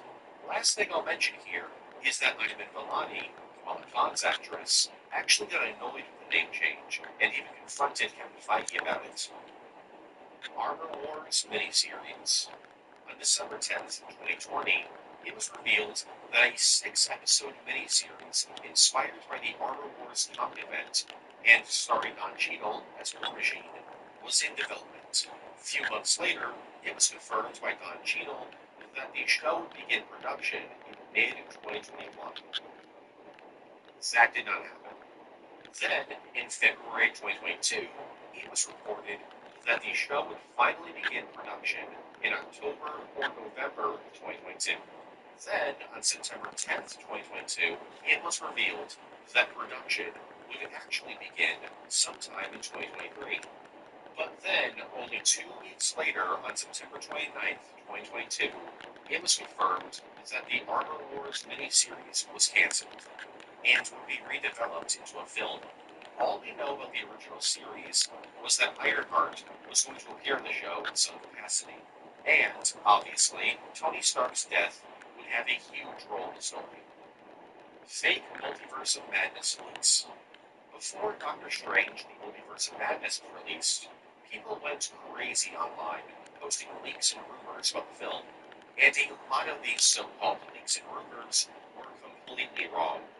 Probably the most infamous fake leak was that the film would have a Battle of Earth-like sequence, where Strange would recruit characters from the Fox X-Men and Fantastic Four films, Nicolas Cage's Ghost Rider, Eric Bana's Hulk, Ben Affleck's Daredevil, Edward Norton's Hulk, Thomas Jane's Punisher, with a War Machine armor, the entire cast of Agents of S.H.I.E.L.D., The entire cast of Runaways, Cloak and Dagger, a variant of Robert Downey Jr.'s Iron Man, the Raimi Trilogy Spider-Man, and a bunch of other heroes in order to battle a bunch of demons being led by Wanda. Also, Loki, Sylvie, and Mobius from Loki would appear, watching the multiverse collapse for the TVA, aka Jessica Jones. In July 2022, the name of the show, Jessica Jones, was changed on Disney Plus to aka Jessica Jones. This is weird because no other pre-Disney Plus MCU show got their name changed when they were added to Disney Plus. So why did they change the name? Well, it's never been confirmed, though it can be speculated that Disney or Marvel liked the original title better. Because yes, Jessica Jones wasn't the original title of the show, aka Jessica Jones was. This was the title the show was pitched with for ABC, but during production, it was decided to simplify the title to just Jessica Jones, even though the show's episode titles all kept the AKA part. But the weirdest part of this whole thing is that they didn't actually change Jessica Jones' title. Yeah, I kind of exaggerated that. Instead, they changed the show's title card in the first episode. Every other episode's title card just said Jessica Jones. It was just the first episode that now read AKA Jessica Jones. And for some reason, shortly after they did this, they changed it back. War Machine in Avengers 1. When the Avengers was released in 2012, a lot of people began asking the question, why didn't War Machine help out during the final battle? And honestly, that's a pretty valid question. Like, where was he? He would have been a big help during the fight. Well, it turns out in universe, Rhodey was called to help out during the Battle of New York. But the battle was over with by the time he got there. As for a real-life explanation as to why Rhodey, and by extension Don Cheadle, wasn't in the Avengers, there's actually never been a reason given. I think the reason why he wasn't included in the film was because Nick Fury didn't initially want to recruit him into the Avengers, because he was still a member of the US Air Force at the time. But, like, he wasn't part of the Avengers during the Battle of Sokovia, and he still showed up there, so I don't really get why Avengers 1 couldn't have him just show up during the final battle, like he did during Age of Ultron. The original Ant-Man 3 ending. Originally, the ending of Ant-Man the Wasp: Quantumania was going to be a lot different than what we ended up getting. The original ending of the film had both Scott and Hope trapped in the quantum realm, while Hank, Janet, and Cassie all escaped. This ending was changed completely only a few months before the film's release, with Scott and Hope now escaping the quantum realm. The reason why the ending was changed was because the film's writer, Jeff Loveness, felt they should give Scott a happy ending to end the trilogy. Side note, this part hasn't been confirmed, but according to various leakers and insiders, one of the after credits scenes of the film was supposed to be Cassie discovering the Young Avengers Initiative. Again, this hasn't been confirmed to be real, but if it is, well, then it got scrapped for unknown reasons. Nightmare. So I talked about Scott Derrickson's Doctor Strange 2 in the first MCU iceberg. However, I didn't talk a ton about it, because at the time, all we knew about it was that Nightmare was going to be the main villain. In the years since that video, we now know a ton more about this canceled film. Nightmare will be the main villain of the film, and the movie will be very dark and have a heavy horror vibe to it. We also know that Strange's sister, Donna Strange, and her death are going to be massive parts of the film's plot.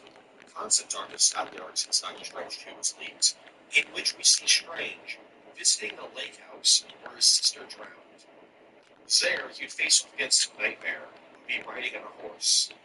Also, this lake house would be built in a forest called Wendigo Forest. We also know that Wanda would have been working alongside Strange for most of the film. However, by the third act, Wanda would have been corrupted by the Darkhold. As for Nightmare, concept art for him shows that he was going to be heavily inspired by mythology. That's not to say the entire film would have been doom and gloom, though. There was also supposed to be a variant of Strange called Marvelous Melvin, who would have been a street magician with no magic. Avengers Quantum Encounter. Quantum Encounter is a 13-minute short film that can only be watched on the Disney cruise ship Witch. Although you can find recordings of it on YouTube. It takes place in an alternate MCU and tells the story of how Captain Marvel, Sam Wilson, Captain America, Ant-Man, Wasp, and Miss Marvel team up to take on the newly revived Ultron, who's trying to steal Scott Lang's quantum core. While it's not canon to the main MCU, this short film is extremely notable for being the first time several characters have interacted, notably Sam Wilson and Kamala Khan. Also, outside of Ultron, every character in the film is played by the actor who plays them in the MCU. After the film, people dressed up like Ant-Man the Wasp walk out into the crowd and begin interacting with fans. Also in the film, Scott Lang acknowledges the Ant-Man Thanos butt meme and tries to give an explanation as to why he didn't expand instead of Thanos. But Wasp cuts him off. Disney Plus edits. So like with the Jessica Jones title change, other Marvel shows have gotten some changes. However, unlike Jessica Jones, they usually stay changed. Here's some of the more notable changes. In Miss Marvel, they changed the Statue of Liberty in Episode 6 to its bronze coloring in No Way Home. In WandaVision, in the after-credits scene, not only did they go in and add a bunch of trees to the scene, but they also added in this weird floating figure that you can barely see. In Hawkeye Episode 1, Marvel went back and changed Stark Tower in King Bishop's flashback to the Battle of New York to fix a continuity error. And finally, we have the most famous change, or should I say infamous change. Months after the release of Falcon and the Winter Soldier, Marvel censored two different scenes. They removed the blood from the scene in which Wilfred Nagel gets killed, and made the pole that gets impaled to this one dude bounce off of him. This was an extremely controversial change. Luckily, it didn't last very long, and both changes were removed. Apparently, this wasn't an intentional change. Instead, it was a mistake, though I have no idea how a mistake like that gets made. Hellstrom. Released on October 16th, 2020, Hellstrom is a weird show, because it's both canon and non-canon to the MCU. And it's not in a multiverse way, although I guess it actually is. The show is about Damien and Anna Hellstrom doing some supernatural horror stuff in the Marvel Universe. It was greenlit alongside the Ghost Rider Hulu series as the beginning of the Adventures into Fear sub-series. Basically, MCU shows that focused on horror or supernatural elements, and would air exclusively on Hulu, much like how Netflix had the Defenders sub-series. However, the Ghost Rider show was eventually cancelled due to creative differences, and so, Hellstrom was to be the beginning of the sub-series. Up until its release, it was said that Hellstrom would be canon to the MCU. However, when the show released, not only was the Marvel logo taken off the project as a way of distancing itself from the MCU, but it was officially confirmed by the show's creator that the show was not canon to the MCU, and it was its own thing. This was very clearly a last-second decision, most likely influenced by Marvel TV folding, as various references to the MCU can be found in Hellstrom. When did Rhodey become a Skrull? So after years of theories, it's finally been confirmed that Rhodey was a Skrull. Now the question is, for how long? Well, there's three theories. The first is that he became a Skrull right after Iron Man 1. Not much evidence for that, outside of it being a fun explanation for the actor change between films and universe. But it doesn't really work. The two other theories are far more popular. During Civil War or after Endgame. And there's evidence for both sides. As for the Civil War side, Rhodey is seen wearing the exact same hospital gown he was wearing in Civil War. Secret Invasion's showrunner has also said that his legs still being paralyzed and the hospital gown points towards the Civil War theory being true. As for the Endgame evidence, Rhodey almost drowns in Endgame. If he was a Skrull at the time, they must have been the most dedicated actor of all time. because you would think that they would just swim until somebody found them. Next is the hospital gown. Yeah, it looks like the same Civil War hospital gown, but that doesn't really mean much. He very well could have just been getting his legs checked out after Endgame when he got switched. Also, it's been mentioned that Gravik and a bunch of other Skrulls retrieved blood from the Avengers after the Battle of Endgame, so they were still working for Nick Fury around that time. He hadn't become radicalized yet. So why would Gravik have a Skrull take over Rhodey while he was still working for Fury? Finally, Secret Invasion's showrunner has also refused to give an actual answer to this question. Yeah, he said some pieces of evidence point to Civil War, but he didn't confirm the theory. So what's the actual answer? Honestly, I think they're being vague on purpose to see how people react to these theories. And we'll find out the answer on Wars. Lame answer, I know, but I think that's what's going on. Personally, I prefer him being a Skrull after Endgame. Okay, who are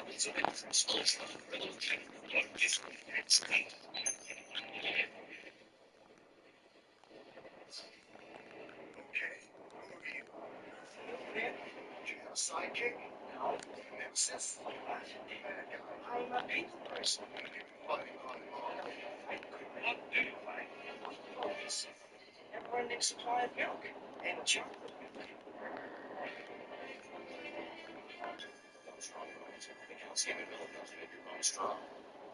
All thanks to Marvel's Avengers, Ultron Revolution, on Disney XD. Wonder Man in Guardians of the Galaxy Volume 2.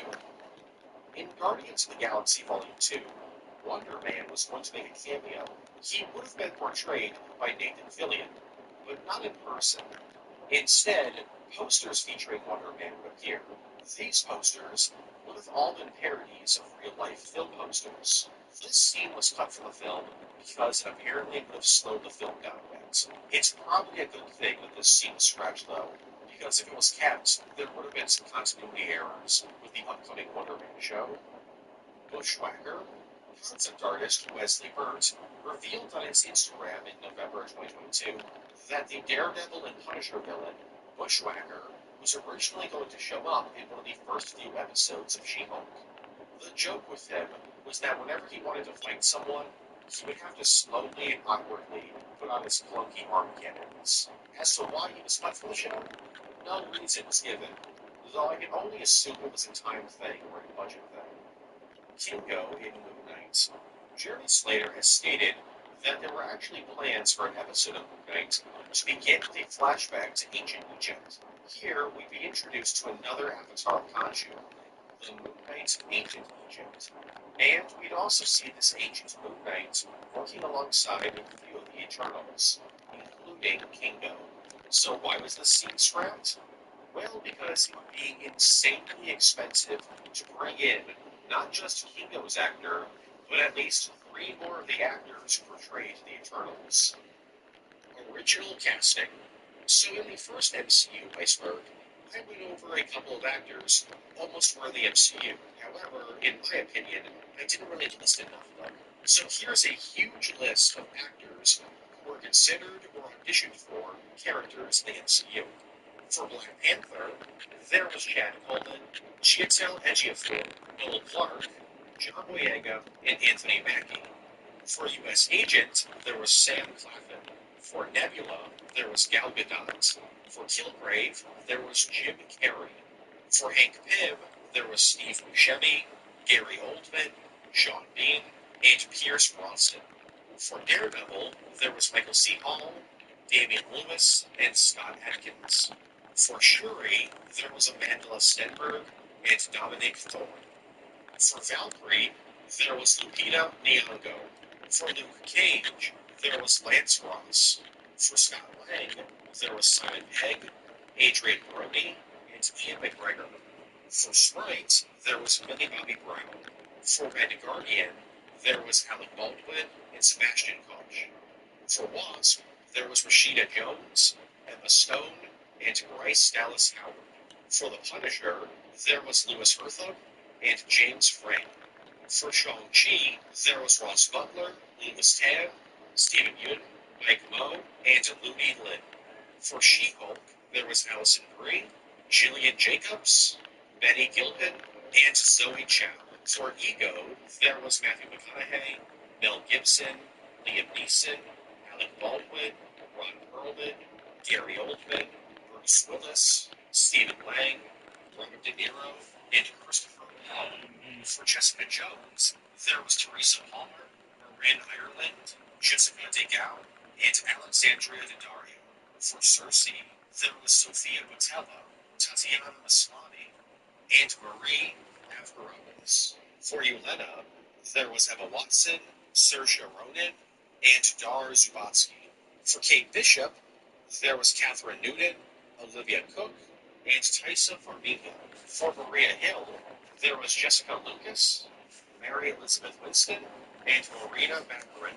For Druig, there was Keanu Reeves, Luke Evans, Rami Malek, and Ian McShane.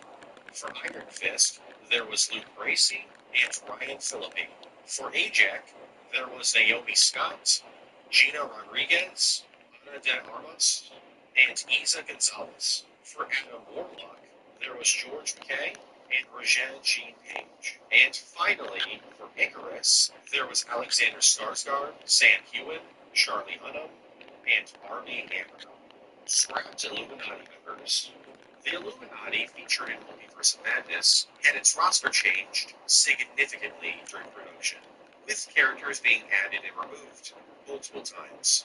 Here's a list of all the scrapped Illuminati members that we know about. First, there's Baldur the Brave, who would have been played by Daniel Craig. He was very nearly in the film and was cut very late to production. He was removed from the film because Daniel Craig backed out of the film due to concerns about filming during COVID. Next, there's Magneto.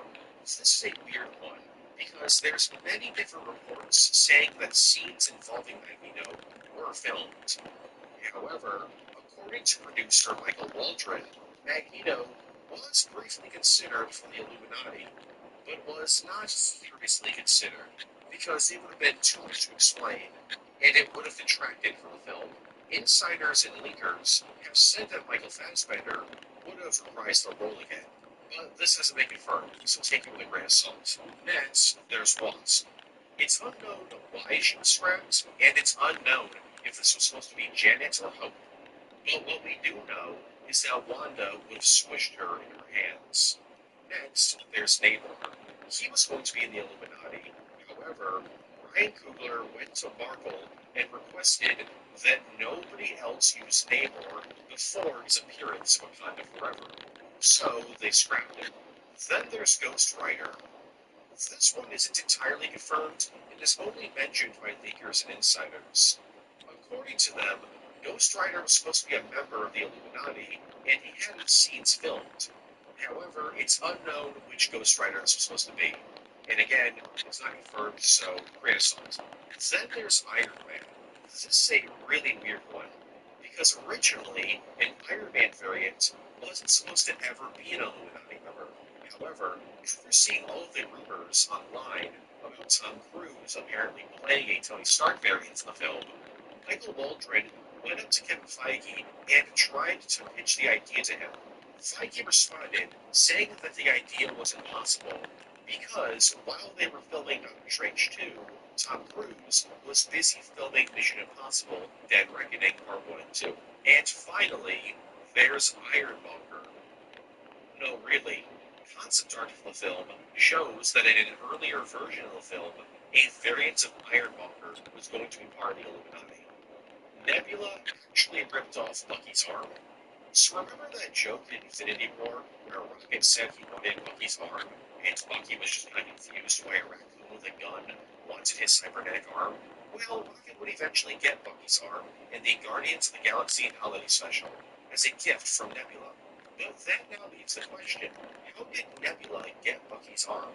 While most just assumed that Bucky gave it to her for some reason after Endgame, it was actually confirmed by James Gunn that Nebula traveled to Earth in December of 2025, tracked down Bucky, beat him up, and ripped off his arm so she could give it to Rocket. I wonder if Thunderbolts will acknowledge this. Megan Thee Stallion has superpowers. So this is a bit of a joke entry. When the She-Hulk episode, The People vs. Emilio Blonsky aired, fans of the show began half-jokingly theorizing that Megan Thee Stallion in the MCU actually has superpowers. This was theorized because many believed that She-Hulk only took on cases for metahumans and superheroes. But that's not true. She-Hulk's job is taking on cases involving metahumans and superheroes. In the show, Megan Thee Stallion hired She-Hulk to file a cease and desist against a light elf for impersonating her. So yeah, that's how she was able to take on the case. It involved a dude with powers. Alan Taylor's Thor the Dark World. So Thor the Dark World is often looked at as one of the weakest MCU films. It's definitely my least favorite of the Thor films. And it's not just fans who feel this way, but also the director of the film, Alan Taylor. In interviews, Alan Taylor has said that Marvel substantially altered the film from his original vision during the film's post-production. He was apparently given a ton of freedom while filming the movie, but as soon as post-production began, Marvel stepped in and changed the film. You should also mention here that Alan Taylor is not the only person who worked on the film and dislikes it. Idris Elba has claimed that filming was tedious and exhausting. Christopher Eccleston described making the film as just a gun in your mouth, and Natalie Portman wanted to quit from the film when Patty Jenkins left the project, but didn't because she was afraid of getting sued for breaching her contract. So what do we know about Alan Taylor's original version of Dark World? Well, not much. We know for a fact that Loki was originally supposed to die for real, but test audiences refused to believe that he was dead, which convinced Marvel to change the ending. Also, the film was supposed to end with Thor and Jane breaking up, saying they weren't compatible. Lilo retcon. In Guardians of the Galaxy, you can briefly see Lila's name pop up when the Nova Corps are looking at Rocket's known associates. And for nearly 10 years, this was just a little Easter egg. However, now with the release of Guardians of the Galaxy Volume 3, this Easter egg is a little bit weird, as while Lila was an associate of Rocket, she died before ever escaping High Evolutionary, and she gave herself the name Lila. So how did the Nova Corps find out about her? This has led some people to claim that this Easter egg isn't canon anymore, and it's been retconned away. However, I don't actually think so. I think it's more likely that Rocket was interrogated by the Nova Corps at some point, and when asked about his associates, he just mentioned the name Lila, knowing that the Nova Corps can't really do anything with that name. Thor and the Guardians of the Galaxy's weird relationship. So the Guardians and Thor have a weird history. Most of the team seems to like him in Infinity War, and he and Rocket seem to be friends throughout Endgame. But in Love and Thunder, all the Guardians hate him. And in Guardians 3, Thor is never mentioned, and his time with the Guardians isn't even touched on. Minus a picture from Infinity War popping up the credits. But even then, that was before he joined the Guardians. This is all despite him being a member of the Guardians for at least 2 years. And Rocket and Nebula both knew him for 6 years. So, why is this? Why wasn't Thor ever mentioned in Guardians of the Galaxy 3? Well, it's probably because it's no secret that James Gunn isn't a huge fan of how the Russo brothers handled some of the Guardians. He's never outright said he hated how they're portrayed or anything, but judging from various tweets and interviews, like this one in particular, he wasn't really a fan of Thor being part of the Guardians. He's even said that he's happy that Love and Thunder exists because Thor left the team in that film. He's even said that if Love and Thunder didn't happen, he was just going to open Guardians 3 up, and Thor wasn't going to be there. He wouldn't be mentioned at all. Rising Tide. This was a viral marketing website created to promote the first season of Agents of S.H.I.E.L.D. It's an in-universe website run by a hacker group known as Rising Tide, who are determined to reveal the truth about S.H.I.E.L.D. to the world. There were several videos created for the website, including first-hand footage of sketchy-looking SHIELD agents doing some stuff. Eventually, the site would be shut down. However, all the videos created for the website have been archived. Spider-Man in She-Hulk. Early ideas for She-Hulk involved both Spider-Man and several characters related to Spider-Man showing up in the show. The show's head writer, Jessica Gao, really wanted to use these characters in the show, and there's a pretty good chance that she may have been able to, if not for, one small problem. Sony. Because of the weird joint custody thing with Spider-Man between Sony and Disney, the team working on She-Hulk were denied using Spider-Man or any characters relating to him. Shuri X Namor. So because people love shipping rivals, when Wakanda Forever came out, fans began to ship Namor and Shuri. Pretty weird ship in my opinion because he kind of, straight up murders Shuri's mom, but whatever, I guess. Not only that, but fans claimed that there were scenes in the movie where you could actually see that the two were attracted to each other. Normally, this would just be fans shipping characters. There wouldn't be any truth to this. However, strangely enough, the fans that claimed there was something between the two were actually somewhat correct. It was revealed by one of the film's editors, Michael P. Shaver, shortly after the film's release, that in early stages of film development, there was Come on, bro. What the fuck, man? This is crazy, bro. Oh my fucking god. Anna Beechler came out and said that the stuff that Shaver said was taken out of context by the media, and Gotta there be was fucking never a kidding me, romance plotline in the bro. story. So, was there ever a romance plotline between the two? I don't know, probably not. Jason Quill knew Peter was a female. Oh, In fucking 2014, kidding, James Gunn man. confirmed that the ending of Guardians of the Galaxy was changed fairly late in development. The original ending would come back to Earth after the Guardians fly off. Peter's grandfather, Jason Quill, would be looking at a photograph of Peter and his mother. He then looks up to the stars, implying that Jason Quill saw Oh, you Peter gotta get be a photo what is going on? What is going on? This scene was removed from the film for two reasons. The first is that James Gunn was worried that audiences wouldn't I recognize Peter's swear, grandfather's bro. actor, Give a Greg nigga a Henry, fucking with Obi-Wan, break. making him look older.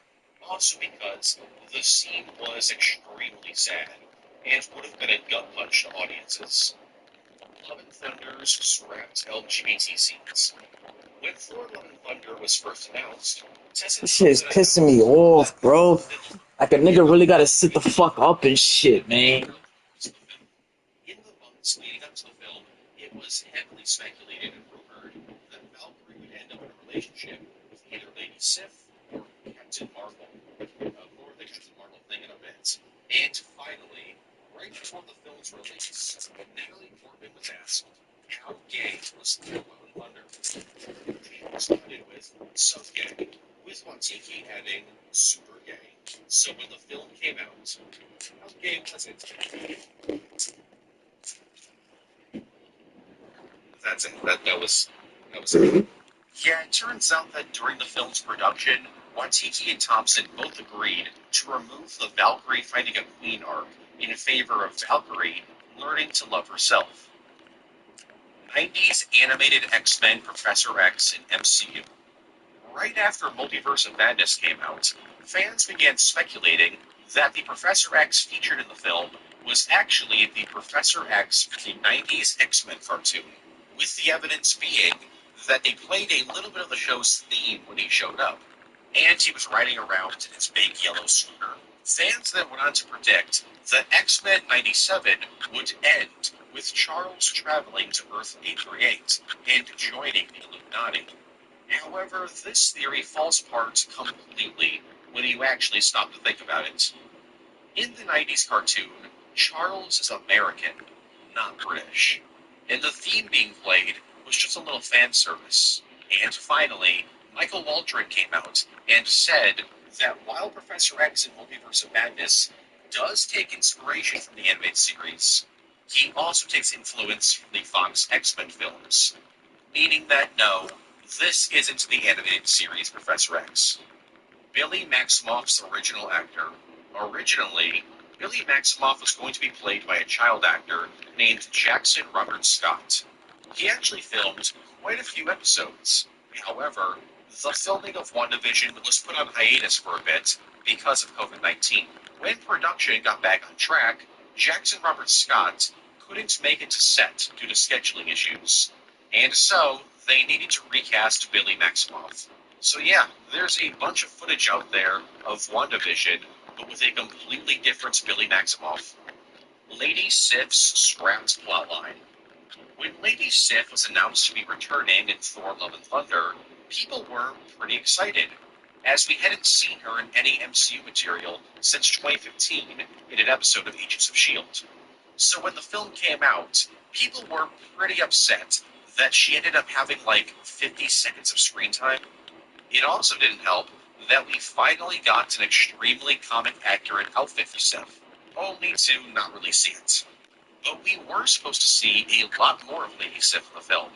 As revealed by concept artist Jeremy Love, concept art was created showing Sif exploring Elfheim, seeing some ruins, and traveling through some caves, before she'd be confronted by Gore. This entire sequence never ended up in the film, and it's not even known if these scenes were filmed. Not only that, but Sif was also supposed to appear in the scene where Thor, Jane, Valkyrie, and Korg discuss how to rescue the Asgardian children and go to God City. This version of the scene was filmed, but went unused for some reason. What was the point of bringing Sif back if they were just going to have her show up for like 50 seconds max? At least Jamie Alexander got to play the character some more on Loki and 2 episodes of What If. Original Ironheart Mark II. In December of 2022, concept artist Phil Saunders released concept art he made for Wakanda Forever, showing what Ironheart's design could have been. And by could have, I mean what Ironheart's suit actually looks like. Yes, this really awesome design is apparently what her suit actually looks like. Turns out, what she's wearing during the final battle in the finished film are just combat upgrades that can be ejected off the suit. Basically, this suit is the undersuit, while the suit we actually see in the film is the oversuit. You see, originally, during the final battle in Wakanda Forever, Ironheart's suit was going to be damaged by Namora, so she would have to eject all of the combat upgrades, revealing the undersuit.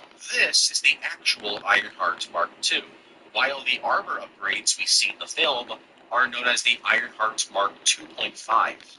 And before I get comments going, oh, this is all non-canon because it's all deleted stuff, you can actually see this suit in the finished film as a schematic. So there's a very good chance that this is still canon. Hulk in Civil War.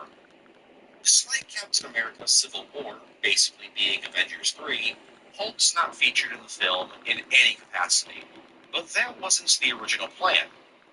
Early on in the film's production, Mark Ruffalo was going to return as Hulk in the film. He was scrapped because Marvel wanted to save him for Thor Ragnarok.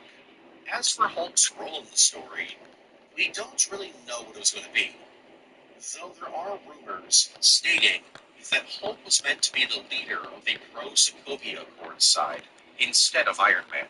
Around the time of Civil War, Marvel had actually considered cutting Iron Man out of most of the film due to Robert Downey Jr. being a pretty expensive actor. So the idea was that Bruce Banner would lead the team instead of Tony Stark. Although this is all rumors and speculation, honestly, this probably isn't even true, because while I remember seeing this rumor a ton back in 2016, 2017, I can't really find any articles or posts about it in 2023. Though there is one more role that Hulk could have had in the film. One far more likely. In Civil War, Black Panther eventually splits off on his own, and basically becomes a third party in the conflict. This role was always intended to be in the film, but it wasn't always supposed to be Black Panther who would become the third party. Several other characters were discussed, but none of them have been revealed to the public. So it's possible that this was supposed to be Hulk's role in the film. Kraglin was almost scrapped from Endgame. So if I were to ask you, which MCU films does Kraglin show up in? You'd probably say the three Guardians films and Love and Thunder, but you'd be wrong. There's one more movie he appears in. Avengers Endgame. Where is he? Right there. Yeah, it barely counts, but it wasn't supposed to be like that. Kraglin was actually part of the initial portal scene lineup where you'd see him on the ground, front and center, alongside the Guardians of the Galaxy, Wasp, and Spider-Man. However, when the film came out, he was replaced by Groot in the shot, with him now being on the weird speeder bike thing in the background. And Sean Gunn did not look happy about this. This change has led to various theories as to why he was almost scrapped from the film. Some speculate it was Marvel stabbing James Gunn in the back, because around that time James Gunn was fired from Guardians 3. So I guess pushing his brother into the background would make him mad. But I really don't buy that theory. It seems really petty. Some theorize that James Gunn himself asked them to remove Kraglin from the scene because he wanted to save Kraglin using Yondu's arrow correctly for Guardians 3. Interesting idea, but in the actual scene, we can see that Kraglin would have used a rifle during the fight, not the arrow. And finally, some just speculate that they just wanted to have Groot there instead, because he's a far more prominent member of the Guardians.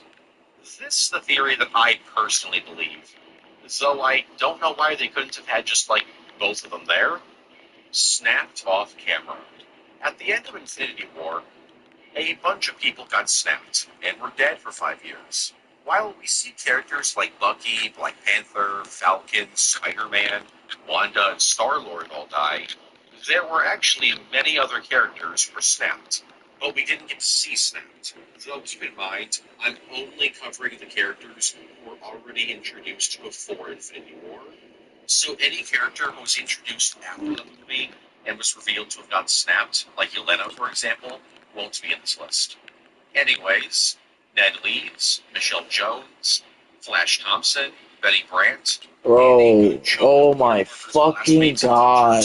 snapped. Betty Ross, Jake Foster, Thunderbolt Ross, Aunt May, Eric Selvig, Lady Sif, Shuri, the dude from Avengers 1 was playing Galaga, and the dude who played Loki in that one play in Ragnarok.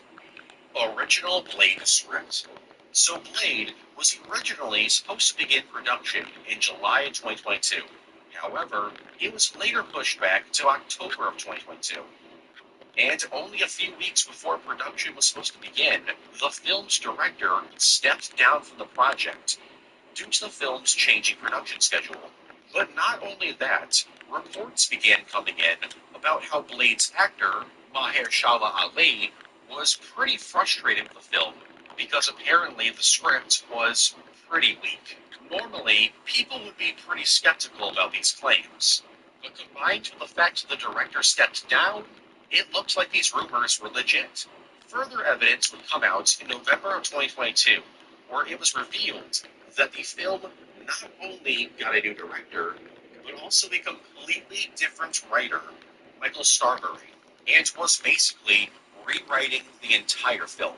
So yeah, it seems that these rumors were true. So what was the original Blade script? Was it really that bad? As of right now, we don't really know anything about it, outside of some leaks that are probably not true, since they come from 4chan. In case you're curious about these leaks, apparently the original script had the story take place in the present day, with flashbacks to the 1970s. Characters like Rachel Van Helsing, Hannibal King, Quincy Harker, Deacon Frost, Saffron Calder, and a girl named Alex were going to play roles throughout the film. Blade was also going to spend a majority of the movie defending a teenage girl from vampires. When Blade finally gets released, I'm sure we'll get more information on its original script. We'll be right back to Marvel's Avengers Ultron Revolution on Disney. For the first time ever, the world's leading authorities are heroes. It's under your control. Don't blow it.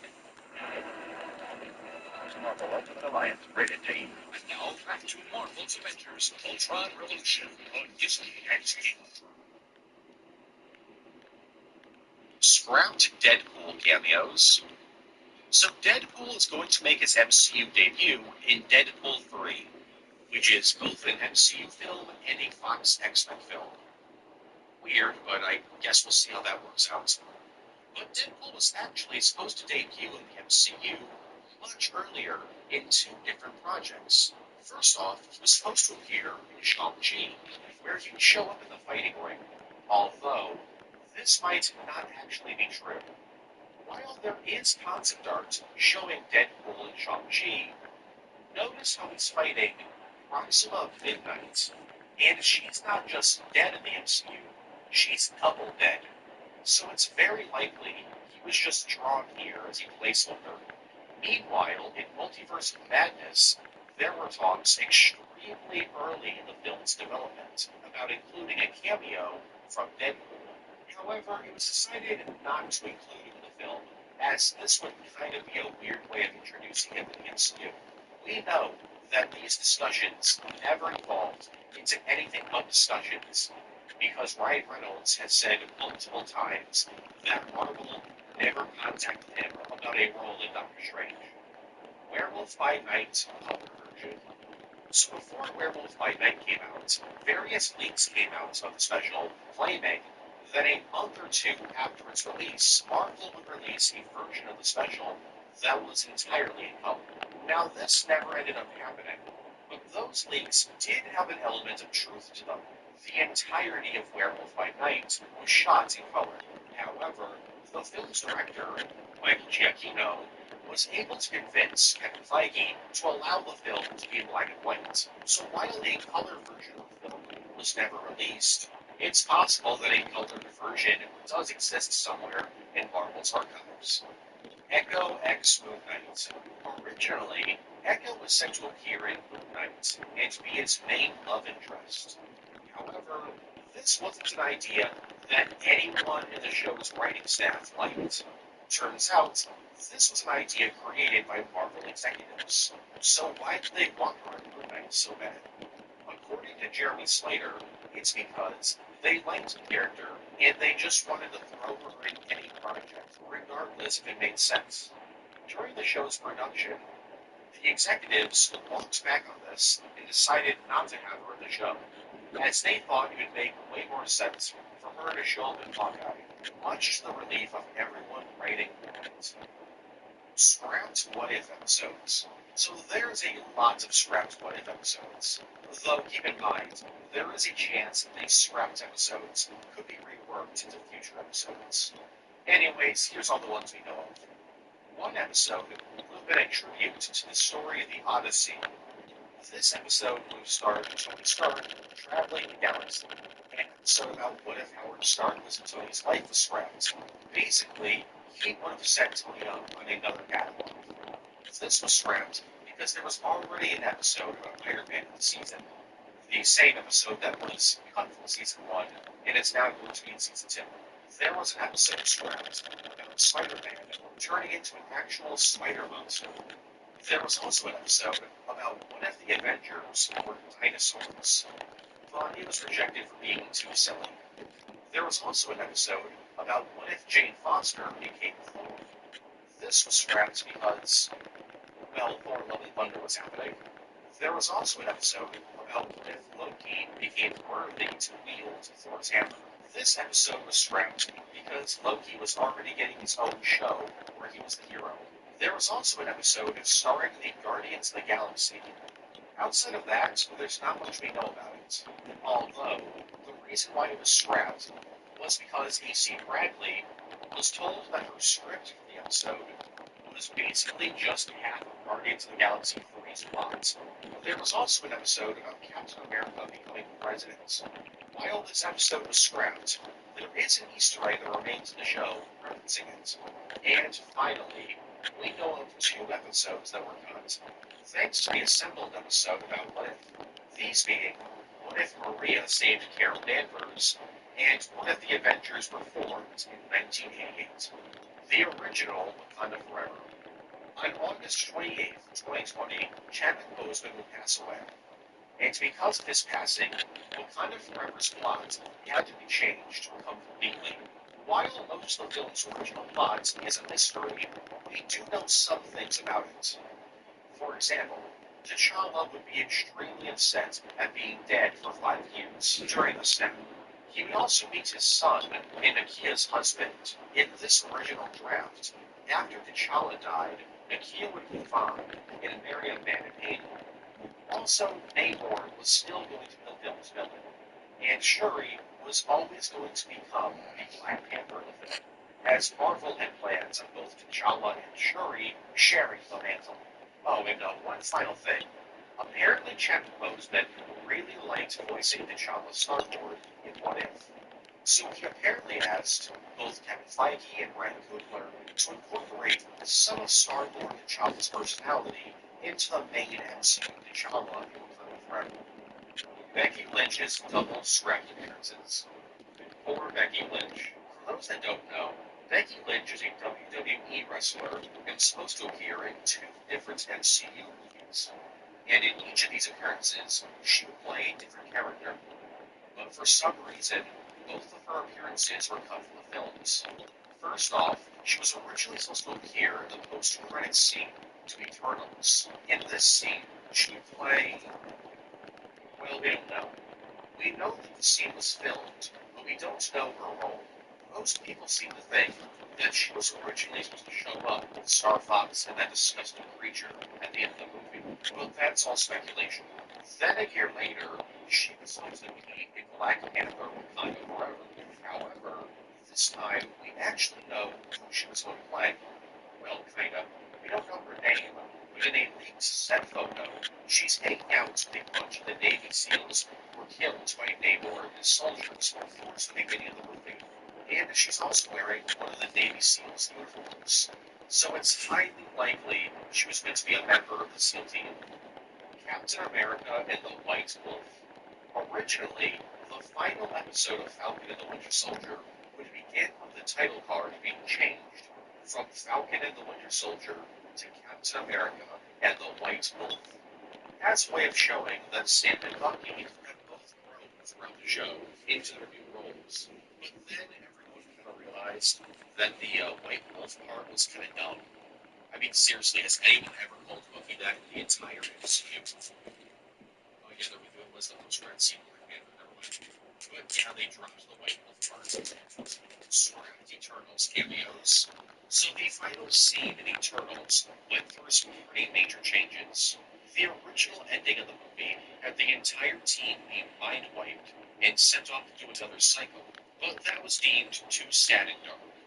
So then it was changed to show some of the Eternals being recruited into the Avengers, but they scrapped that idea too.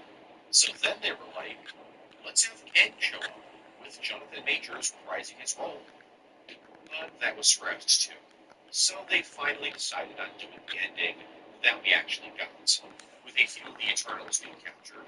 But there was one more change they made to the ending. Originally, Blade wasn't supposed to be the dude who confronts Black Knight in the after credits scene. It was supposed to be Sam Wilson. This was probably scrapped when the Avengers recruitment ending was cut. Gamora was going to die much earlier. Originally, Gamora was meant to die in Guardians of the Galaxy Volume 2 instead of Yondu. She was originally going to sacrifice herself to save Star-Lord. James Gunn has said, quote, I knew from the beginnings that Zoe really wanted to play the character for so many years, and she's been very honest saying that she's done. And so, I was going to have her die. She was only spared when Kevin Feige talked James Gunn out of it. Made him realize that Gamora's death here just didn't feel right, and that there was more story to tell with her. And so, Yondu died in her place. Abomination and Ghost's DNA, the Harvest.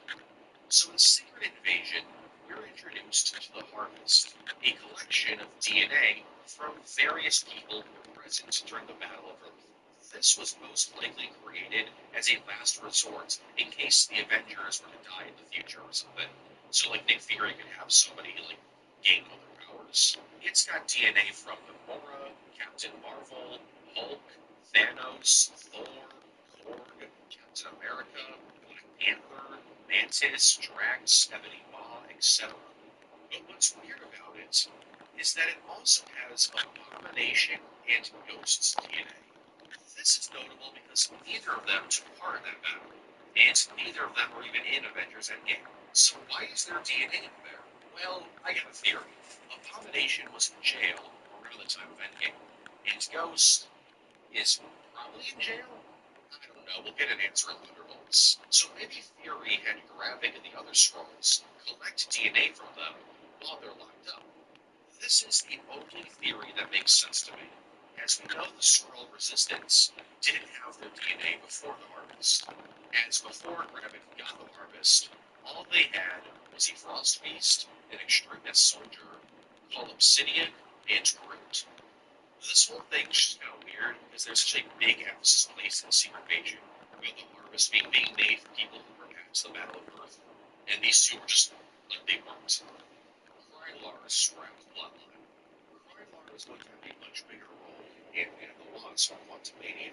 Originally, he ended up on board the yacht stolen by Janet and Hope. Eventually, Kang would capture him alongside Janet and Cassie and throw him in prison.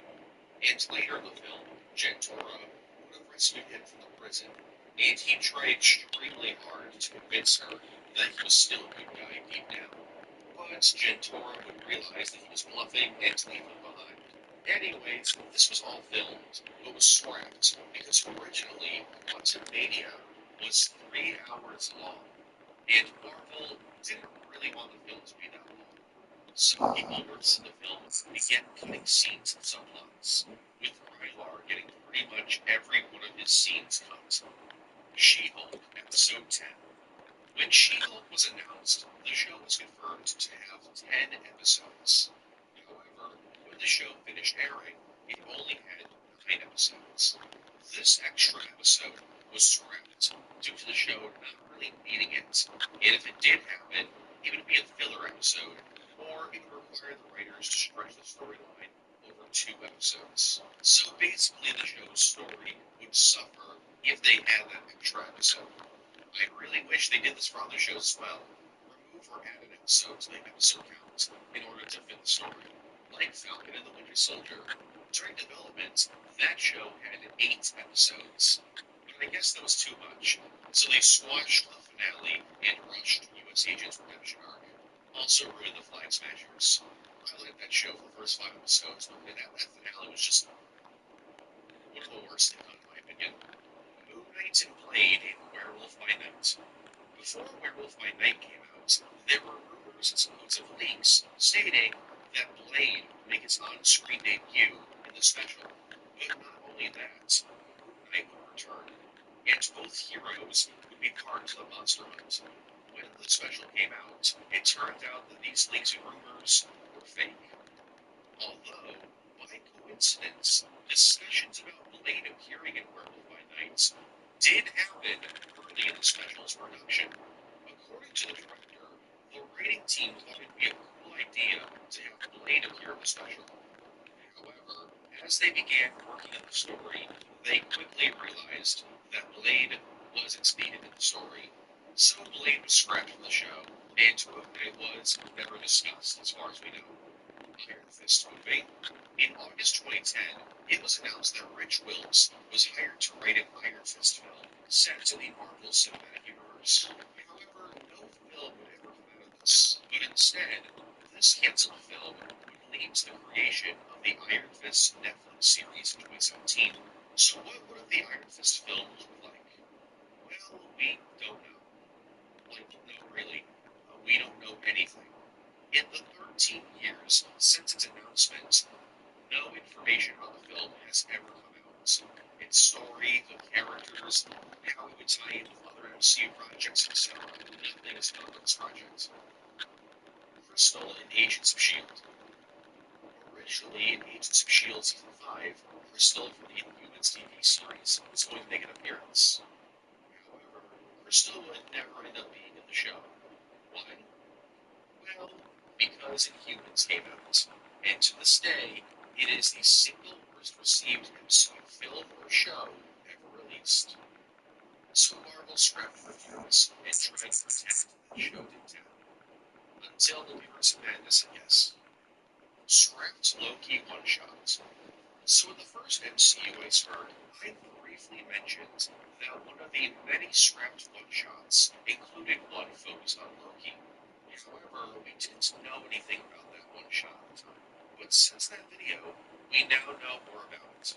This one-shot would have been about Loki traveling to Earth in the 1970s to do some wacky stuff, like partying at Studio 34 and riding a horse. The one-shot would never be made. It would just be an idea floating around the studio. Although, at least one piece of concept art was created for it.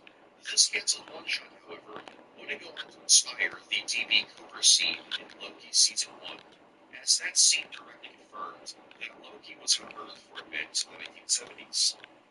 She-Hulk was originally more muscular. Originally, She-Hulk was going to be a lot more muscular in the MCU.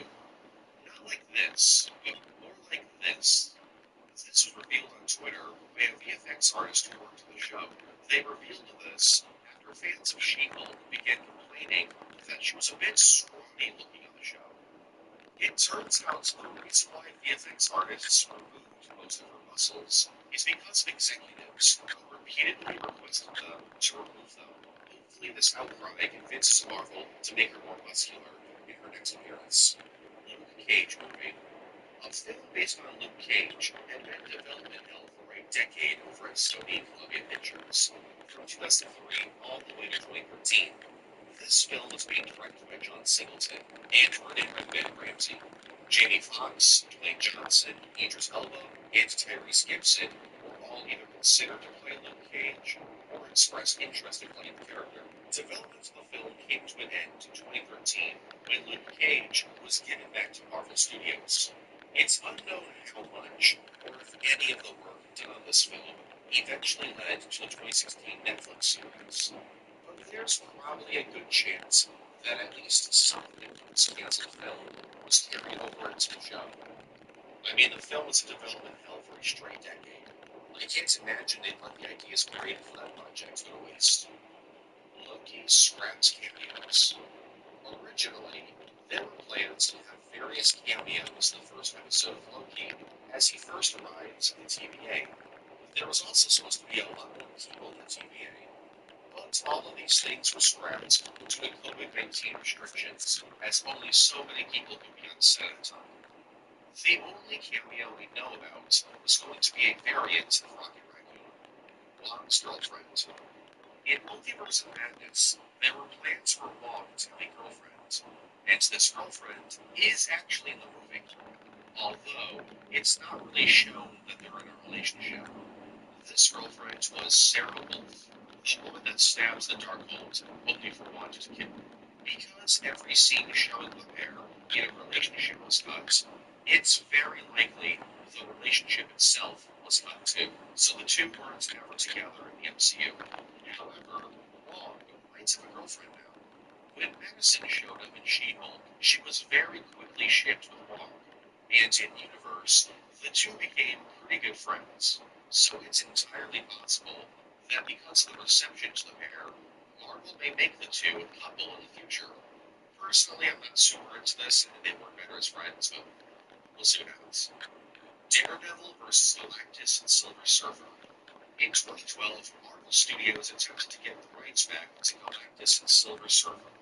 However, 20th Century Fox refused to let them, most likely because they were planning on rebooting the Fantastic Four films, which resulted in fantastic.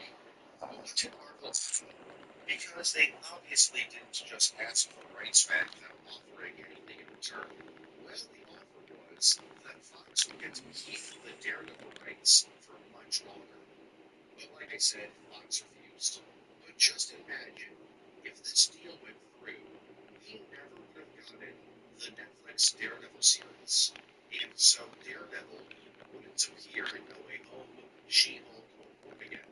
But at the same time, Galactus and Silver Surfer would have appeared in Guardians of the Galaxy and other cosmic Marvel projects. Honestly, I'm glad this deal didn't go through. It's not worth it. MODOK in Agents of S.H.I.E.L.D. Throughout Agents of S.H.I.E.L.D.'s life, the creative team of the show really wanted to introduce MODOK into the MCU. However, Marvel Studios. Yeah, crypto wasn't for him. He'd steer you clear of the drywall screws. When what you really needed were concrete anchors.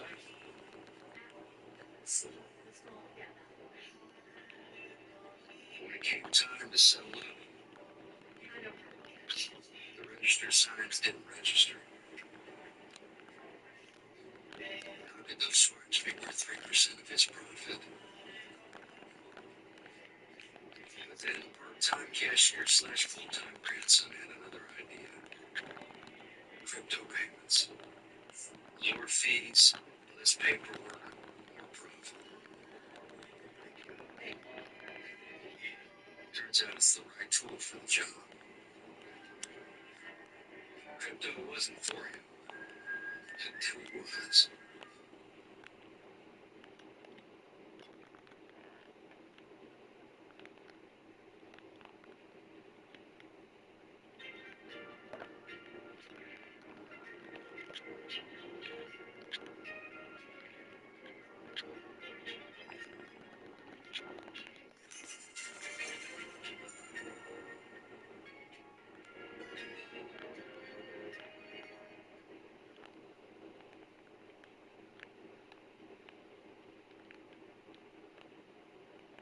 Kept rejecting the requests to use MODOK because they wanted to use the character.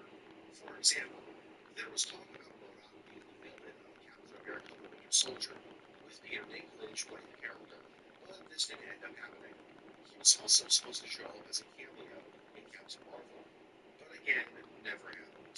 And so, MODOK never appeared in Agents of S.H.I.E.L.D. Except, he kinda did.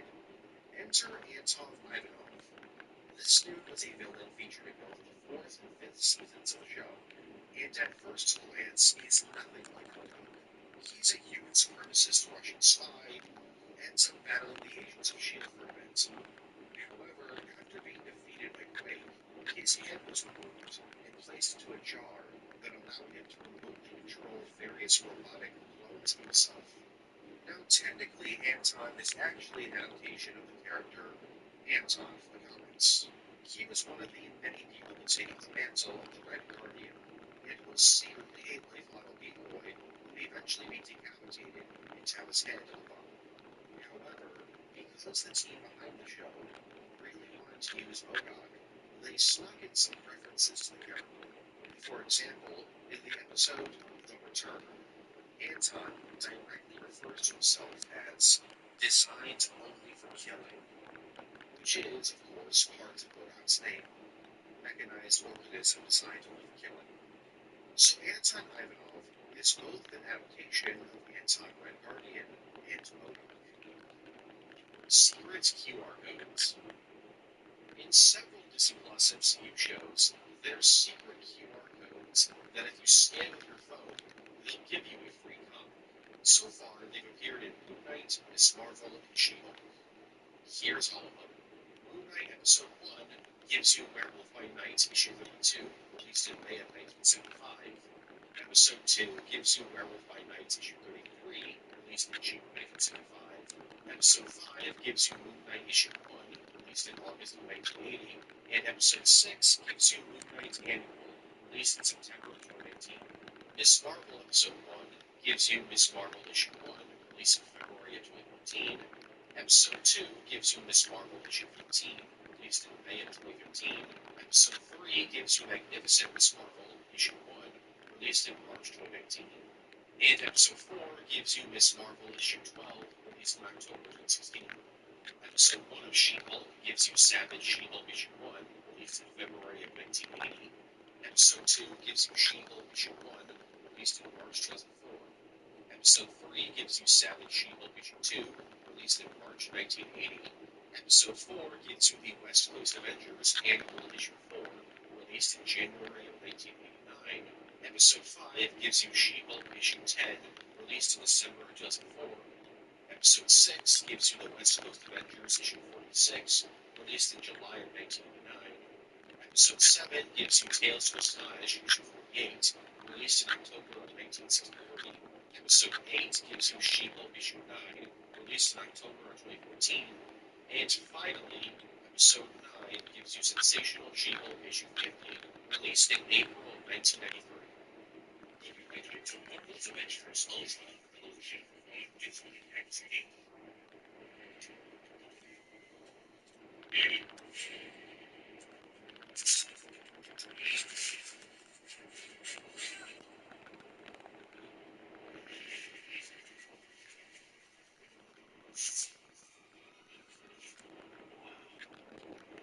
Mysterious powers of Thor. Find a way Dr. Pepper can, and you could win silver speed, strike, or flight. Details at drpepper.com, rated PG-13. And now, back to Marvel's Avengers Ultra Revolution on Disney XD. Falcon in Far From Home. Very early on in Far From Home's development, there were plans to introduce Sam Wilson as the new Captain America in the film. The idea was that during all the battles against the Elementals, side note, did you know there's technically two Sandmans in the MCU? Anyways, during one of these fights, Spider-Man would call on the Avengers for backup, and Sam Wilson, Captain America, would fly in and help him. This was removed for two reasons. The first was that if Spider-Man called in the Avengers for backup, it would ruin his character arc in the movie. Also, Marvel felt that this would be a pretty poor introduction to Sam being Captain America. Planet's X film. In October of 2022, Vin Diesel made a post on Instagram claiming that Marvel wants to make a movie about Planet X. For those that don't know, that's Groot's home planet. So it would be an entire film of just I am Groot. Now it's possible Vin Diesel was just mistaken, and Marvel doesn't want to make a movie about Planet X, but instead of a one-shot or a special presentation. I personally think that's the case, because I can't imagine Marvel wanting to make an entire movie about Planet X. Orson Randall and Iron Fist. So despite Iron Fist only getting 2 seasons, there were actually plans for a third one. According to Finn Jones, Iron Fist's actor, season 3 was going to be heavily inspired by the immortal Iron Fist, by Edward Baker and Matt Fraction, and that one of the big storylines of season 3 was going to be the introduction of Orson Randall, someone else who has the power of Iron Fist. Also, he has guns. Other plans for the third season involved Danny and Ward being in a country far away from the United States, fighting bad guys, while Colleen would be in New York City, taking over the mantle of Iron Fist. Scrapped Ant-Man cameos. Hawkeye showrunner Bryce Thomas tried to convince Paul Rudd to film a cameo in Hawkeye due to how much he enjoyed he and Jeremy Renner's chemistry on press runs for Endgame. However, Paul Rudd refused. Also, Shang-Chi's producers discussed having Scott Lang make a brief cameo in the film, due to both Shang-Chi and Scott living in San Francisco. But they dropped the idea pretty early on in development, because they felt it would derail the story. Nadia Van Dyne came to be asexual because of the MCU. So in Marvel Comics, there's a character named Nadia Van Dyne, who's one of the many people to fight crime under the alias Wasp. Sadly for Nadia, she's in a really bad spot, because while she's written to be asexual, Marvel refuses to let anyone confirm that she's asexual in the comics. Why is this? It's because Nadia is partially inspired by the character Van Dyne in the MCU. Despite her being a completely different character from Hope, she was created to capitalize on Wasp being in the MCU, so she is somewhat tied to Hope. And because of this, Marvel refuses to let her be confirmed as asexual, because Hope in the MCU is at the very least straight, but that hasn't stopped writers and artists from at least hinting that she's asexual, as Nadia was featured in a panel in Marvel's Voice Prime. And there's even an issue of Marvel Action Chillers that suggests that she's aromantic. The Miss Marvel film trilogy. What if I were to tell you that there's an entire Miss Marvel film trilogy out right now? You'd probably call me a liar, but I'm not. In 2022, Disney took the 6 episodes of Miss Marvel and divided the episodes into pairs. They then spliced these pairs together, creating 3 feature-length long episodes of the show. They then released these 3 super episodes as films, but only in Pakistan, because at the time of Miss Marvel's release, Disney Plus was not available in Pakistan. So in order to let people in Pakistan experience the show, they released these 3 films bi-weekly in theaters through their Pakistani distributor, HKC Entertainment. These films aired on June 16th, June 30th, and July 14th, 2022. Now you may be wondering 2 things. Do these film versions of the show have deleted scenes put back into the product? From what I was able to research, no. And can you watch these movies? And again, from what I can tell from research, no. Disney refuses to release any other Disney Plus shows on DVD or Blu-ray, so unless they add the film versions of the show onto Disney Plus, these 3 Miss Marvel movies are going to become lost media. Danielle Souza was in the Avengers. During the development of the final season of Agents of S.H.I.E.L.D., the show's writers wanted to do a really weird retcon. So Danielle Souza is from Agent Carter, a show set in the 1940s, and he made his return to the MCU in the final season of Agents of S.H.I.E.L.D. because of time travel shenanigans. Now, Danielle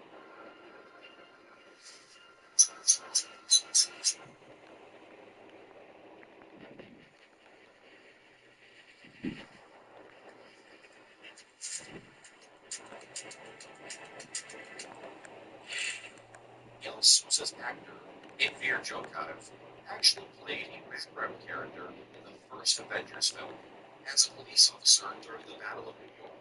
So the writers of the show thought it'd be a fun idea to somehow retcon that cop into being Souza via time travel. However, they couldn't figure out a way to actually make this work, so it was scrapped. Also, that cop already has a name. It's Officer Saunders. Incredible Hulk 2 plans. So, like the Scott Derrickson's Doctor Strange 2, I briefly talked about Incredible Hulk 2 in the last MCU Iceberg. However, we pretty much knew nothing about it at the time. But very recently, we got some information about this cancelled film from the director of the original film. The Incredible Hulk 2 would have introduced various new Hulks into the MCU, like Grey Hulk and Red Hulks. Yeah, Red Hulks. So Red Hulk, and most likely Red She-Hulk. A lot of Red Hulks. The leader would have also returned to the film. And as of right now, this is all we know about the Incredible Hulk 2. Bertrand Crawley, while never mentioned in the actual show, the street performer that pretends to be a statue in the first 2 episodes of Moon Knight is actually Bertrand Crawley, an ally of Moon Knight from the comics, often serves as an informant. So if it's never mentioned in the actual show, then how do we know this dude is supposed to be an adaptation of Bertrand? Well, it's because Jeremy Slater directly confirmed it on Twitter. Captain Marvel X Valkyrie. So earlier in the video, I mentioned that fans began speculating that Valkyrie and Captain Marvel were going to be in a relationship in either Love and Thunder or in the Marvels. Now at first glance, this seems kind of like a weird theory. Sure, Valkyrie's bisexual, but there's no indication of what Carol Danvers' sexuality is. Also, the two have not really interacted at all. So where did fans get this idea from? Well, funny enough, Tessa Thompson and Brie Larson. At Ace Comic Con in Chicago in 2019, both Brie Larson and Tessa Thompson stated that they ship Captain Marvel and Valkyrie. And then, 3 years later in an interview, Tessa Thompson stated that she hopes Valkyrie's relationship status changes sooner than later, and that she loves spending time with Brie Larson. She said, quote, "But there are a lot of amazing men, women, otherworldly creatures inside the MCU, and certainly in the canon of characters that have entered the MCU. So, I think there's so many fish in the sea. She's single, she's ready to mingle, and I love both the comics. Carol and Brie Larson, is a good friend of mine, and I love spending time with her. So I wouldn't be mad at this, for sure. So while it seems like a random shipping, the 2 actresses seem pretty into the idea. And with rumors that Valkyrie's going to show up in the Marvels, maybe, just maybe, they'll be an actual thing. Solar and Cyclone. So Zolov, aka the default power armor in Fallout 4, is a bit of a weird character, because he's not an original character created for Quantumania. He's actually an adaptation of a comic character that Marvel legally can't use. At least in the films, they can still publish the comics. That character is Cyclone.